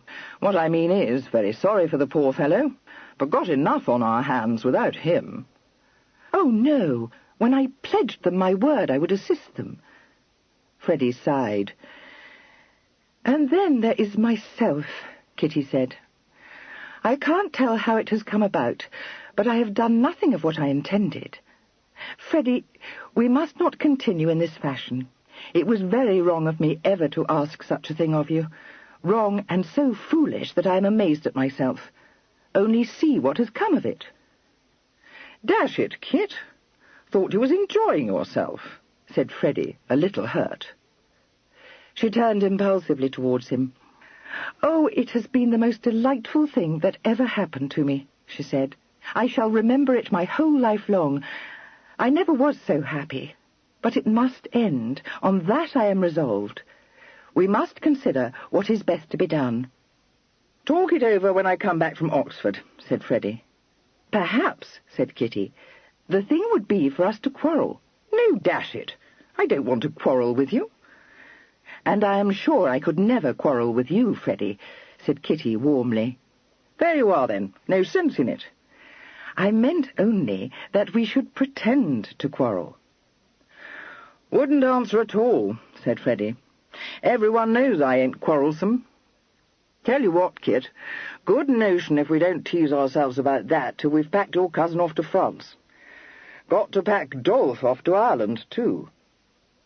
But you said you wished I would not.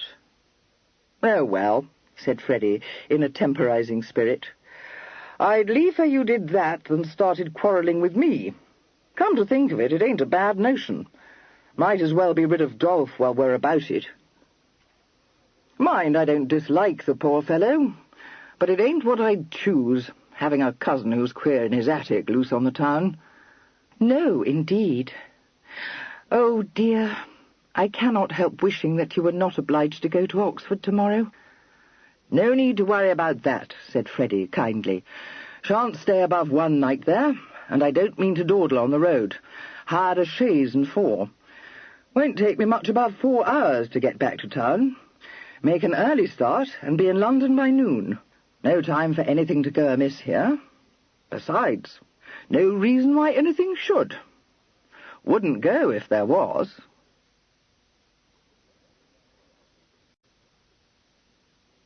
Chapter 17. Since Lord Buckhaven was a man of affairs, he paid for an early delivery of the post at his townhouse. Consequently, Kitty found a letter addressed to her in Miss Fishguard's spidery handwriting, lying beside her plate on the breakfast table next morning. She broke the wafer that sealed it and opened it, but was soon knitting her brows over it. It was evident that it had been written in considerable agitation, for although the opening lines, which expressed Miss Fishguard's hope that her charge was in good health and continuing to find her stay in town agreeable, were perfectly legible, the writing soon became little better than a scrawl. As Miss Fishguard, in a conscientious determination to save Kitty the cost of receiving a second sheet, had crossed her lines closely, the task of deciphering the whole was very nearly impossible. After poring over it for some minutes, Kitty exclaimed, "I declare I don't know what can be the matter with Fish. In general, she writes such a very neat hand, and here she is sending me a letter I cannot make head or tail of. I do hope Uncle Matthew has not driven her out of her wits." "I should think he would drive anyone out of her wits," observed Meg, sipping her coffee. "He must be the most odious person imaginable." "Yes, but in her last letter, Fish wrote that he was behaving quite amiably. Besides, she is really so much accustomed to his odd ways that she would not make a fuss only because he had thrown his stick at her, or something of that nature. But there can be no doubt that something is amiss, for she begs me to return so that she may tell me what has happened." "But you cannot," said Meg, putting down her cup. No, and she seems to feel that, for there is something here which I think is spare you for one day. That must mean you, Meg. Oh, yes, now I see. That word which I took to be ladybirds must be Lady Buckhaven. Then there is something I cannot read, and being thought a cockatrice. Who? Demanded Meg. If she means me, I think it is excessively uncivil of her, besides being unjust, for I never saw her but once in all my life. Perhaps it isn't cockatrice, yet it certainly looks like it. However, here, on the very next line, is something about Henry VIII. So I don't think it can be.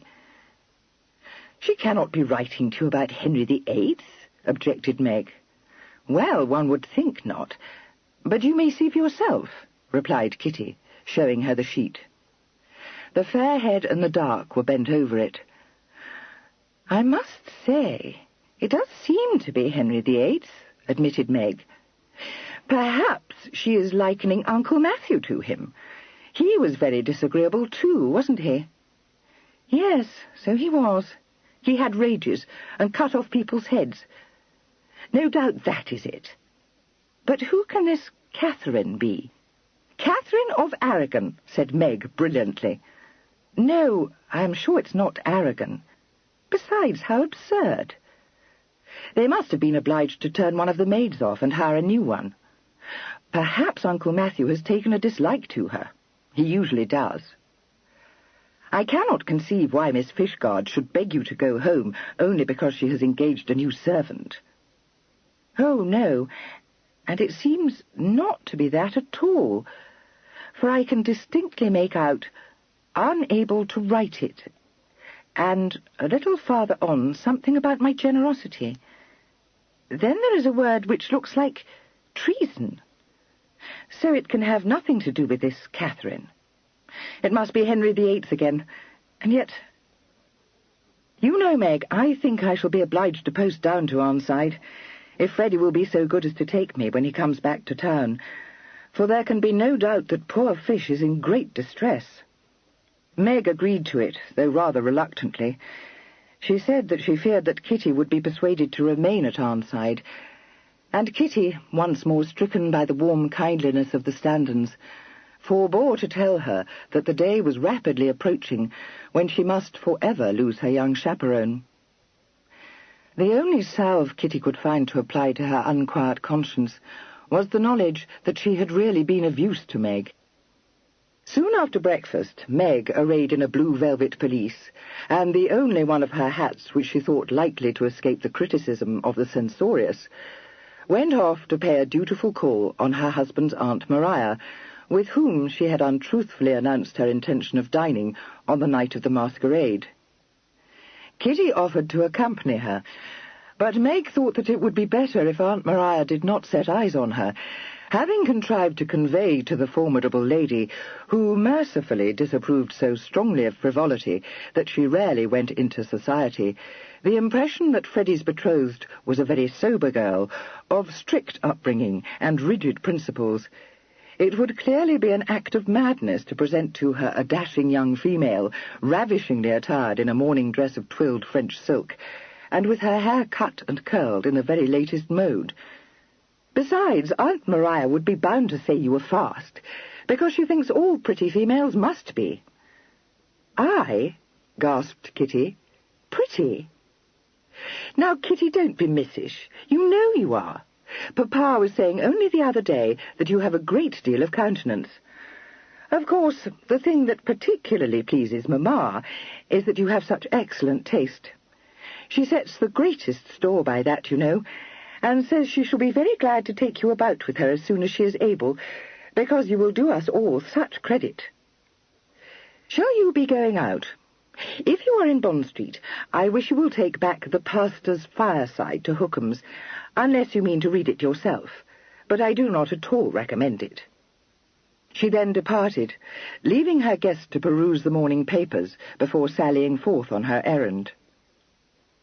She had just put on her hat and pelisse, and was descending the stairs to the hall, When Lord Dolphinton, having tugged violently at the bell and banged the knocker several times for good measure, was admitted into the house. "Miss Charing," uttered his lordship in agitated accents. "I fancy, my lord, that Miss has but this instant stepped out, but I will inquire," bowed Skelton. "Wait for her," said Dolphinton, thrusting his hat and cane upon the slightly startled butler. "Must see her. Important." "Good gracious, Dolph, whatever is the matter?" exclaimed Kitty, hurrying down the stairs. Dolphinton clutched her hand and said in a gasp, "Must see you." "Yes, yes, of course," said Kitty. "Come into the breakfast parlour and tell me all about it." He allowed himself to be led into this apartment, but when she had shut the door and pushed him gently into a chair by the fire, he seemed to find the greatest difficulty in enunciating a word. He sat opening and shutting his mouth for some moments, staring at her with such an expression of misery on his face that she became alarmed, and begged him to tell her if anything terrible had happened to Miss Plymstock. He swallowed convulsively. "Not Hannah. Me. Don't know what to do. Obliged to offer for you again." She could not help laughing. "Now, Dolph, don't be absurd. I collect that your mamma has been teasing you." He nodded. "Says I must sweep you off your feet. I don't want to. Don't want to sweep anybody off her feet. Not even Hannah. Don't know how. Besides, Freddie wouldn't like it. Might call me out. Not going to fight a duel with Freddie. Won't do it. I like Freddie. Like him better than Hugh, or—" Yes, you like him better than any of your cousins," said Kitty. "He won't call you out, I promise you." "Mamma says he won't, but I don't know. Mamma says you won't marry him. Says she knew it all along. Says if I do the thing right, you'll marry me. Says—" "She says that I shall like to be a countess, and you have only to tell me of all the advantages which would be mine if I married you for me to accept your offer," interrupted Kitty. "But this is all nonsense, Dolph, and there is nothing to put you in this taking. You may tell your mamma that you did her bidding, and I refuse to listen to you." He shook his head. "Don't understand. Haven't thought. I have. People may say I can't think, but I can. Often think for hours and hours. Thought about this, see it all. You refuse me, can't come here any more. Shan't see Hannah. Put a period to my existence. Only thing is, able to swim. Shouldn't like to put a pistol to my head. At least," he added, "don't think I should. Got peppered in the leg by a careless fellow once. Didn't like it above half." Considerably frightened, Kitty knelt beside his chair and took his hand and patted it. "No, Dolph. Pray do not talk in that wild fashion. I do understand. I understand perfectly. It is all my fault for not having thought of a way to help you all this time. But I will get you out of this fix." "You will?" said his lordship anxiously. "I will," she declared. "Oh, dear, it seems as though everything has come upon me at the same time. First Camille, and then fish, and now—" She broke off as an idea occurred to her, and suddenly raised her eyes to his lordship's face, staring fixedly at him. "You think you can get me out of it?" he said, a glimmer of hope in his eye. "Wait," said Kitty. She sat back on her heels, her brows knitted, and her gaze intent upon the wall. His lordship waited obediently, watching her with very much the air of an expectant dog. All at once her face broke into smiles, and she turned to him, seizing both his hands and saying impulsively, "I have it! How can I have been such a goose as not to have thought of it before? My poor dear fish, it is all her doing. You shall marry Miss Plymstock, and I can contrive it so that Freddie shall incur not the smallest blame for it. The only thing is, Dolph, should you object to deceiving your mamma?" "You think I could do that?" he asked intently. You could if I showed you how it may be done and told you several times what you must say to her." "Yes, I could," agreed his lordship, pleased to find his powers recognized. "Like to do it." "To be sure you would. Now, listen carefully, Dolph. I find myself obliged to go to Arnside, and you shall take me. You will tell your mamma that you did just as she bade you, and I said that I was willing to marry you if Uncle Matthew would consent to it. Only I must see him face to face to explain the matter to him. Have you understood that, Dolph? Very well. You will tell her that you mean to take me to Arnside tomorrow. Oh, Dolph, will she let you take me in your own carriage? I believe the post charges are shockingly dear, and I dare say you would find it as hard to lay your hands upon a large sum of money as I should." "Take you in my own carriage," he repeated, showing his comprehension, and keeping his eyes fixed on her face in a painful effort of concentration. "Yes, I think she will raise no demur," decided Kitty. "And there can be no fear of her coming with us, because Uncle Matthew has sworn he will not allow her to enter his house again. And she must know he meant it, because the last time she came, he made Stobhill bolt all the doors, and shouted to her out of the window of his dressing-room that she was to go away. Poor Fish had one of her worst spasms, and I must own that it was shockingly uncivil of Uncle Matthew. Well then, Dolph, you shall bring your carriage here tomorrow morning, quite early, remember, because I particularly wish to be gone out of town before noon. And I will arrange for Hannah to be here, as though she came with me to bear me company, you know, and we will drive away, all three of us. And we shall not go to Arnside, but to Garsfield Rectory." "Go to Garsfield Rectory," agreed his lordship, puzzled but trusting. She gave him a little shake. "To Hugh, Dolph. You know he is the rector. He can marry you to Hannah, and then you will be safe, and Hannah will not permit your mamma to tease you ever again. And your mamma will not question the propriety of your taking a valise with you, because she will expect us to remain at Arnside for the night. It is the most famous scheme, and the best of it is that Freddie need have nothing to do with it. It will be all my fault, and no one will be able to blame him in the least degree." It took time and patience to instill his role into Lord Dolphinton's slow mind, but once he had thoroughly grasped the ramifications of the plot, he became so enthusiastic that he was, with difficulty, dissuaded from accompanying Kitty upon a visit to Keppel Street.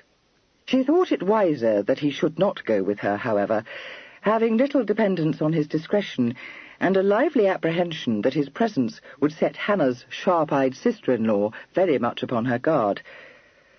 Having assured herself that he did indeed understand what he was expected to do, and promised to send him word if some accident should prevent Miss Plymstock from playing her part in the affair, she saw him off the premises, and at once sped forth to Keppel Street. She had the good fortune to find Miss Plymstock alone, and had no difficulty in making her understand what was purposed for her benefit. Miss Plymstock heard her in calm, attentive silence, shook hands with her in a very painful way, and said gruffly, "Don't know how to thank you, but I dare say you can guess what I should wish to say to you, Miss Charing. You may depend upon me. If her ladyship has taken to frightening Foster again, there ain't a moment to be lost. I won't have her driving him out of his wits, that's certain. You don't need to tease yourself, wondering what will happen when I've married him. I'll take care of that. Only let me get his ring on my finger, and I shall know how to do. I ain't afraid of her ladyship, nor of anyone, and I don't mean to let her come next or nigh poor Foster. I dare say there will be a great deal of botheration, not to say unpleasantness, over his money and that, but I'm prepared for it, and I have a smart lawyer in my eye, who will very likely settle it all in a trice. And if she thinks to make that nasty doctor of hers say that Foster's mad, we'll see what my doctor, that's an honest and sensible man, will say to that. He ain't mad, and if he were, why, it's the business of his lawful wedded wife to take care of him, and so my lady will discover before she is much older." She nodded her head in a determined way, but after dwelling for a moment or two in brooding silence upon the prospect of utterly confounding her future mother-in-law, brought her thoughts back to the immediate present, and said briskly, "I shan't breathe a word to my brother, Miss Charing. Time enough to tell him what's become of me when I'm Lady Dolphinton. But it won't do for me to be seen walking out of here tomorrow with a portmanteau or some such thing.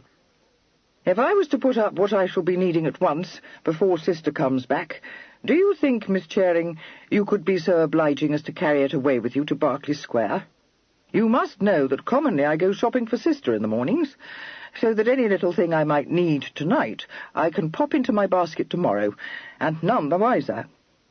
Kitty readily acquiesced in this scheme, and accompanied Miss Plimstock upstairs to her bedchamber to assist her with her packing, but soon found, however, that Miss Plimstock needed no assistance.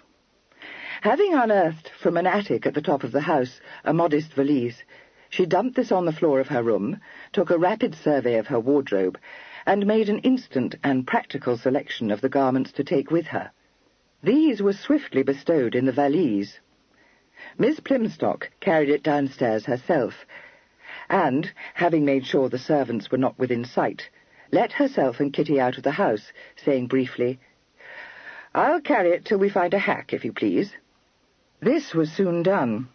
Miss Plimstock once more wrung Kitty's hand, said fiercely, "Wish I knew how I could be of service to you," and walked off before Kitty could reply.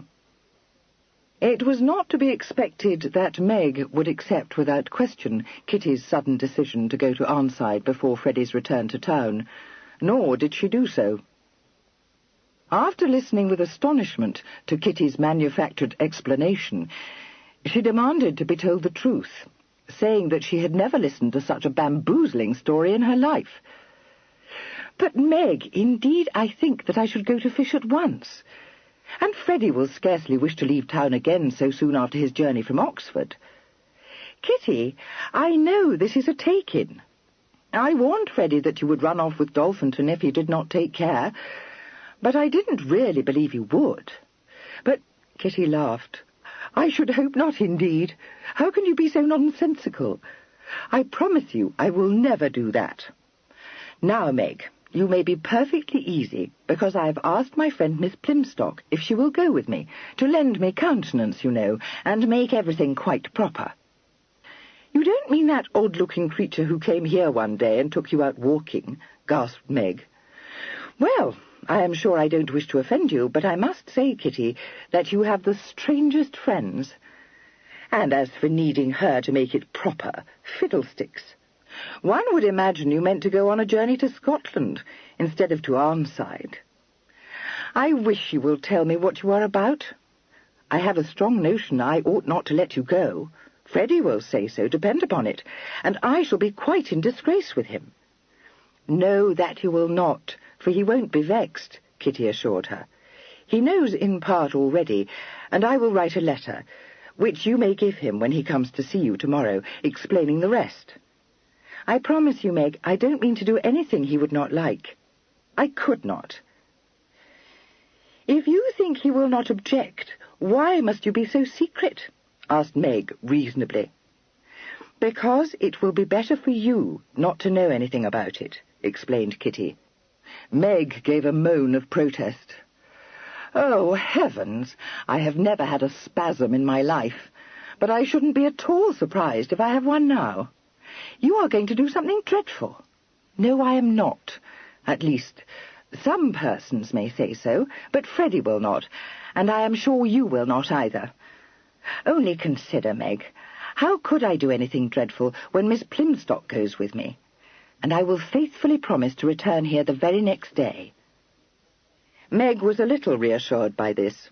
She made several attempts during the course of the day to coax the secret out of Kitty, but Kitty would do nothing but shake her head and giggle. This was exasperating, but it did not seem likely that she would have giggled had she been bent on some desperate action, so Meg gave it up at last, shrugging her shoulders and saying, "Oh, very well, though I think it is very disagreeable of you, and I beg you will not blame me if you find yourself in a scrape." "No, that I won't," Kitty said, in the throes of composing a letter to Freddie. This missive soon covered several sheets of Meg's elegant gilt-edged writing paper, for it seemed a very natural thing to tell Freddie the whole story, not omitting any detail which she felt sure he would enjoy, such as the clever arrangement she had made for the journey in the carriage Lady Dolphinton doubtless considered to be her own, and poor Dolph's woebegone face when he said he had come to sweep her off her feet. She could not help feeling a trifle anxious next day, and she would not have been altogether surprised had she received a visit from Lady Dolphinton. To have entrusted so important a share in the arrangements to Dolphinton did indeed seem a hazardous thing to have done, and made her fearful of the issue. However, when Miss Plimstock arrived in Berkeley Square shortly after 10 o'clock and heard of these qualms, she said confidently that all would be well. "You don't understand things quickly, Miss Charing, but once you fix a thing in his head, which I don't doubt you did, he don't forget it. The only thing is that he may be in a sad pucker, what with the excitement, and be scared his mother will find him out." She was right on both counts. 20 minutes later, a travelling carriage drew up outside the house. Lord Dolphinton alighted from it, and, after casting around him a glance suggestive of a hare hotly pursued by hounds, hurried up the steps to the front door. He was soon ushered into the saloon where Kitty and Hannah were sitting, and barely waited until Skelton had withdrawn before gasping, "Did it? Got the carriage? Told a lot of lies? Remembered everything you said?" "That's right," said Hannah in a motherly voice. "You've done very well, Foster, just as I knew you would. And now you may be easy." "No, I mayn't," he said, wiping his pallid countenance with a crumpled handkerchief. "Afraid she'll come after me." "Well, she will do no such thing, my dear, because there's no reason why she should." His lordship looked at her with terror in his eye. "Got Finglass with me," he uttered. "Spies on me. Didn't dare say I wouldn't have him. Thought she might suspect." "And a very good thing, too," said the redoubtable Miss Plimstock calmly. "I'd just as lief he was under my eye, for he can't work any mischief if we keep him with us." "Yes, and you may employ him afterwards to carry the news that you are married back to your mamma," interpolated Kitty encouragingly. "You must not be afraid of him, Dolph, for although he may spy on you, he cannot do anything, you know. He is obliged to obey your orders, and now that you have escaped from your mamma, you do not care what tales he may carry to her." He looked doubtful, but Hannah told him that Kitty was quite right, and he seemed to accept this assurance, and to become less agitated. But just then Meg's voice was heard, and Kitty was obliged to remind him hastily that Meg was not in the secret, which threw him back into disorder. Fortunately, Meg thought him at all times so very odd that she was unlikely, Kitty hoped, to notice any additional peculiarity in his bearing. She entered the room, shook hands with Miss Plimstock, and civilly invited her to partake of a little refreshment before setting out on the journey. "Like to start now," said Dolphinton in a hoarse whisper, and plucking at Kitty's sleeve. "My dear Dolph, there can be no need of such haste," said Meg. "I dare say it will not take you above 2 hours to reach Arnside." This made him look so anguished that Kitty made haste to say that she particularly desired to reach Arnside in good time, because Uncle Matthew shuts himself up in his book-room all the afternoon, and so I shall be able to enjoy a comfortable talk with Fish, she explained. "I shan't have to see Uncle Matthew, shall I?" said Dolphinton, a fresh terror raising its head. "No, no, you need not see him. I think, Miss Plimstock, that perhaps we had better go immediately." "I'm agreeable," responded Hannah, picking up her basket. Meg, eyeing the basket in a fascinated way, and wondering what could be in it, made no further attempt to detain the travellers. She accompanied them to the front door, and stood on the top step to wave good-bye, calling after Dolphinton to be sure to bring Kitty back in good time the next day. This adjuration made him pause, just as he was about to climb into the carriage. He looked over his shoulder in a harassed manner, and was just about to say that he was not coming back to London, when 2 small but resolute pairs of hands seized his coat and dragged him into the carriage. The door was shut on him, and his groom mounted onto the box beside the coachman. "Drive fast," said his lordship, putting his head out of the window. "Spring 'em."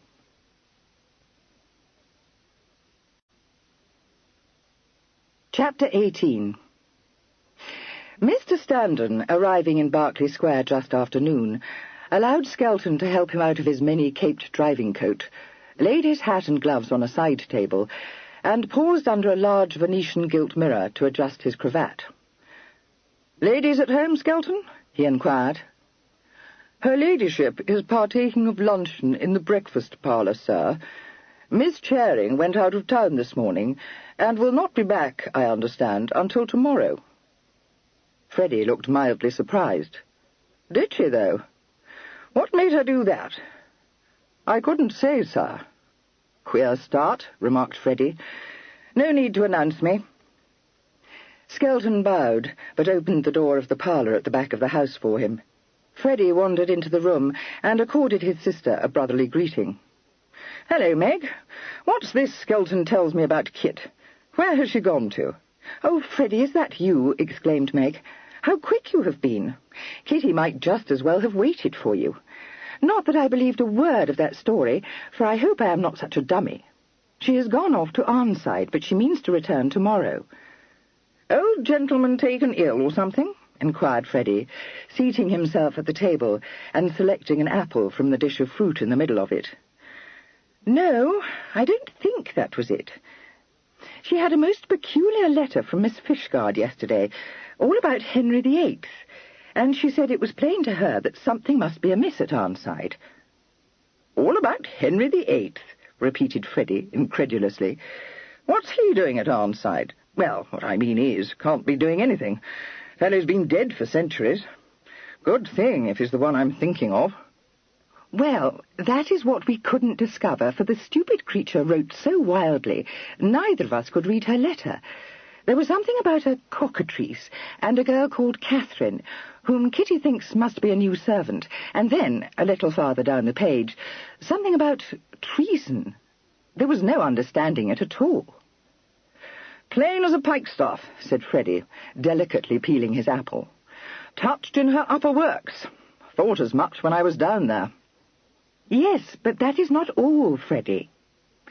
First, Kitty said she should ask you to take her home to discover what was the matter, and then, that very same morning, she said she would not wait for you, but would ask Dolph to take her instead. I assure you I tried to dissuade her, but she wouldn't listen to me, and she has gone with Dolph." Mr. Standen, having peeled his apple, now quartered it. "Shouldn't have done that," he said, shaking his head. "Much better have waited for me. No use taking Dolph. He's touched in his upper works, too. Won't know what to do if that fish turns out to be violent." He ate one of the quarters and added reflectively, "Come to think of it, shouldn't know what to do myself. Still, might make a push to do something, which he won't." "Upon my word, Freddie, you take it very coolly," cried Meg. "Here's Kitty running off in this mysterious way with Dolph, and you seem not to care a button." "Well, I don't," replied Freddie. "She won't come to any harm with Dolph." "For anything you know, she may have eloped with him. You are the most extraordinary creature." "I know dashed well she hasn't eloped with him, and if you weren't so bird-witted, you'd know it too." "Well, I do know it, but you must own that after the way he has been dangling round her, it would not be surprising.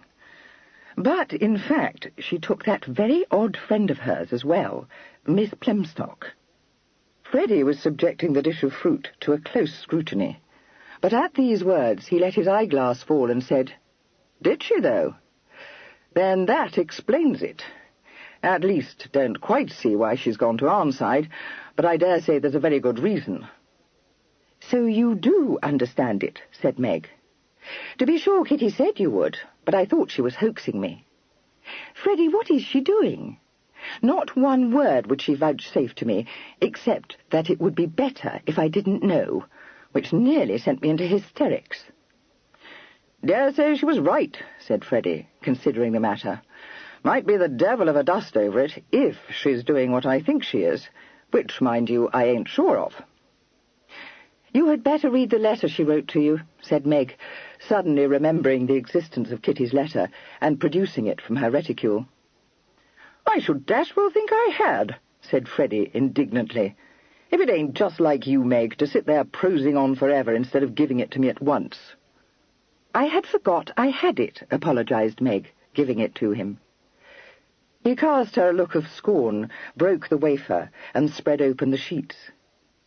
His sister sat in growing impatience while he slowly perused the whole, every now and then turning back to consult some phrase on a previous page. Restraining her ardent wish to demand enlightenment, she waited until he had come to the end before saying, "Well?" Mr. Standen, who appeared to be wrestling with some knotty problem, paid not the smallest heed to this interjection, but, to Meg's intense annoyance, began to read the letter all over again. He then said cryptically, "If you ask me, she's made a muff of it." "Well, I do ask you," said Meg, pardonably incensed. "Made a muff of what?" "It don't signify," said Freddie, rising to his feet. "Good thing she wrote to me, though. Might have caught cold at this." "Freddie," shrieked Meg, "you don't mean to leave me without telling me what has happened." "Yes, I do," he replied. "Tell you all about it presently. For one thing, haven't time just now. Got something important to do. For another, Kit don't want me to." "Oh, it is the most infamous thing," Meg cried. No, it ain't as bad as that," said Freddie earnestly. "Don't say there won't be the deuce of a dust kicked up, because there will be. I can stand the huff, but you wouldn't like it." On these tantalizing words he left the room, bestowing a kindly pat on his sister's shoulder as he passed her chair. He shrugged himself into his driving coat again, picked up his curly-brimmed beaver, set it on his head with nicety and precision, took his gloves in his hand, and let himself out of the house. It was his intention to walk to the nearest thoroughfare, there to find a hackney coach.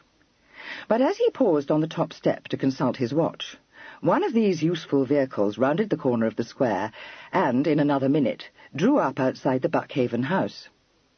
Freddie, restoring his watch to his pocket, descended the steps, vaguely wondering who might have come to visit his sister in a common hack.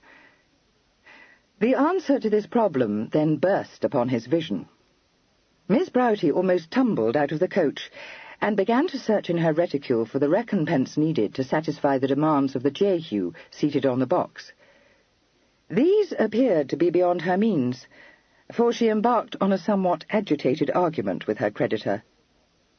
Freddie was not one of Miss Broughty's admirers, but an inner voice warned him that his affianced bride would certainly expect him to befriend any protégé of hers. So he stepped forward, removing his hat, and bowing with his peculiar grace. "Beg you will allow me," he murmured. "Oh," gasped Olivia, startled, and dropping her reticule. "Mr. Standen!" He restored her property to her. "How do you do? Very happy to be of assistance. Shocking robbers, these Jarvies." The gentleman on the box began indignantly to recite the lawful charges for the hire of hackney vehicles, but when he discovered that the swell in the 16-caped coat had not the slightest intention of disputing these with him, changed his tone and said that if he could have his way, he would never drive any but a member of the quality. He then pocketed the handsome sum handed up to him, winked expressively, and drove off with a twirl of his whip. "Oh, Mr. Standen," faltered Olivia, "you are so very obliging. I do not know what to say. I had no notion. My one thought was to reach dear Miss Charing, and I just hailed the first coach I saw and jumped into it." The inner voice, which seldom added anything to Mr. Standen's comfort, now warned him that trouble loomed in front of him. He said, "You want to see Miss Charing?" "Oh, yes, for I am in the greatest distress, and she said that she would help me." "Very sorry to be obliged to disappoint you. Gone out of town," said Freddie apologetically. This time Miss Broughty dropped her muff as well as her reticule upon the flagway. "Gone out of town," she repeated, looking perfectly distraught. "Oh, heavens, what shall I do?" Freddie once more retrieved her belongings. Taking Miss Broughty's exclamation in its most literal sense, he replied with great civility, "Very difficult for me to say. Happy to do anything in my power, but not in possession of the facts. No use asking for Miss Charing today. Call again tomorrow." "Too late," uttered Miss Broughty in tragic accents. "I am lost, for there is no one I may turn to except Mr. Westrother, and I cannot. Mr. Standen now knew that his inner voice had not deceived him. His instinct was to extricate himself, with what dexterity he could summon to his aid, from a situation which bade fair to plunge him into the sort of embarrassment his fastidious soul loathed. But an innate chivalry bade him stand his ground. He said, with a deprecatory cough, "Very understandable. Shouldn't turn to him if I was you. Better tell me. Do my best to assist you. Betrothed to Miss Charing, you know." She stared wildly up into his face. "Oh, yes, but how could I? You are not to be teased with my affairs, I am sure. Besides, I could not." "Not at all," he said. "Pleasure. Collect it concerns Miss Charing's cousin. Very delicate matter. But no need to conceal anything from me. Know all about it." "You do?" she cried.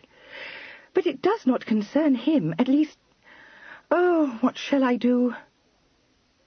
Mr. Standen, deftly catching her muff, which she released as she began to wring her hands, restored it to her, and said very sensibly, "Take a turn about the square with me. Can't stand here. Have all the fools in town gaping at us."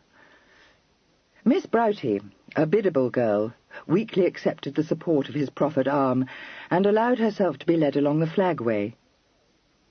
She was at first unable to do more than utter disjointed and inexplicable ejaculations, but soothed by Mr. Standen's unintelligible but consolatory murmurs, she was very soon pouring her troubles into his ear. It might have been supposed that Freddie, whose intellect was not of the first order, would have found it impossible to grasp the gist of an extremely tangled and discursive story.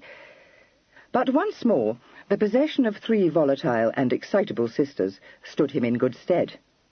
Recognizing at a glance, and as swiftly discarding all the irrelevant details with which Miss Broughty obscured her tale, he very soon mastered the essential fact, which was that Sir Henry Gosford had requested her mamma's permission to solicit her hand in marriage, and that if she refused to bestow this upon him, her mamma would kill her. Well aware that to bring the voice of sober reason to bear upon the exaggerations of agitated females was both fruitless and perilous, Freddie wisely let this pass, and listened in sympathetic silence to an enumeration of the various hideous fates Miss Broughty considered preferable to marriage with Sir Henry. If he did not feel that she was made of the stuff that could face with fortitude the prospect of being crucified or boiled in oil, he did realize that she was in very great distress, and making sincere efforts to escape a somewhat sordid destiny. At the first opportunity, and emboldened by her many references to her Camille, he asked her if the Chevalier knew of this disaster. 2 large tears trembled on the ends of her lashes, and she replied, "Oh, no, for what would be the use? Mamma will never consent to my marrying him, and it would cast him into such agony." It was at this point that his brilliant stroke of policy came into Freddie's head. He was so much dazzled by it that he was obliged to hush Miss Broughty, who was distracting him with her monologue. "Can't think if you keep talking," he explained. "Very important, I should think. Got a notion." She was obediently silent, looking up every now and then into his face, but not venturing to address him again. They had come within sight of Lady Buckhaven's house once more before he emerged from his abstraction and said abruptly, "Going to take you to my sister. Your mamma likely to come seeking you there?" She trembled. "Oh, if she were to guess! But she will not miss me directly, for she is in town herself, and she does not know I ran away from my uncle's house as soon as she went out. But "It don't signify," said Freddie. "Tell me sister's butler to say you ain't there. Very reliable fellow, Skelton." "But how can I intrude upon Lady Buckhaven?" protested Olivia. "She cannot help me, and indeed I would not ask it of her." "No, but must leave you somewhere while I settle the thing," explained Freddie. She clasped both hands round his arm, crying breathlessly, "Settle it? Oh, sir, can you?" "Told you I'd got a notion," he reminded her. "Mind, not sure the thing will come off right, but no harm in trying." There were those who might have doubted Mr. Standon's ability to bring anything off right, but Miss Broughty was not of their number. In so elegant a gentleman, and one, besides, who was engaged to her dear Miss Charing, she could not but repose the utmost confidence. She attempted no further remonstrance, but accompanied him meekly up the steps of Lady Buckhaven's house. Skelton, looking slightly surprised, admitted them into the house, and volunteered the information that her ladyship had just ordered her carriage. "Never mind that," said Freddie, handing over his hat and gloves. "Where is she?" "I fancy, sir, that her ladyship is in her dressing-room. I will inform her that you have returned." "No need to do that. Take Miss Broughty into the saloon. And mind this, Skelton. If anyone comes here asking for her, she ain't here, and you haven't seen her." In the course of a long and successful career, Skelton had gathered much experience of eccentric young gentlemen. He had not previously included Mr. Standon in this fraternity, and he was both grieved and shocked to find that his judgment had been so much at fault. But he concealed his feelings, and led the shrinking Miss Broughty to the saloon, what time Mr. Standon trod lightly upstairs to his sister's dressing-room. "Good gracious, Freddie!" exclaimed Meg, when she saw him. "What now, pray?" A gleam of hope shone in her eyes. She cast aside the hat she was just about to set on her head, and said eagerly, "Oh, do you mean to tell me the secret after all?" "Not that one," responded Freddie. "Tell you another instead." He perceived that she was looking affronted, and added, "Not bamming you, wish I was. Dashed awkward business. Fact is, need your help." A little mollified, but still suspicious, she looked an inquiry. "Got the Broughty girl downstairs," said Freddie. "Put her in the saloon." "Then I wish you will take her away again. I don't want her," said Meg with asperity. "That's just it. I don't want her either. Been thinking for some time I should have to get rid of her. Think I can do it. You knew that cousin of Kit's was trying to fix his interest with her, didn't you?" "Oh, I know that Kitty was attempting to make up a match between them, but I think it most unsuitable." "No, it ain't. Best match she could make, if you ask me." "She? And what of the Chevalier, pray?" "Now listen, Meg. Going to tell you something I don't want you to repeat. Got to trust you." "As though you did not know I would never breathe a word to a soul of anything you told me in confidence." "Well, see you don't, because it ain't a story I want to find flying round the town," said Freddie, unimpressed. "You remember what we were saying about the Chevalier before Jack brought him here?" "No," said Meg, mystified. "Yes, you do. Told Kit he'd very likely turn out to be a dirty dish." "Oh, that. Yes. Why?" "Exactly what he has turned out to be," said Freddie. "Not a Chevalier at all. Deuced loose fish, in fact. Just what I thought. A dashed ivory turner." "Freddie, no!" cried Meg, turning quite pale. "Oh, poor Kitty. Does she know?" "Stupid fellow told her. Thing is, Meg, must get rid of him too." "Good heavens, yes. Only think of the scandal if anyone should discover the truth." "Exactly so. Dashed awkward situation. Queered me how to settle it, I can tell you. Hit on a notion just now. Get rid of them both." Meg stared at him. "Both? Do you mean Miss Broughty as well?" "That's it. Poor girl's in the devil of a pucker. Gosford offering for her, and she won't have him." Ran off to beg Kit to help her. Met her in the square, and she told me all about it. Very fortunate circumstance, because it gave me a notion. Pack 'em both off to France. You must be mad. No, I ain't. In love with one another. At least the girl is. Keeps talking on about her Camille till you can't but feel queasy. Kit says Devrant is too. Shouldn't be surprised. Seems to be more of a gudgeon than you'd think. Trouble is, knows his case is hopeless. I should think so indeed. If ever I saw an odious, scheming woman... Got to elope with her. Going to tell him so, said Freddie. Freddie, gasped his scandalized sister. No need to screech, said Freddie. Dashed good notion.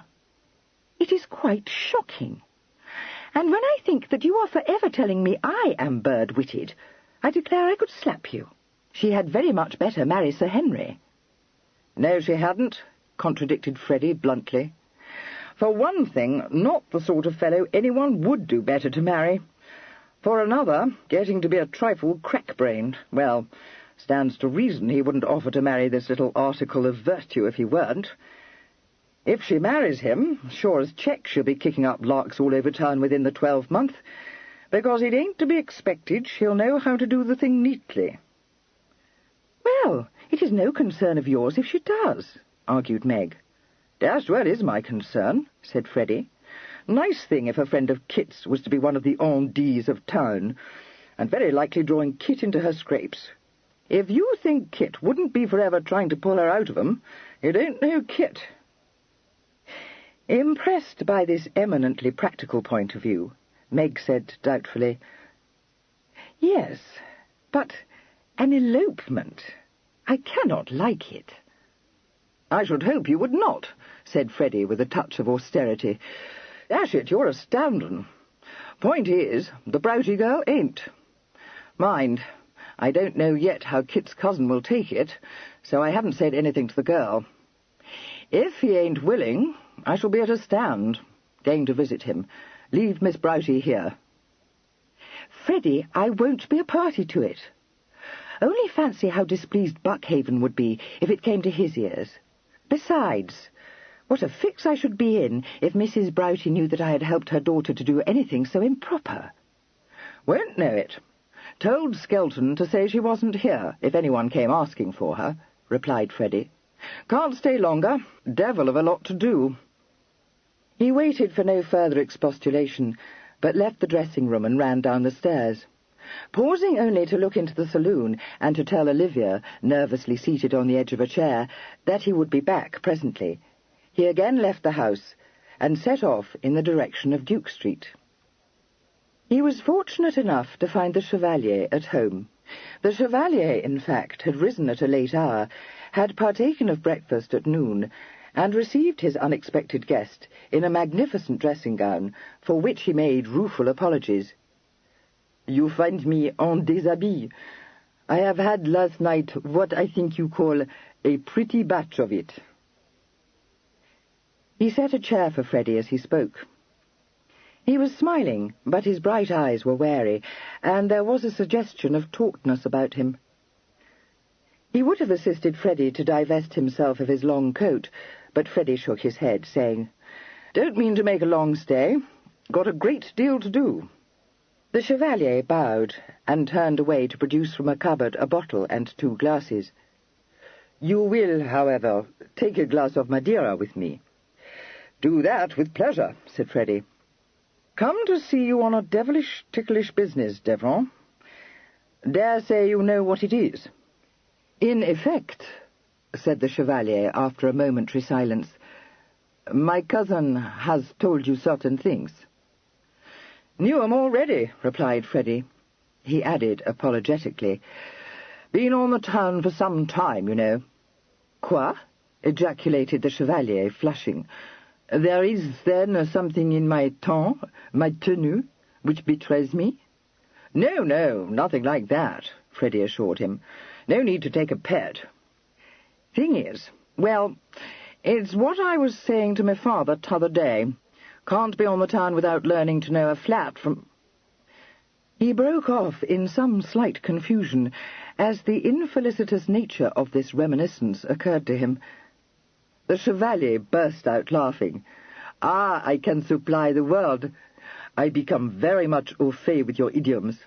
You would say, from a leg, I think." "Well, I would," owned Freddie. "It ain't your Tom. Dashed if I know what it is. Just thought she was a trifle smoky." "It is to be hoped that others are not so, how shall I say, intelligent. Or have you come to threaten me with exposure?" "Must know I haven't," replied Freddie. "Cork-brained thing to do. Engaged to your cousin. Don't want her to be uncomfortable. Don't want any scandal either.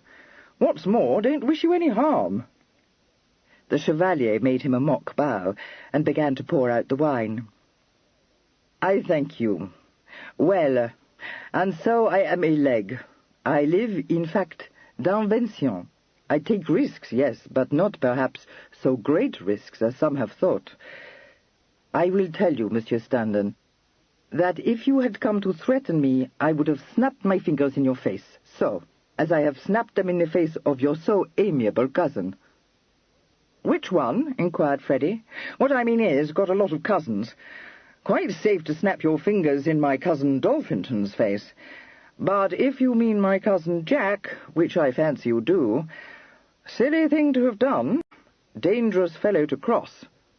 "Be content. He will not expose me, for he dare not." "Might not do that," agreed Freddie. "Wouldn't lay a groat, though, against the chance of his doing you a mischief. Very seldom seen him queered on any suit. However, it ain't any concern of mine." He sipped his wine, a thoughtful expression on his face. "Come to think of it, might be able to put you in the way of serving Jack a backhanded turn," he remarked. The Chevalier shrugged his shoulders. "À quoi sort de le faire? If I choose to do it, I would remain in England. I do not fear him, believe me. That he knows. It is a little amusing that he should have put himself to such pains to persuade me to return to my own country. It has been my intention to do so since several days. That gave me to laugh sous cap. Will he flatter himself I went away because he bade me? No, I think, but it matters nothing. Did you come to visit me, to tell me to go, sir?" "Cela n'en vaut pas la peine." "Came to tell you Miss Broughty's in a devil of a fix," said Freddie calmly. The Chevalier had walked over to the window, but he turned swiftly at this. "You would say that Miss Broughty is in trouble?" "That's it," nodded Freddie. "Run away from Hans Crescent. Not the thing, but can't blame her. Never saw such a set of rum-touches in my life as those relations of hers. What's more," he added, considering the matter dispassionately, "not a good part of the town. Wouldn't like to live there myself." "For the love of God!" cried the Chevalier impatiently. "What has happened to her? Where is she?" "Left her with my sister," Freddie replied. "She came to ask Kit to help her. Ah, she has a heart of gold, this Kitty, and she will do so," the Chevalier exclaimed, his brow lightening a little. "Dare say she might, but she ain't there," said Freddie stolidly.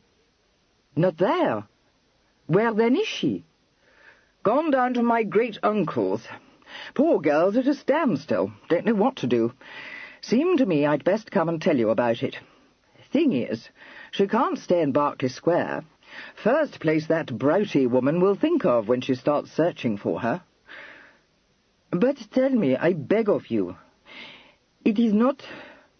Mon Dieu, it is not that Madame has discovered. It is not I who am the cause." "Oh, no, nothing of that nature. You know Sir Henry Gosford?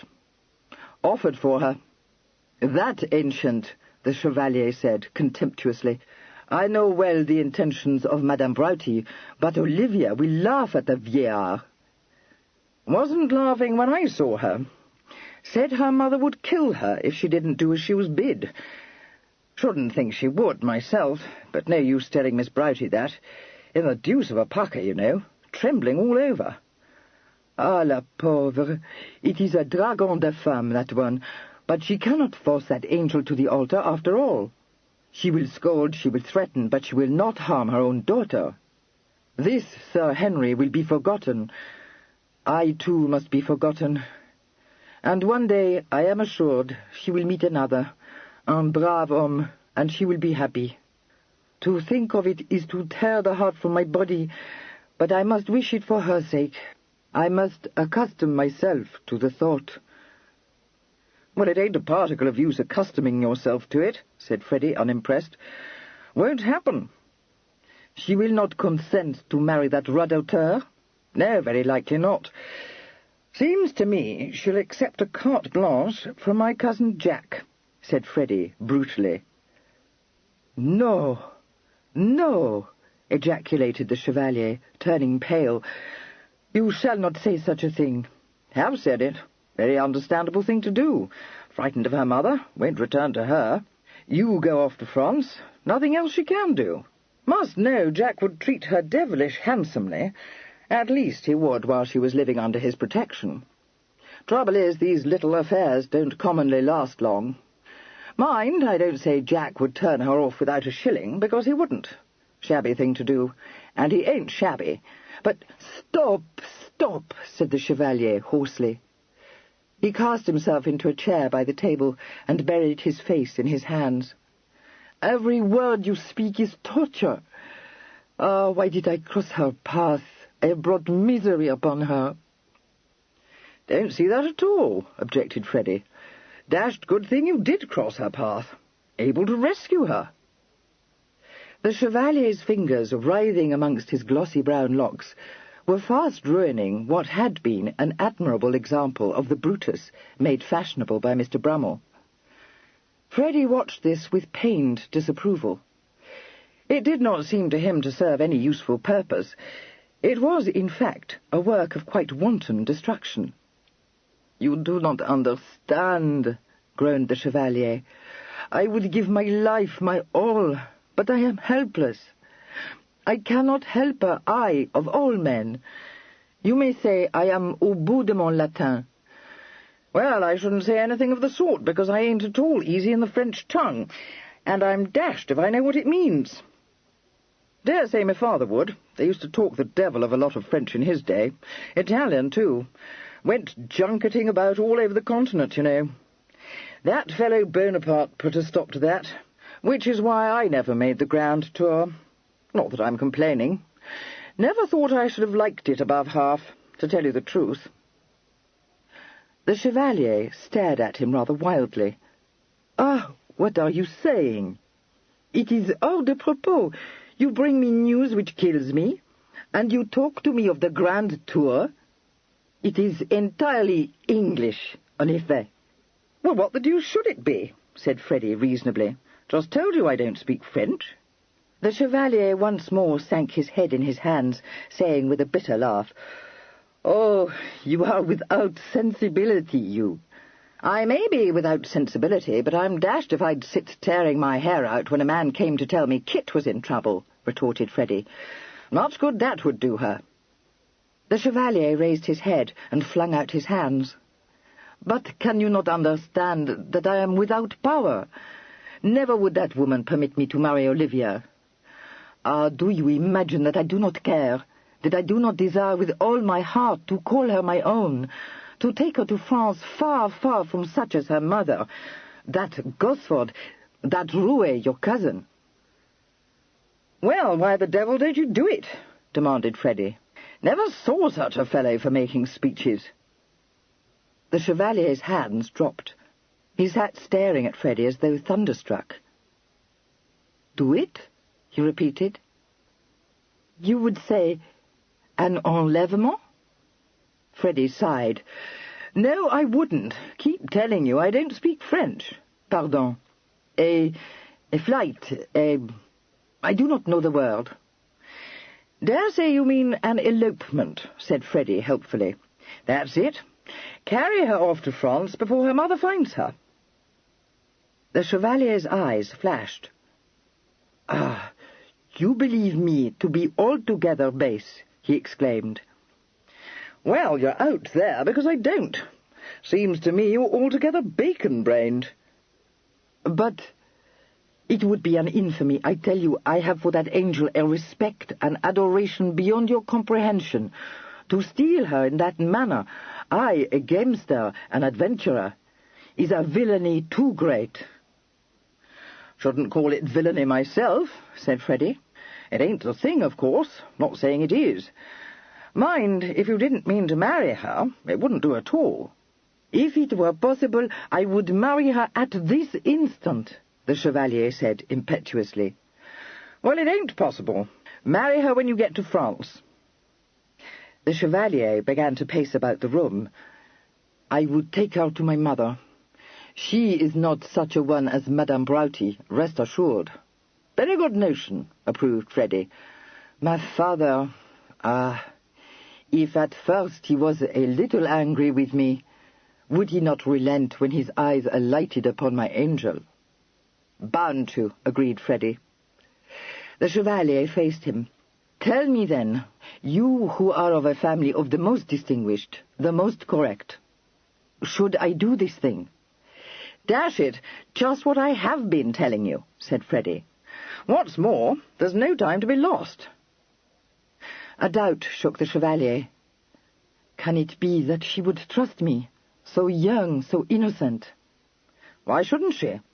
What I mean is, no reason at all, if she's an innocent. Ought to know that." The Chevalier drew a deep breath and flung open his arms. "La tête me tourne. But one little half-hour past, behold me, plongé dans le désespoir. Then you come to me, comme ange tout à l'heure, and you transport me to paradise." "Very happy to be of service," murmured Freddy, rising and setting down his empty glass. The Chevalier gave a shaken laugh. "Oh, I am without words. Je n'en suis plus." "Are you, though?" said Freddy hopefully. "Good thing, no time to waste in speechifying. Fact is, never one to talk much. Not clever, you know." "You," uttered the Chevalier in throbbing accents. "You will permit me at least to thank you." Freddy's eyes started from his head with horror, for it seemed for one hideous moment as though the Chevalier had every intention of embracing him. However, the excitable Frenchman contented himself with seizing both his hands and exclaiming in a voice of profound emotion, "My benefactor!" No, assure you, nothing of that sort," said Freddy. "At least, puts me in mind of something. Don't know how you may be fixed for the ready. Happen to have a large sum about me. Thought I might be needing it, but it turned out I didn't. Beg you won't hesitate to tell me if it ain't quite convenient to you to lay down your blunt just at present." "Ah, you are the soul of generosity," the Chevalier said, pressing his hands fervently. "But no, I, too, have about me a large sum of money." An imp of mischief leapt into his eyes. "Shall I tell you?" "Yes, for could I withhold from you any secret? Your cousin did me the so great honor to invite me to his logement, having, as he told me, an envie to pit his skill at piquet against mine. Eh bien, he has some skill, that one, but I was perhaps a little enraged, pour raison à moi connue, and I did not choose that he should win. C'est du genre comique, n'est-ce pas?" "Fuzzed the cards, did you?" said Freddy. "Hope you haven't knocked him into horse-nails. However, no concern of mine. Dare say he'll make a recover. Never known him to be rolled up yet. Thing is, ought to hire a chaise. Won't want to travel by the mail. Got a notion it don't leave the General Post Office till after nightfall. Dashed uncomfortable business travelling by night. Besides, ought to leave town immediately. Soyez tranquille, I go to hire a post-chaise on the instant. One night we must be in Dover, for the packet, you must know, leaves at a little after 8 in the morning. Have no fears. My angel shall be as a queen, and I her slave." Since Freddy was grappling with thoughts of his own, this chivalrous utterance drew from him only an abstracted nod. The Chevalier, at last releasing his hands, began to stride about the room, formulating his plans for flight. Freddie interrupted him without ceremony.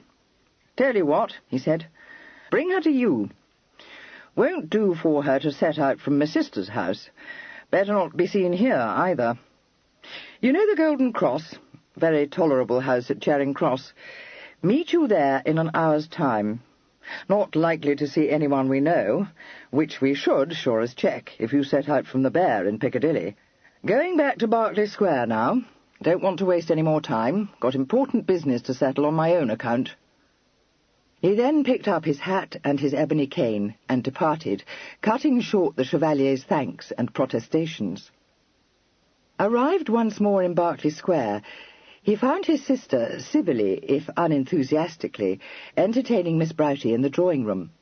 From the wan look in one face and the expression of long suffering on the other, it was to be inferred that Meg's attempts to divert her visitor's mind had not been crowned with success.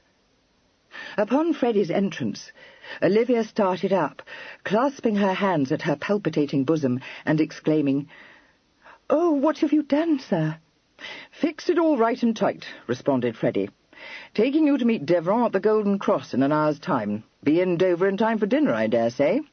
Packet to Calais tomorrow morning."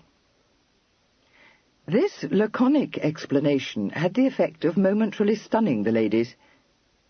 Meg, the first to recover her power of speech, cried, "An elopement? She must not. Freddie, have you run mad?" But Olivia, after gazing in a rapt manner at Freddie for several speechless moments, threw him into great embarrassment by seizing his hand and kissing it. "Oh, Mr. Stanton, how can I ever thank you?" she stammered. "Oh, how kind you are! Oh, I am so happy!" "Thought you would be," murmured Freddie, recovering his hand. "Devrant very happy too. Means to take you to his mother immediately. Begs me to assure you, can place the utmost confidence in him. Going to be a queen or some such thing. Wasn't attending very particularly, but got a notion that's what he said." "But, Freddie, does she know the truth?" demanded Meg. "That he is not what we have believed him to be? That he is—" "Oh, indeed, ma'am, I know everything," Olivia assured her. "Oh, pray do not say I must not go to my Camille." "But—" "Here, Meg, must have a word with you," interrupted Freddie, gripping her arm and propelling her towards the door. Outside the room he released her, but said in a tone of strong censure, "If it ain't just like you to be trying to throw a rub in the path, the very moment we are in a way to going on like winking. You hold your tongue now, or you'll plunge us all back into disorder." "Yes, but, Freddie, I have been thinking, and—" "Well, I wish you won't, because I never knew any good to come of it when you started thinking. Very likely to find ourselves in queer stirrups if we was to listen to you." "I declare you are the most odious creature alive," said Meg indignantly. "Pray, have you considered what a situation I shall be in when that horrid woman discovers that I helped her daughter to elope?" "Won't discover it. Mean to warn her not to mention the matter. When Skelton tells her the girl ain't been here, which reminds me, must remember to slip a couple of yellow boys into his hand. Well, when he tells her that, she's bound to think of Devrant. Won't find him at his lodging, paid his shot, at least I hope he will, and gone, plain as a pikestaff. Now, you be a good girl, Meg, and don't, for the Lord's sake, try to think. Something more important to be done. Can't let Miss Broughty go off without her nightgown. Must give her what she'll need till she gets to Paris." "What? Are you expecting me to give that wretched girl my own clothes?" demanded Meg. "Won't miss a nightgown, dash it? Better give her a shawl, too." "If I do, will you promise never to tell Mamma I had the least knowledge of this shocking business?" "Promise anything," said Freddie recklessly. "Oh, very well then," Meg said, and went back into the drawing-room to invite Olivia to go upstairs with her to her bedchamber. Some little time later, Freddie handed Miss Broughty into a hackney coach, directed the coachman to drive to the Golden Cross, and took his seat beside his charge. At their feet reposed a modest valise, and over one arm Miss Broughty carried a folded shawl. Her cheeks were delicately flushed, her eyes were softly sparkling, and she appeared to be floating in some pleasurable dream. She was recalled by Freddie's voice addressing her, and turned towards him with a start. "Oh, I beg your pardon. I was not attending." "Just wanted to be sure all was right," said Freddie. "My sister give you everything you should have?" "Oh, yes. She was so very kind, and she packed the bag with her own hands. I was quite overcome." "Did it herself, did she? Then I'll lay a monkey she forgot something." "No, I am sure she did not. Only fancy, she would have me take such a pretty dress to wear when I reach Paris, because she says this one I have on will be sadly crushed by the journey." A gleam of hope shone in Mr. Standon's eye. "The lilac one?" he asked. "No, it is not lilac, but green, and of the finest cambric." He sighed.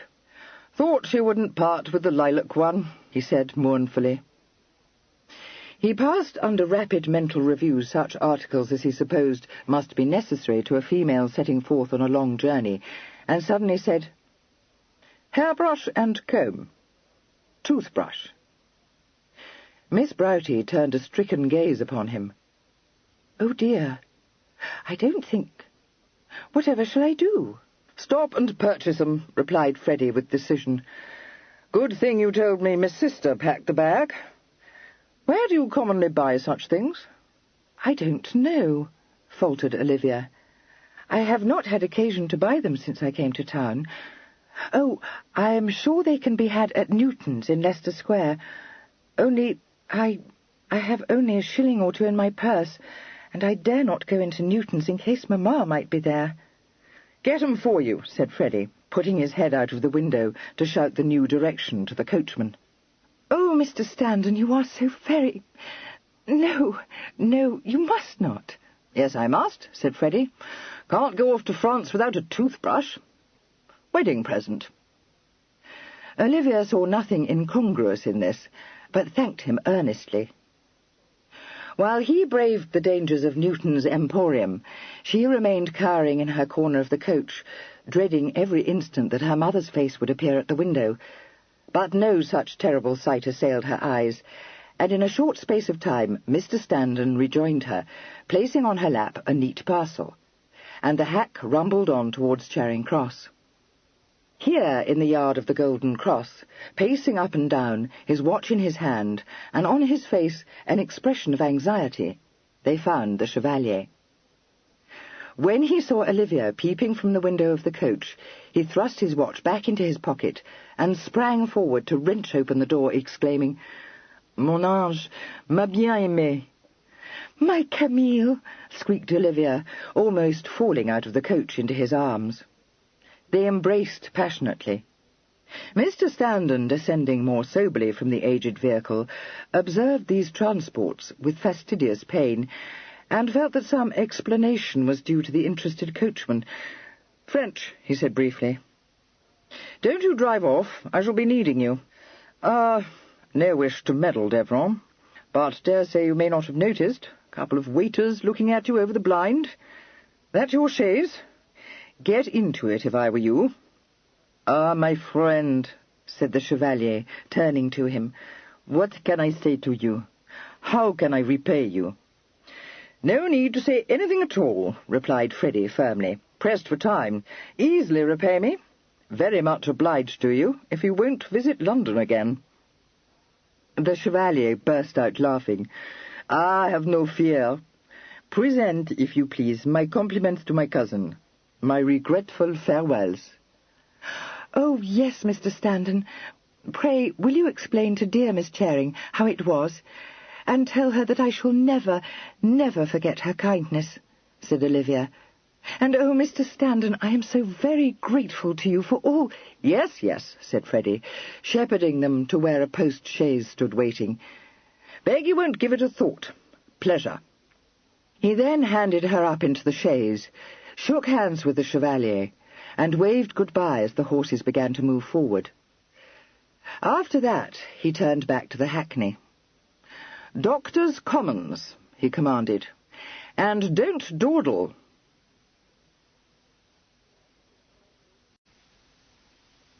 Chapter 19.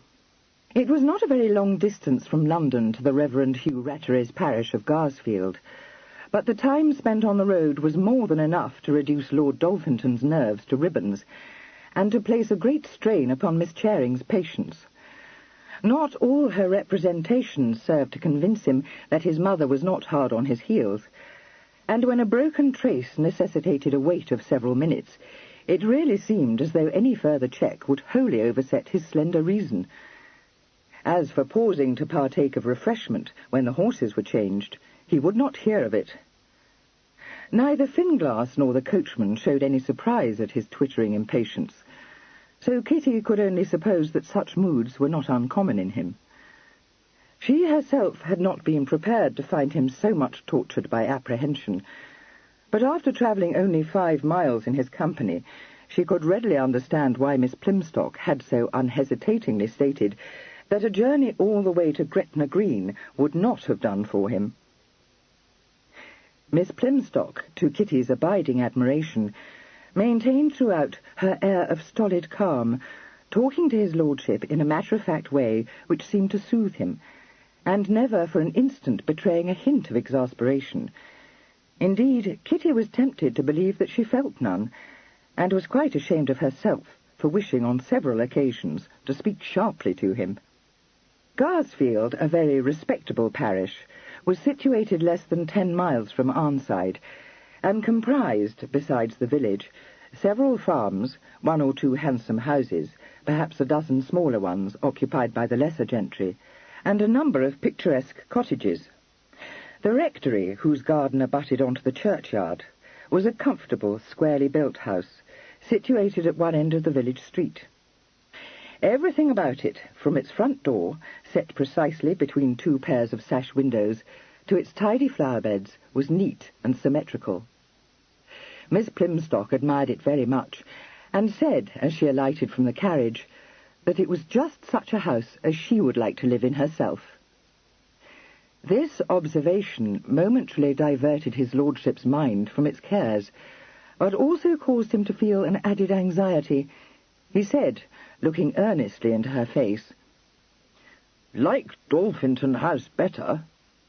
"Yes, I am persuaded I shall," she replied. "Not like this," said his lordship, closely watching for the effect of his words upon her. "Bigger. Much bigger. Bigger than George's place. Bigger than Arnside." He reflected, and added, with a certain amount of dissatisfaction, "Not as big as Ledgerwood." "Ledgerwood would be too big for me, and Arnside too small," said Miss Plymstock, never having visited either house. He was very much pleased with this answer, and turned back to inform Kitty, who had stayed to direct the coachman to drive the carriage round to the stables, that Hannah preferred Dolphinton to either Ledgerwood or Arnside. He then perceived that his carriage was driving away, and was at once attacked by a dread that Finglas, suspecting that he had been hoaxed, would, by means unknown, hasten back to London to carry the news to Lady Dolphinton. He seemed to think that it was by no means impossible that Finglas should have the effrontery to ride off on the rector's hack, and was much inclined to summon the man back. "No, that would make him suspicious," said Kitty. "Depend upon it, he is thinking of nothing but going off to the Green Man.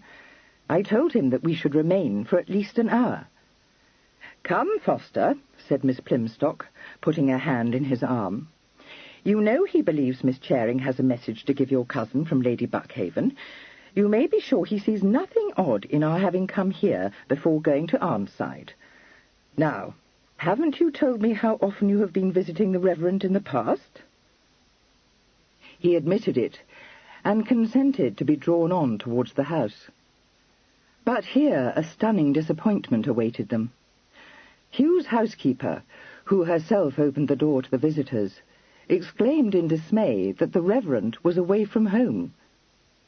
A moan broke from Lord Dolphinton, and for once Miss Plymstock was at a loss. She looked at Kitty, her eyes round with horror. "Away," said Kitty. "Oh, dear. Is he at Arnside, perhaps, Mrs. Armathwaite?" "No, miss. He has gone to Biddenden for 2 nights," replied the housekeeper. "He will be put out to think he was away when you and his lordship came to visit him." "We must send for him," said Kitty resolutely. "It is most important that I should see him. Someone must ride to Biddenden with a letter."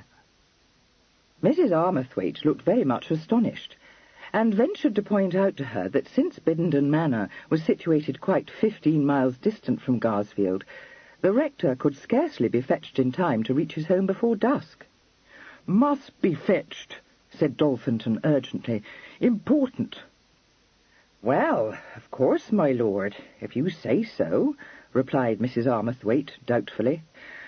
"I suppose Peter could take the cob." "Peter take the cob," nodded his lordship. "Yes, my lord. If you will come into the parlour, I'll have a taper put to the fire immediately." She looked a little curiously at Miss Plimstock as she ushered the party into the parlour on the left of the front door, so Kitty, perceiving this, at once made Hannah known to her, describing her as a friend who had been kind enough to bear her company on the journey. This explanation seemed perfectly to satisfy Mrs. Armathwaite, and she curtsied, and went away to procure refreshment for the uninvited guests. The 2 ladies then held a consultation in undervoices, as a result of which Miss Plimstock begged Lord Dolphinton to show her more of the rector's garden, and Miss Charing went off to his study to find pens, ink, and paper. The composition of a letter to Hugh she soon found to present her with certain difficulties. After writing, "My dear Hugh," she sat for some time tickling her chin with the end of the quill, wondering how best to phrase her need. A very little earnest cogitation was enough to convince her that the story of his cousin Dolphinton's love affair would be better conveyed to him by word of mouth, since she could place no dependence on his withholding it from Biddenden, who, she felt sure, would heartily disapprove of such an alliance. In the end, the letter which Hugh's man, Peter, was instructed to carry to his master with all speed, was extremely brief, containing nothing more than the intelligence that his affectionate Kitty was at the rectory and in urgent need of his help. It seemed probable that this communication would bring him home as fast as his horse could carry him. In the meantime, Mrs. Armathwaite had been busy. By the time Peter had been sent off on his errand, a cold collation had been set out in the dining parlour at the back of the house, and a fire kindled in the front parlour. Miss Plimstock having diverted his thoughts successfully, Dolphinton was able to attack the remains of a sirloin of beef with gusto. He and Kitty made hearty meals. It was, curiously enough, Miss Plimstock who seemed not to fancy more than a mouthful of any dish offered to her. She disclosed to Kitty at the earliest opportunity the reason for her lack of appetite. "I don't know how it is, Miss Charing," she said, "for you may believe I am not in general a vapourish creature, but I won't deny that I can't be easy in my mind.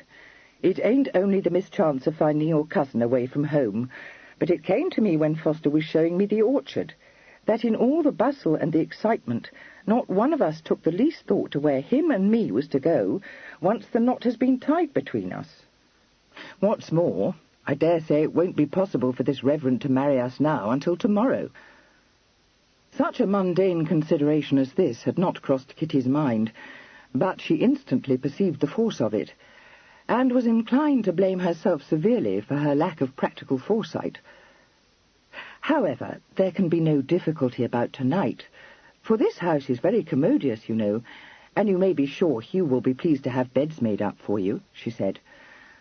"Of course, I could take you to Arnside, but I fear you might not be quite comfortable there, on account of my Uncle Matthew's disliking strangers excessively. But afterwards, I own I had not thought of that. Oh dear, I wish it had been possible for me to have consulted Freddie, for it is just the thing he could have advised us on. You will not like to stay at some respectable hostelry?" "Lord, it ain't that," said Miss Plimstock, "but until I can settle things betwixt Foster and that mother of his, we shan't have more than a few guineas between the pair of us. for I daren't take him back to London, you know. And if I don't do that, how is he to reach his bank?" "He must borrow some money from Hugh," said Kitty. "Oh, dear, how stupid it was of me not to tell him to draw a large sum out yesterday."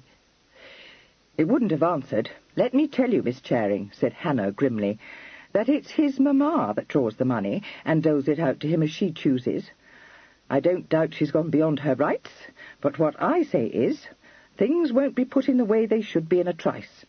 However, I don't mean to be teasing you with such matters. The chief thing is for us to be married as soon as maybe. It won't do to be keeping Foster in the suspense he's in now. He's sensible enough if he's kept happy and quiet, but all this botheration and excitement ain't good for him, and I don't doubt I shall have a rare task to keep him occupied until his cousin returns." She had not understated the case. During the hours which followed, the task of keeping Dolphinton occupied taxed their ingenuity to snapping point. Garsfield village was intersected by a busy cross-country road, and during the course of the afternoon a great many vehicles passed the rectory. Every time the sound of approaching hoofbeats penetrated to the parlour, Dolphinton became obsessed by the idea that his mother had discovered his clandestine intentions, and would, in another instant, descend upon him. Happily, there was a large cupboard in the parlour, filling the recess on one side of the fireplace. His lordship remembered its existence when a vehicle was heard to draw up outside the gate, and with rare presence of mind dived into it. The vehicle, which turned out to be a sporting curricle, belonged to one of the younger churchwardens, who called at the rectory merely to leave a note for the Reverend Hugh. But nothing would induce Dolphinton to leave his hiding-place until the ladies could assure him that the visitor had driven away. A backgammon board being discovered, he was persuaded to sit down to play this mild game with Miss Plimstock. It served in some measure to restore the balance of his mind, but any unexpected noise outside the house had the effect of making him take precipitate refuge in his hiding-place, until he began to remind Kitty of nothing so much as a jack-in-the-box. Miss Plimstock made no attempt to dissuade him from bolting into the cupboard, saying very sensibly to Kitty that if it made him happier to do so, she was sure he was doing no harm to anyone. When Hugh arrived, it was past 5 o'clock, and he took his uninvited guests by surprise, walking up from the stables through the garden and entering the house by a side door. The sound of a firm footstep approaching the parlour so much alarmed Dolphinton that he forgot the existence of the cupboard and sought refuge instead under the table. So the rector, standing transfixed upon the threshold, was confronted by the unusual spectacle of two ladies on their knees, trying to coax something or somebody to emerge from behind the screen of a fringed tablecloth. One of the ladies looked over her shoulder towards him, and he recognized, not without difficulty, his great-uncle's demure ward, Kitty Charing. When he had last seen her, she had worn a sober green gown, and her hair had been arranged in neat bands. He beheld her now in what seemed to him a very much too dashing driving dress, which was not only of a frivolous shade of pink, but was also embellished with mannish epaulets. The dark locks, of whose neatness he had formerly approved, had been cut and curled, and arranged in a style which, however becoming it might be, could scarcely have been called demure. And he could not doubt that the high-crowned bonnet with two curled ostrich-feather plumes and very long satin strings, which reposed on a chair against the wall, belonged to her. "My dear Kitty," he said, surprise and disapproval blended in his voice. "Thank goodness you have come at last," she returned. "Now, Dolph, don't be so foolish. It is only Hugh." The rector now perceived that his somewhat feeble-minded cousin was peeping at him from under the tablecloth. His astonishment grew. "Dolphinton? You here? I hope you mean to explain to me what this means, Kitty." "Well, of course I do," she replied. "Only first, do pray persuade Dolph to come out." "Come, Foster," said Hugh with grave authority. "You must not sit under the table, you know. You are not a child." His lordship crawled out of cover and rose sheepishly to his feet. "Had a fright," he explained. "Frightened of my mother. She'll bring Falston after me. I know she will. Shut me up." Miss Plimstock took his hand and patted it. "No, she will not, Foster. Now, didn't you tell me you would be safe with your cousin? Besides, she believes you to be at Arnside, and very well pleased she is. You tell him, sir, that he's safe here." The rector, who had been looking at Miss Plimstock with a good deal of surprise and no very marked degree of approbation, said rather frigidly, "Foster knows that he has nothing to be afraid of under my roof, ma'am. Come, Foster, sit down in this chair and straighten your neckcloth. This will not do at all, my dear fellow. Such foolish conduct is not suited to your position, you know."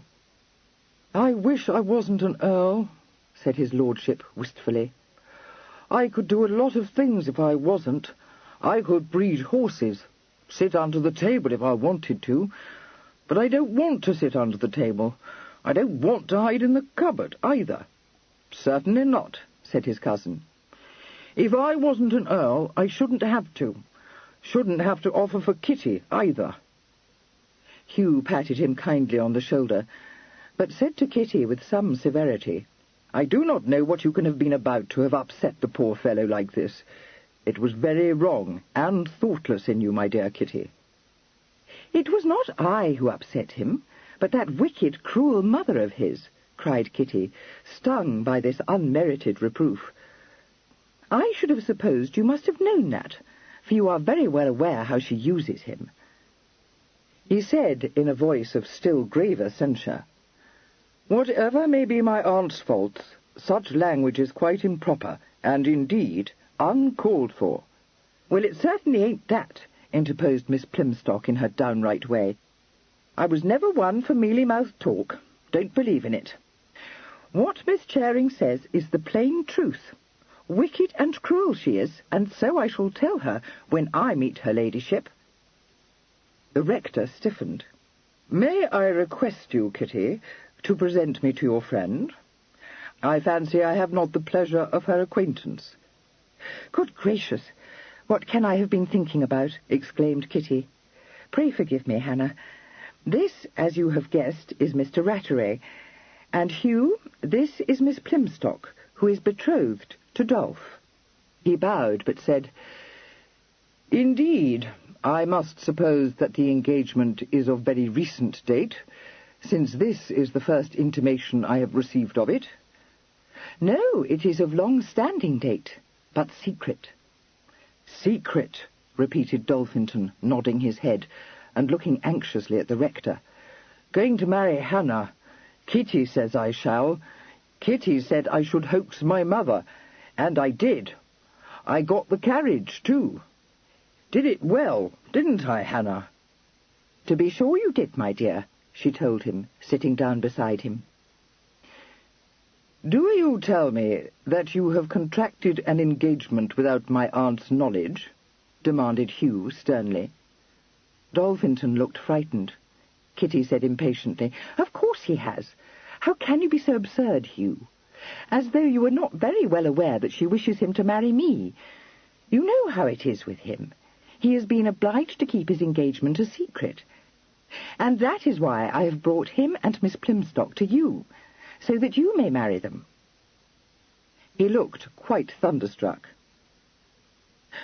"Are you telling me, Kitty, that this is why you are here, and sent me so urgent a message that I found myself constrained to respond to it, in spite of the fact that my leaving Biddenden in such haste put my brother and his wife to considerable inconvenience? I went to Biddenden upon family affairs of some moment, and all must be at a stand until I return there." "Well, I am sure I am very sorry, Hugh, but you may return as soon as you have performed your part here, you know," said Kitty reasonably. "That," he said, "I am by no means inclined to do. I do not know under what circumstances Dolphinton has contracted his engagement, But it is plain to me that it is not one of which my aunt would approve. You would not else be here. I cannot lend myself to anything that savours of the clandestine." "Hugh," gasped Kitty, "I had thought you poor Dolph's friend." "I am his friend, as I hope he knows." "You cannot be, for you would not stand there talking in that heartless way if you were. Dolph and Miss Plimstock love one another." Miss Plimstock, who had been stolidly staring at the rector, interposed to say bluntly, "Seems to me it ain't in your power to refuse to marry us, sir, for all this fine talking. Foster's of age, and so am I. You're thinking, I dare say, that I ain't good enough for your cousin. Well, I don't pretend to be any better born than what I am, but what I do say is that I shall make Foster a better wife than many a one that has a title." "Yes, you are good enough for me," said Dolphinton. "I won't let you say you ain't. Won't let anyone say it." "That's right, Dolph," said Kitty approvingly. Emboldened by this encouragement, his lordship went further. "I won't let Freddie say it, and I like Freddie. Like him better than Hugh.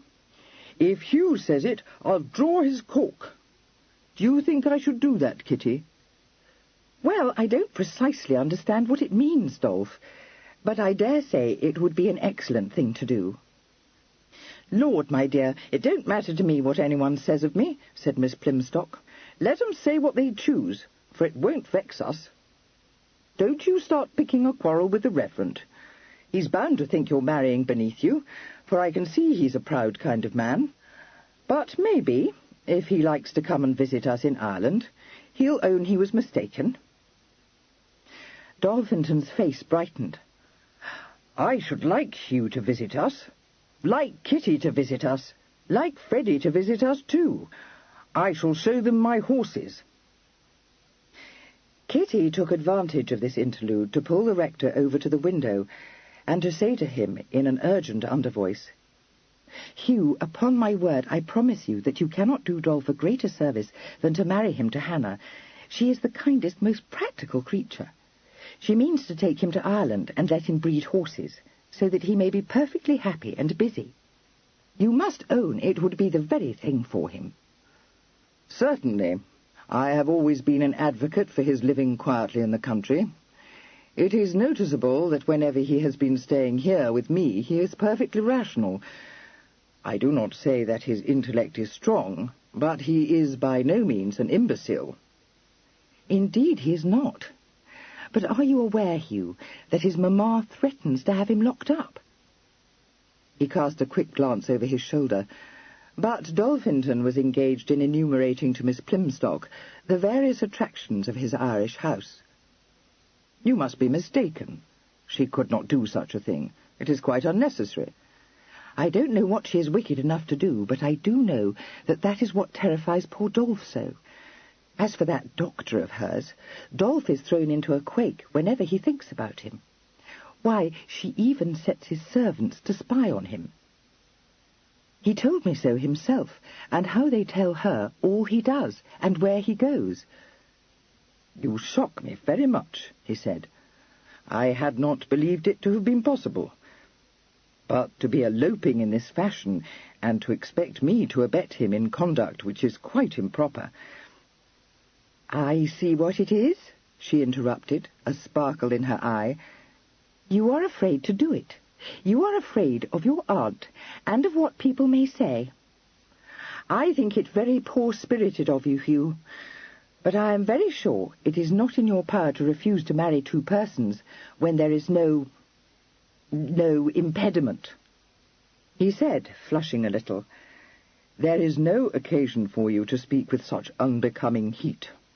I am certainly not afraid to do what I conceive to be my duty, but in this instance there are considerations of family involved, which—" "If Freddie does not regard such considerations, I am sure you need not," she interrupted.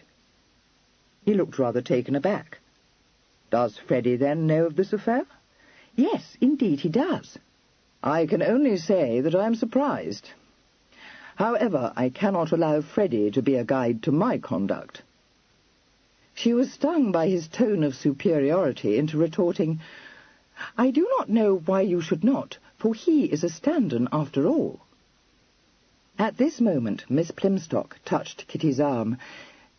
"Beg pardon, but I'll be glad to know what you have decided," she said.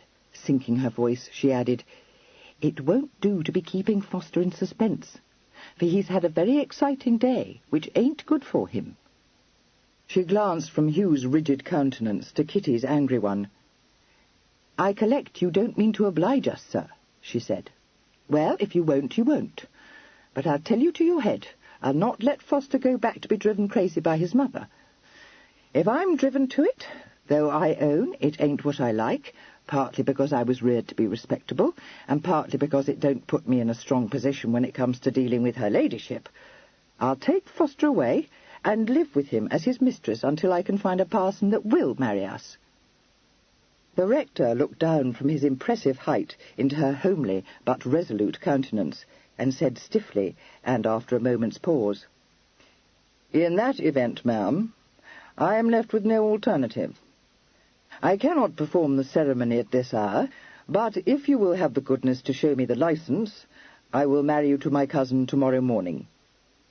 A stricken silence greeted these words. Both ladies stood staring up at him. "Licence?" Kitty faltered at last. "The special licence to enable persons to be joined in wedlock without the calling of banns," explained the rector. "Surely, my dear Kitty, you were aware that this is necessary for what you propose I should do?"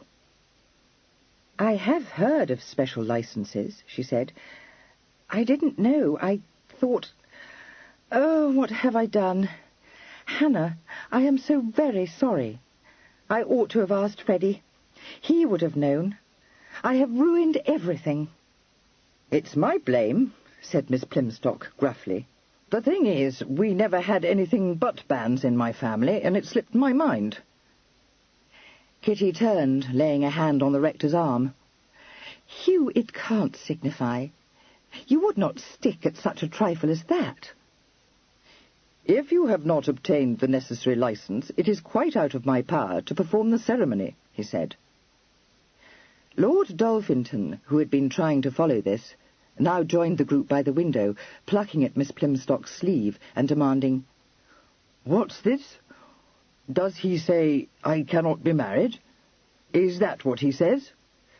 I am sorry, Foster, but unless you have with you a special licence, it is impossible for me to marry you." His lordship uttered a moan of despair. Miss Plimstock drew his hand through her arm.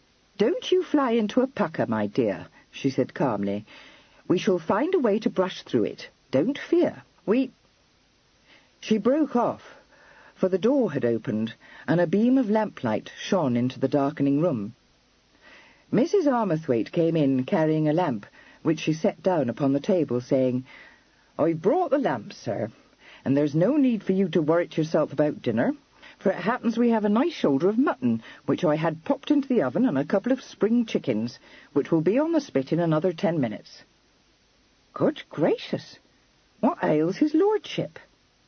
Dolphinton, in the act of disappearing into the cupboard beside the fireplace, paused to say in anguished tones, "Not here! Not seen me!" Kitty, who had also heard the sound of a vehicle drawing up, peered out into the dusk.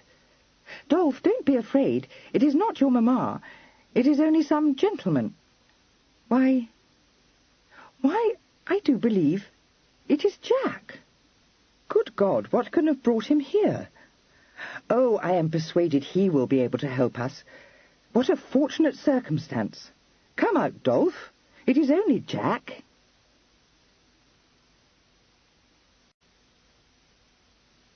Chapter 20. In a very few moments, Mr. Westrother, admitted to the house by Mrs. Armathwaite, strode into the rector's parlour, and stood for a minute on the threshold, while his keen, yet oddly lazy eyes took in the assembled company.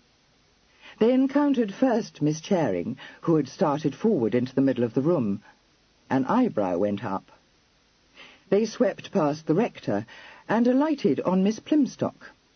Both eyebrows went up. Lastly, they discovered Lord Dolphinton emerging from the cupboard. "Oh, my God," said Mr. Westrother, shutting the door with a careless backward thrust of one hand. The rector's parlour was of comfortable but not handsome proportions, and with the entrance of Mr. Westrother it seemed to shrink. The rector himself was a large man, but he neither caused his room to dwindle in size, nor seemed out of place in it. But he did not wear a driving coat with 16 capes, which preposterous garment added considerably to Mr. Westrother's overpowering presence. He did not flaunt a spotted Belcher neckcloth or a striped waistcoat, and if the fancy took him to wear a buttonhole, this took the form of a single flower, and not a nosegay large enough for a lady to have carried to a ball.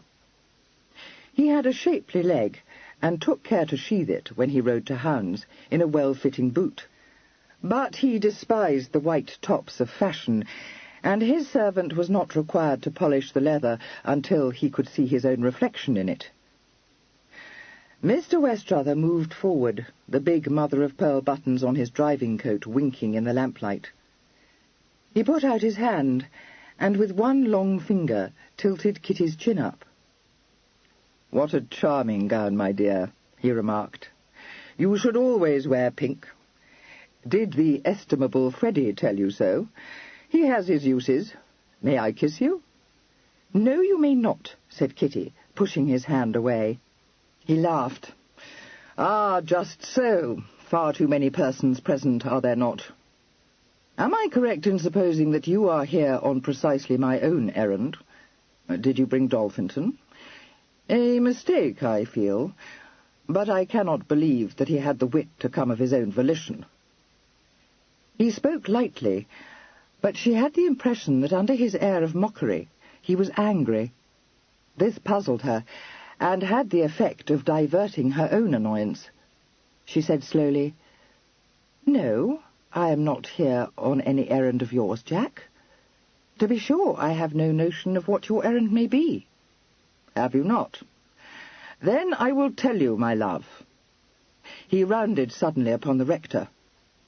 "I am so happy to have found you at home, coz. Do pray inform me.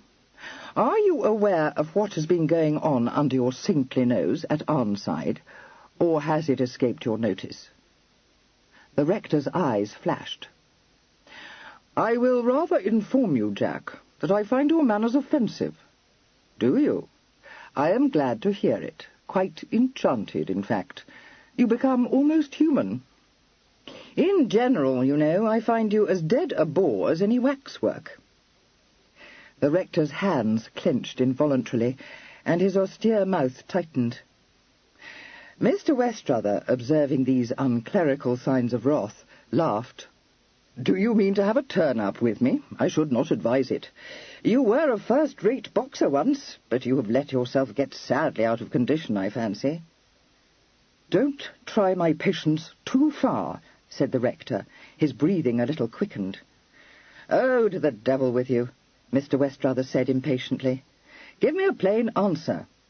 Do you know what has been going forward at Arnside, or are you sand-blind?" Lord Dolphinton, whose eyes had been going from one to the other of his cousins, now saw fit to explain the situation, in so far as he was able, to his betrothed. "That's my cousin Jack," he informed her. "Told you about him. He's vexed with Hugh.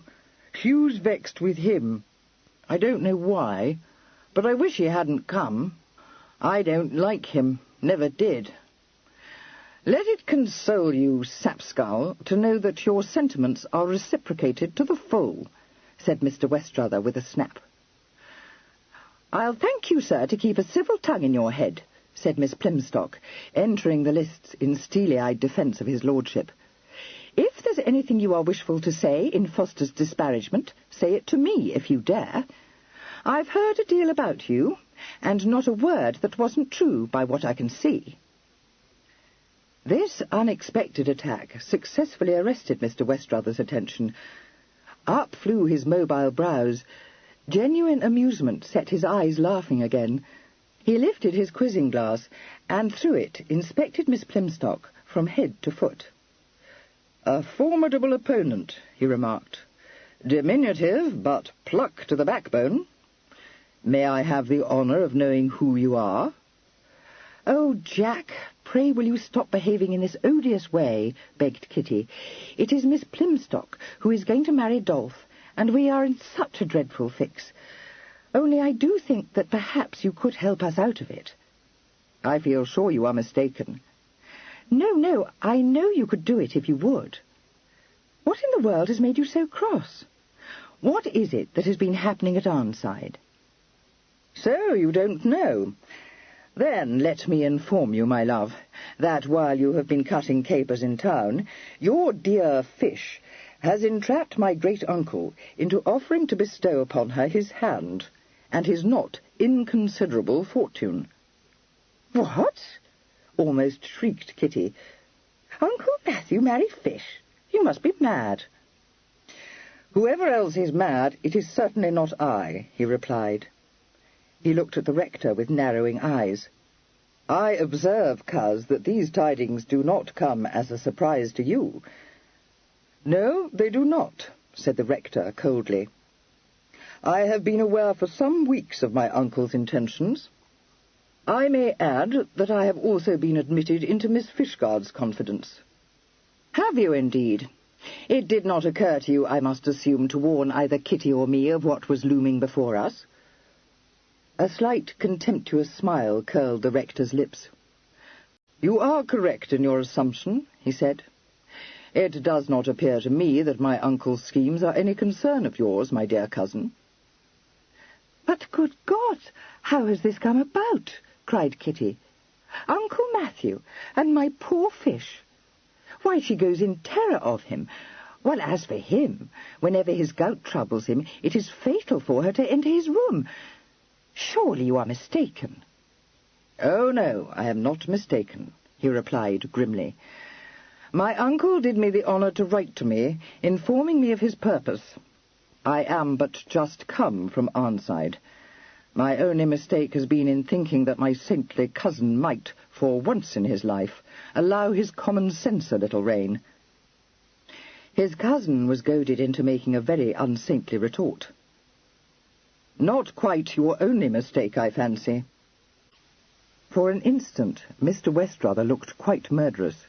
Then he uttered a short laugh and said, "As you say."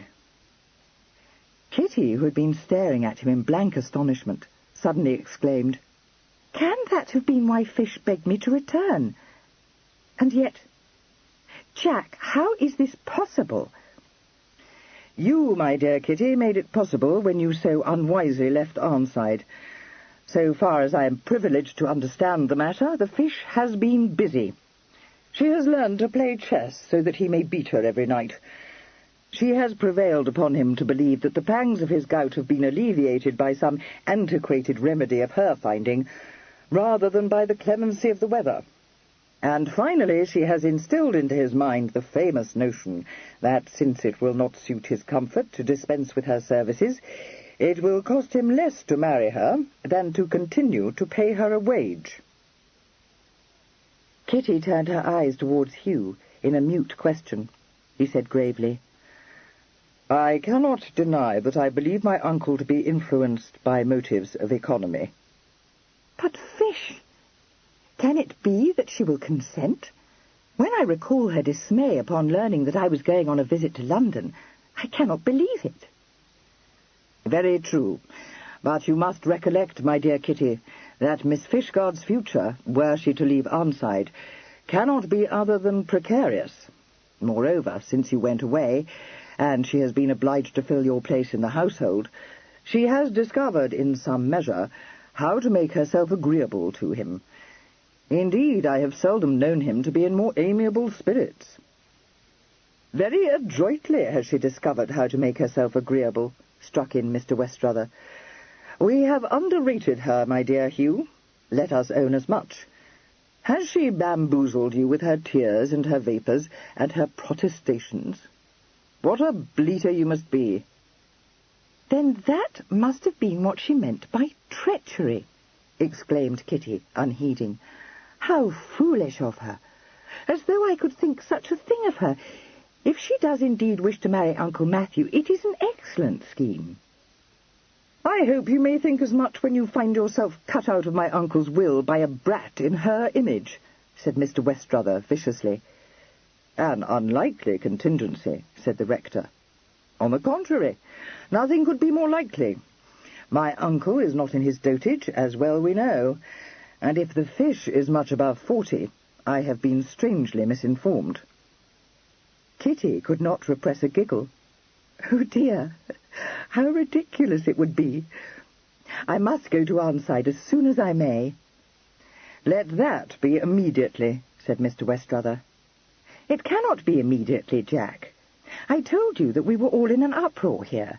I have been so stupid, and if poor Dolph's plans are overset through it, I shall never, never forgive myself."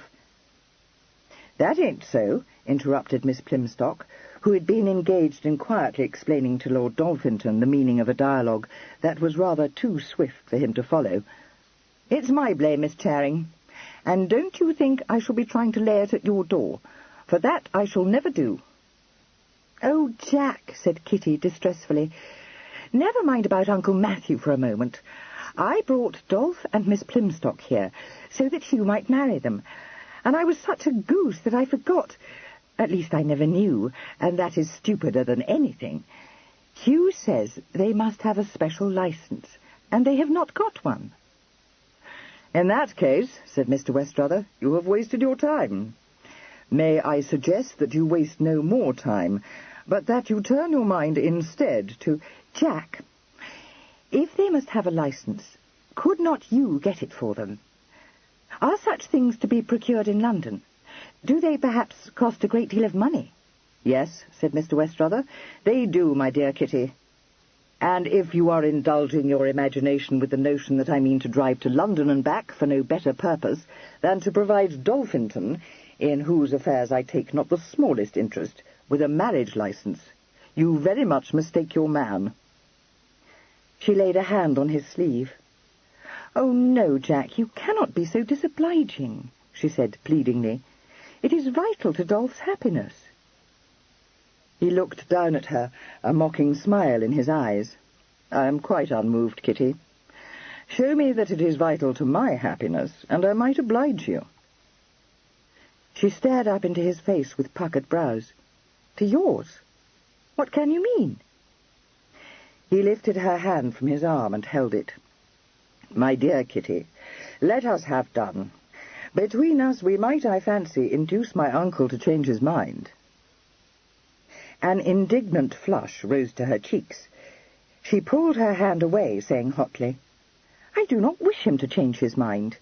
I hope very much that he will marry Fish." His brows snapped together, a sentiment that no doubt does credit to your heart, but very little to your head, believe me. He broke off as Lord Dolphinton, uttering a strangled sound, almost leapt from his chair. "What the devil ails that lunatic?" he demanded irritably.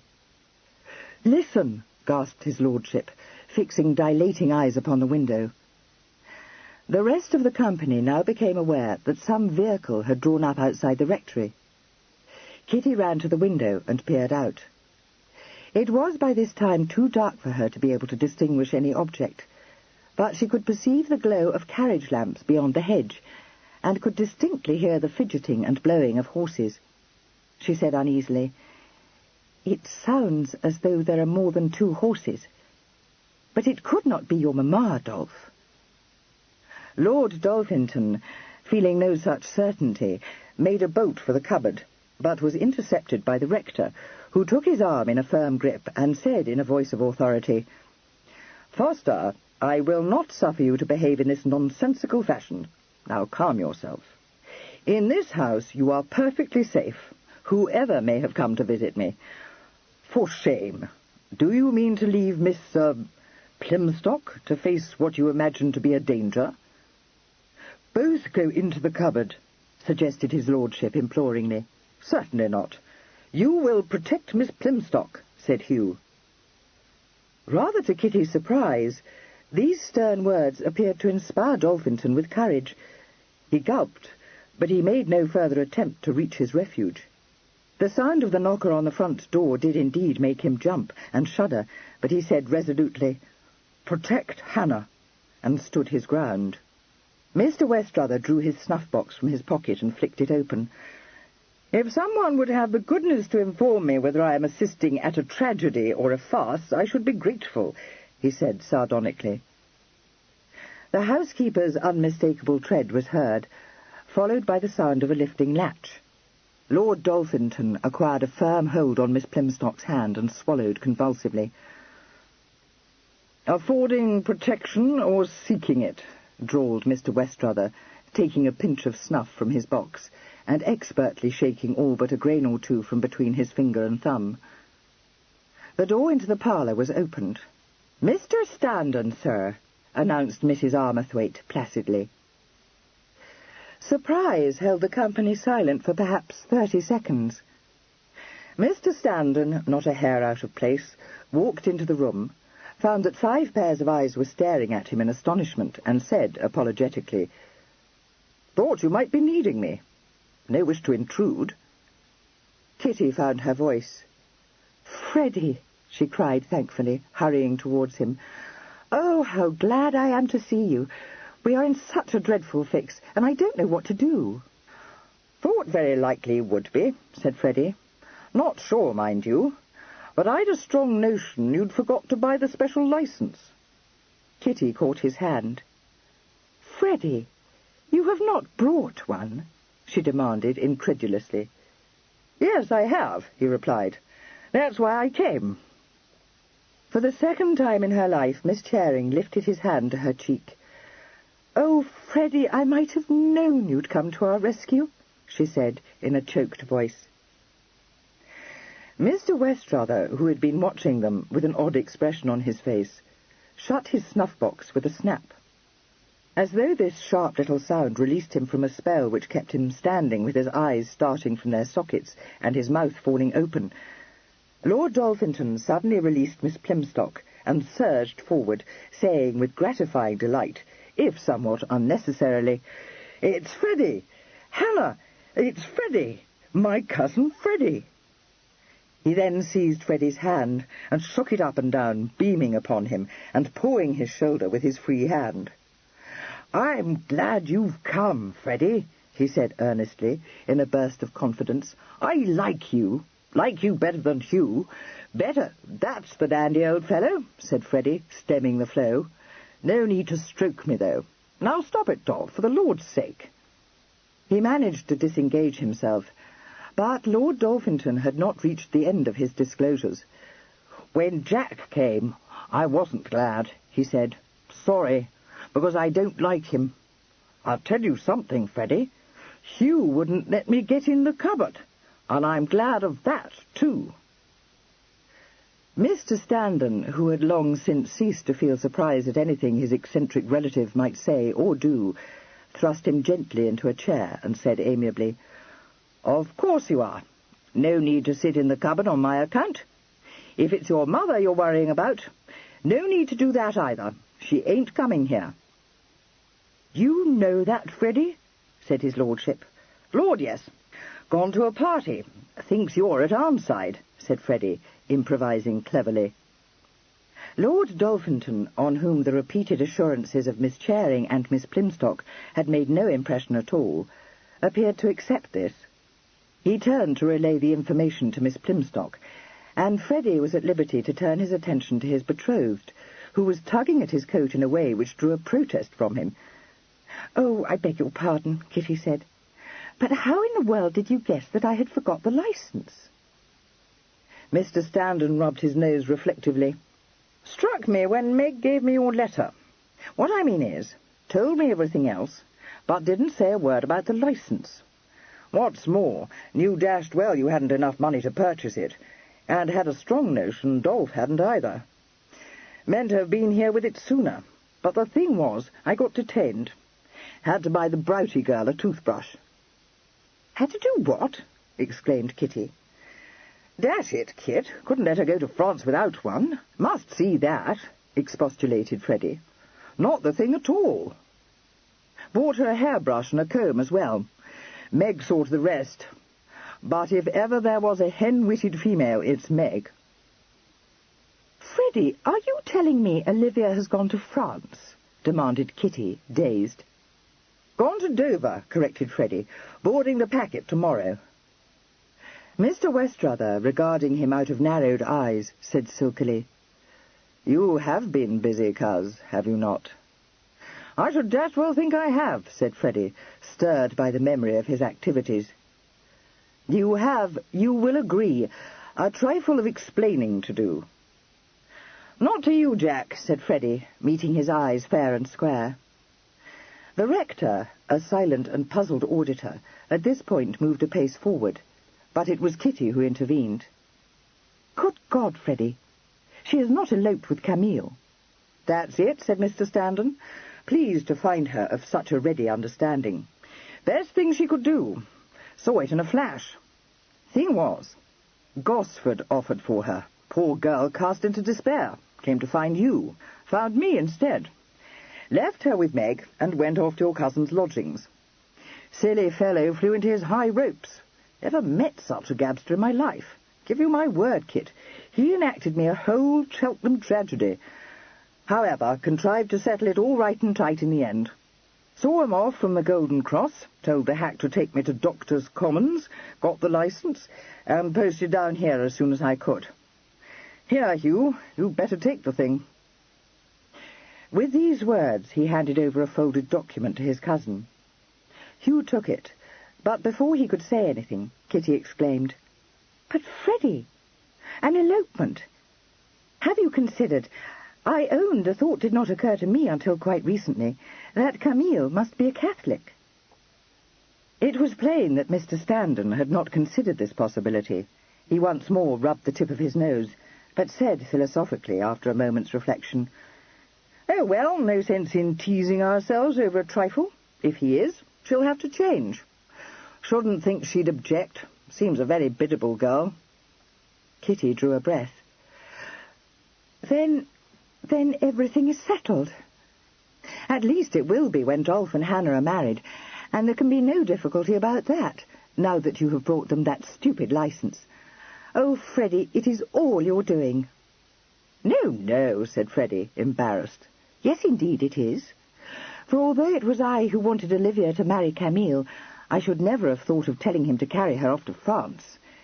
And you see what sad work I made of poor Dolph's elopement. I am so very grateful to you. Oh, and Jack says that Uncle Matthew is going to marry Fish, and that is a very good thing too, though, to be sure, it was none of our doing.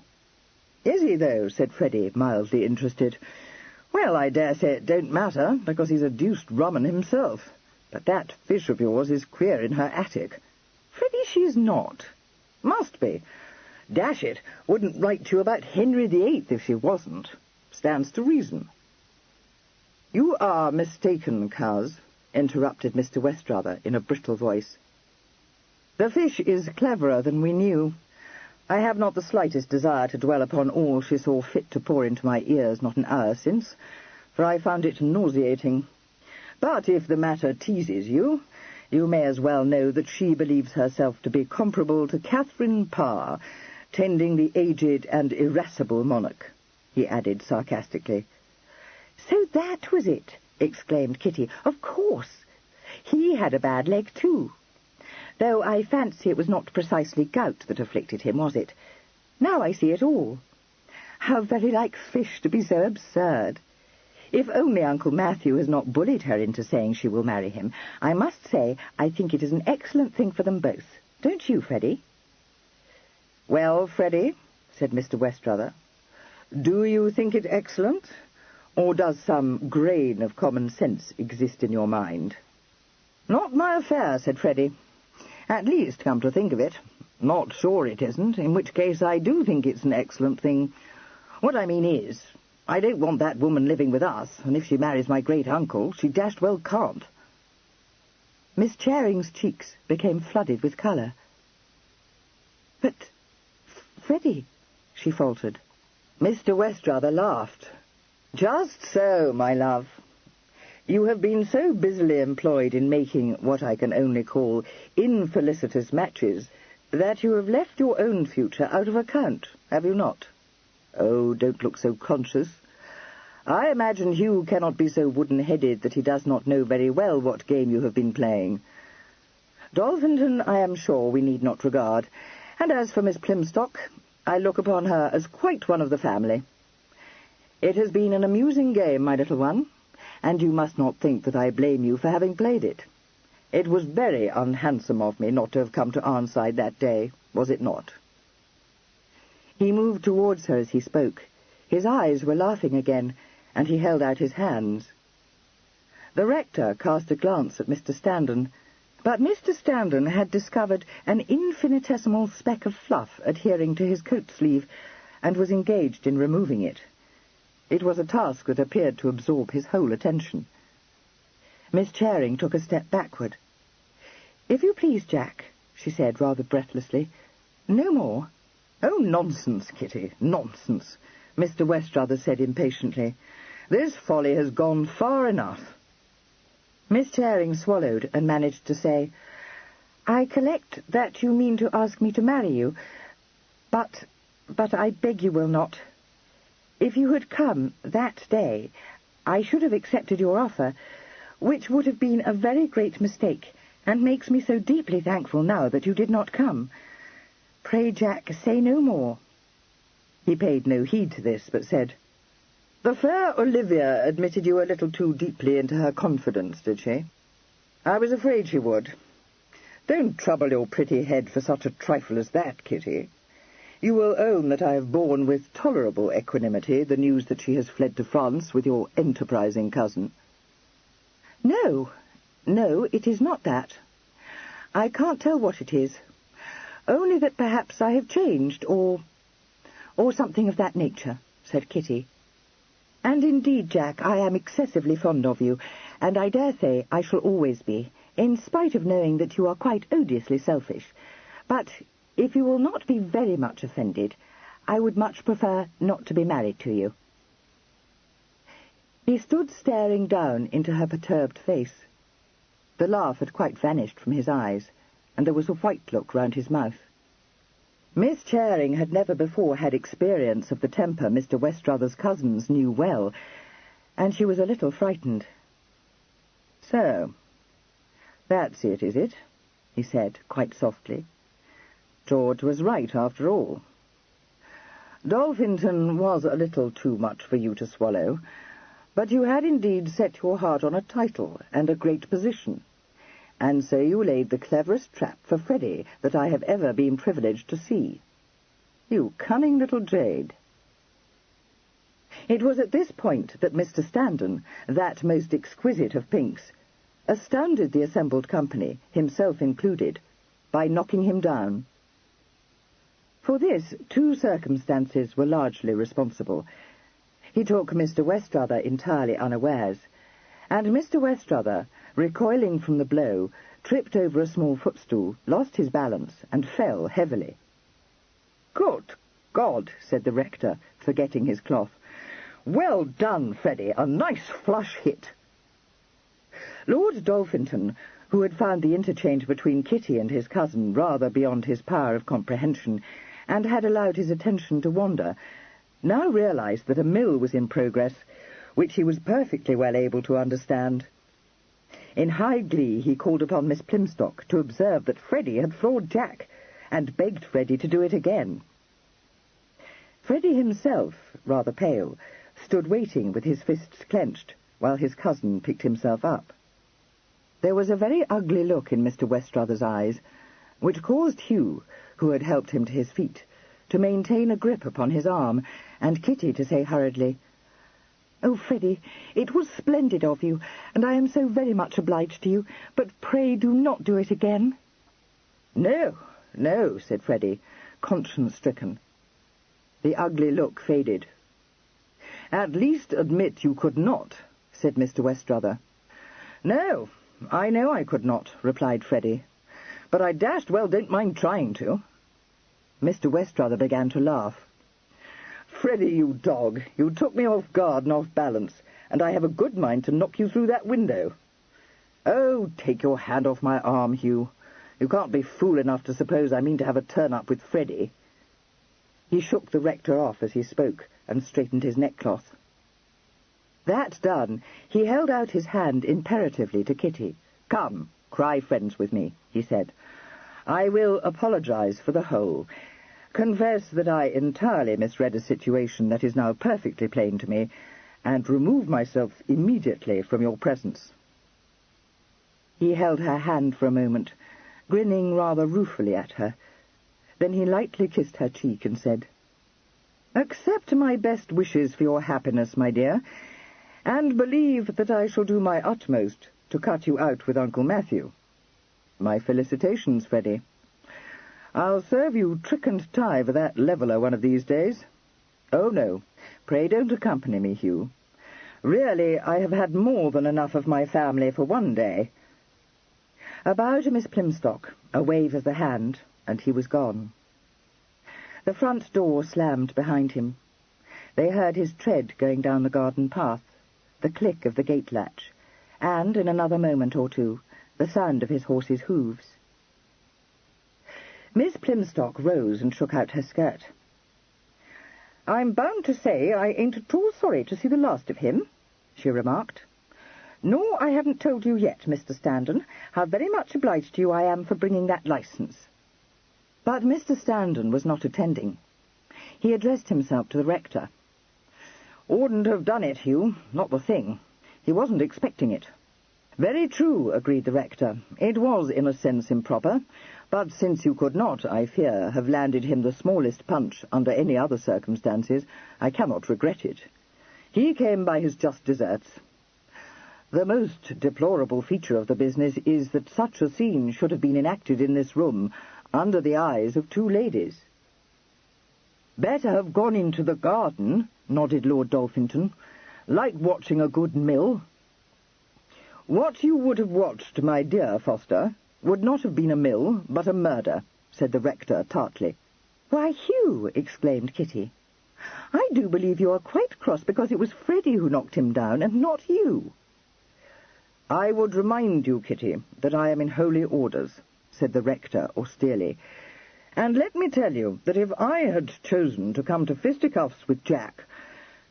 However, we have said enough on this subject. The licence which Freddie has handed to me does indeed enable me to marry you to Miss Plymstock, Foster, but it in no way alters my reluctance to do so. Pray do not misunderstand me, ma'am. I do not wish to oppose the marriage. From what I have observed, I am inclined to think that Foster would derive considerable benefit from it."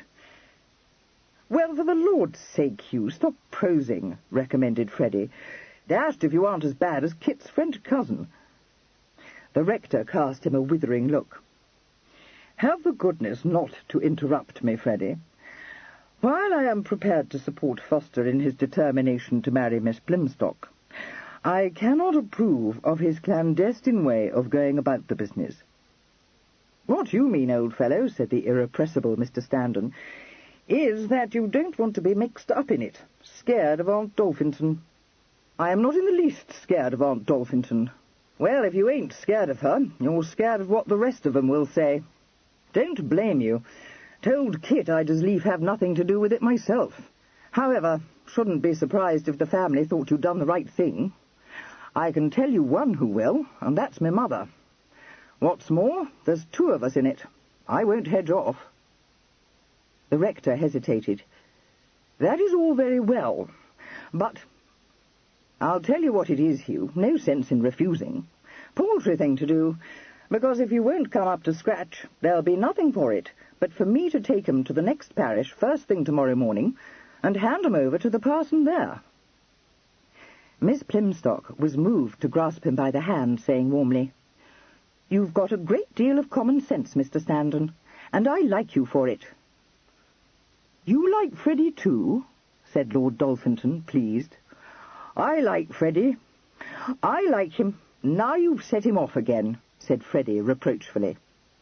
"That will do, Foster," said the rector. "If you are determined on this course, I will perform the ceremony. "Then that's settled all right and tight," said Freddy. "They'll have to stay here till the knot's tied, but you won't mind that. Going to drive Kit to Arnside now, but we'll come over in the morning and take 'em to church."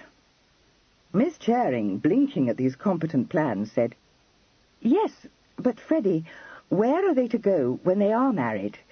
The thing is, you see, it will take a little time for Hannah's lawyer to settle everything with Dolph's mamma, and until it is all quite safe, she does not wish Lady Dolphinton to see Dolph. And also, they will not have any money, which makes it particularly awkward for them."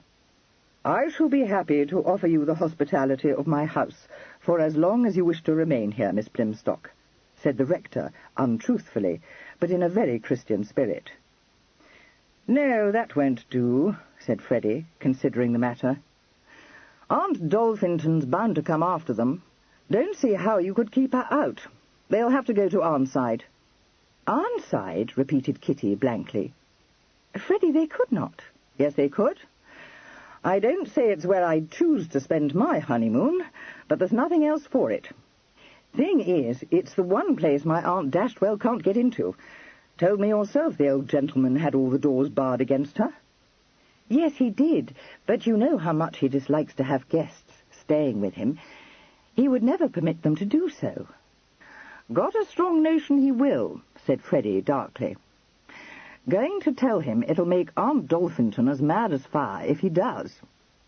Lay you odds that card will take the trick. Shouldn't wonder at it if it put him in high croak, what's more." "Freddy, you are perfectly right," said Miss Charing, awed. "Nothing ever puts him in such spirits as being disagreeable to Dolph's mamma. I dare say he will be very much obliged to us for putting him in the way of serving her such a turn." "Just what I was thinking," nodded Freddy. "Going to tell 'em to put the horses to now. No sense in dawdling here any longer. Might put the old gentleman in a bad temper if we were late." The rector begged them to dine with him, but they were resolute in declining the invitation. Kitty put on her bonnet and pelisse, the chaise was brought to the front gate, and after faithfully promising to return in time to support the bride and groom through the wedding ceremony on the morrow, Mr. Standen and his betrothed left the rectory. "Oh, Freddy, what a day this has been," sighed Miss Charing, sinking back against the squabs of the chaise. "Devilish," he agreed. "Brushed through it pretty well, though. All we have to do now is to see 'em safely married, and then we can be comfortable. Mind, there may be a kick-up over the business, but we can't help that." "I know it, and I wanted so much not to drag you into it," said Kitty remorsefully. "I thought, if only you knew nothing about it, it would serve as a reason for you to put an end to our engagement." "Yes, I know you did. Told me so in that letter you wrote me. Dashed cork-brained notion. Stands to reason if you're in it, I must be too." "No, Freddy, it does not," said Kitty in a constricted tone. "You know it is all a hoax, our engagement. I am determined to end it. I ought never, never to have thought of such a thing." "Now, Kit, don't say we must quarrel, because I won't do it," begged Freddy. "Oh, no, how could I quarrel with you? I think we should tell everyone that we find we are not suited." "No, we shouldn't," said Freddy. "Silly thing to say, because everyone must know it ain't true. Got a better notion. Dare say you won't like it, but it's what I should like." "What is it?" asked Miss Charing, rather huskily. "Send that dashed notice to the Gazette and get married," replied Freddy. Something that sounded suspiciously like a sob broke from Miss Charing. "Oh, no, no, Freddy, pray do not. You know it was all my doing. You never wanted to be engaged to me." "No, I didn't," he acknowledged. "Thing is, changed my mind.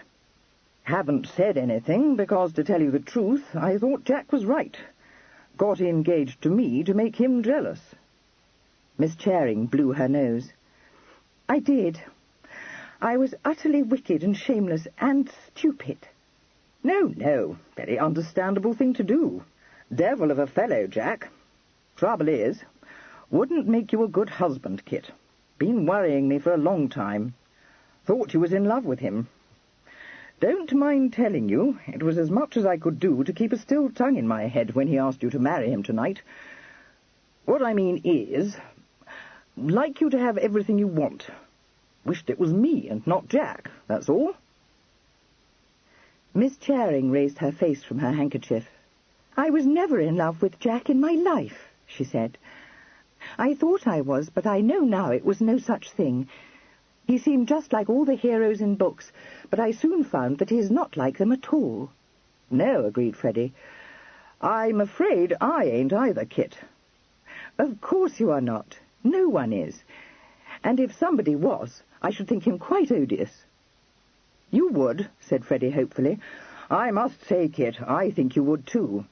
Well, what I mean is, if you ever met anyone like that fellow the fish talks of, fellow who snatched up some female in the middle of a party and threw her on his horse.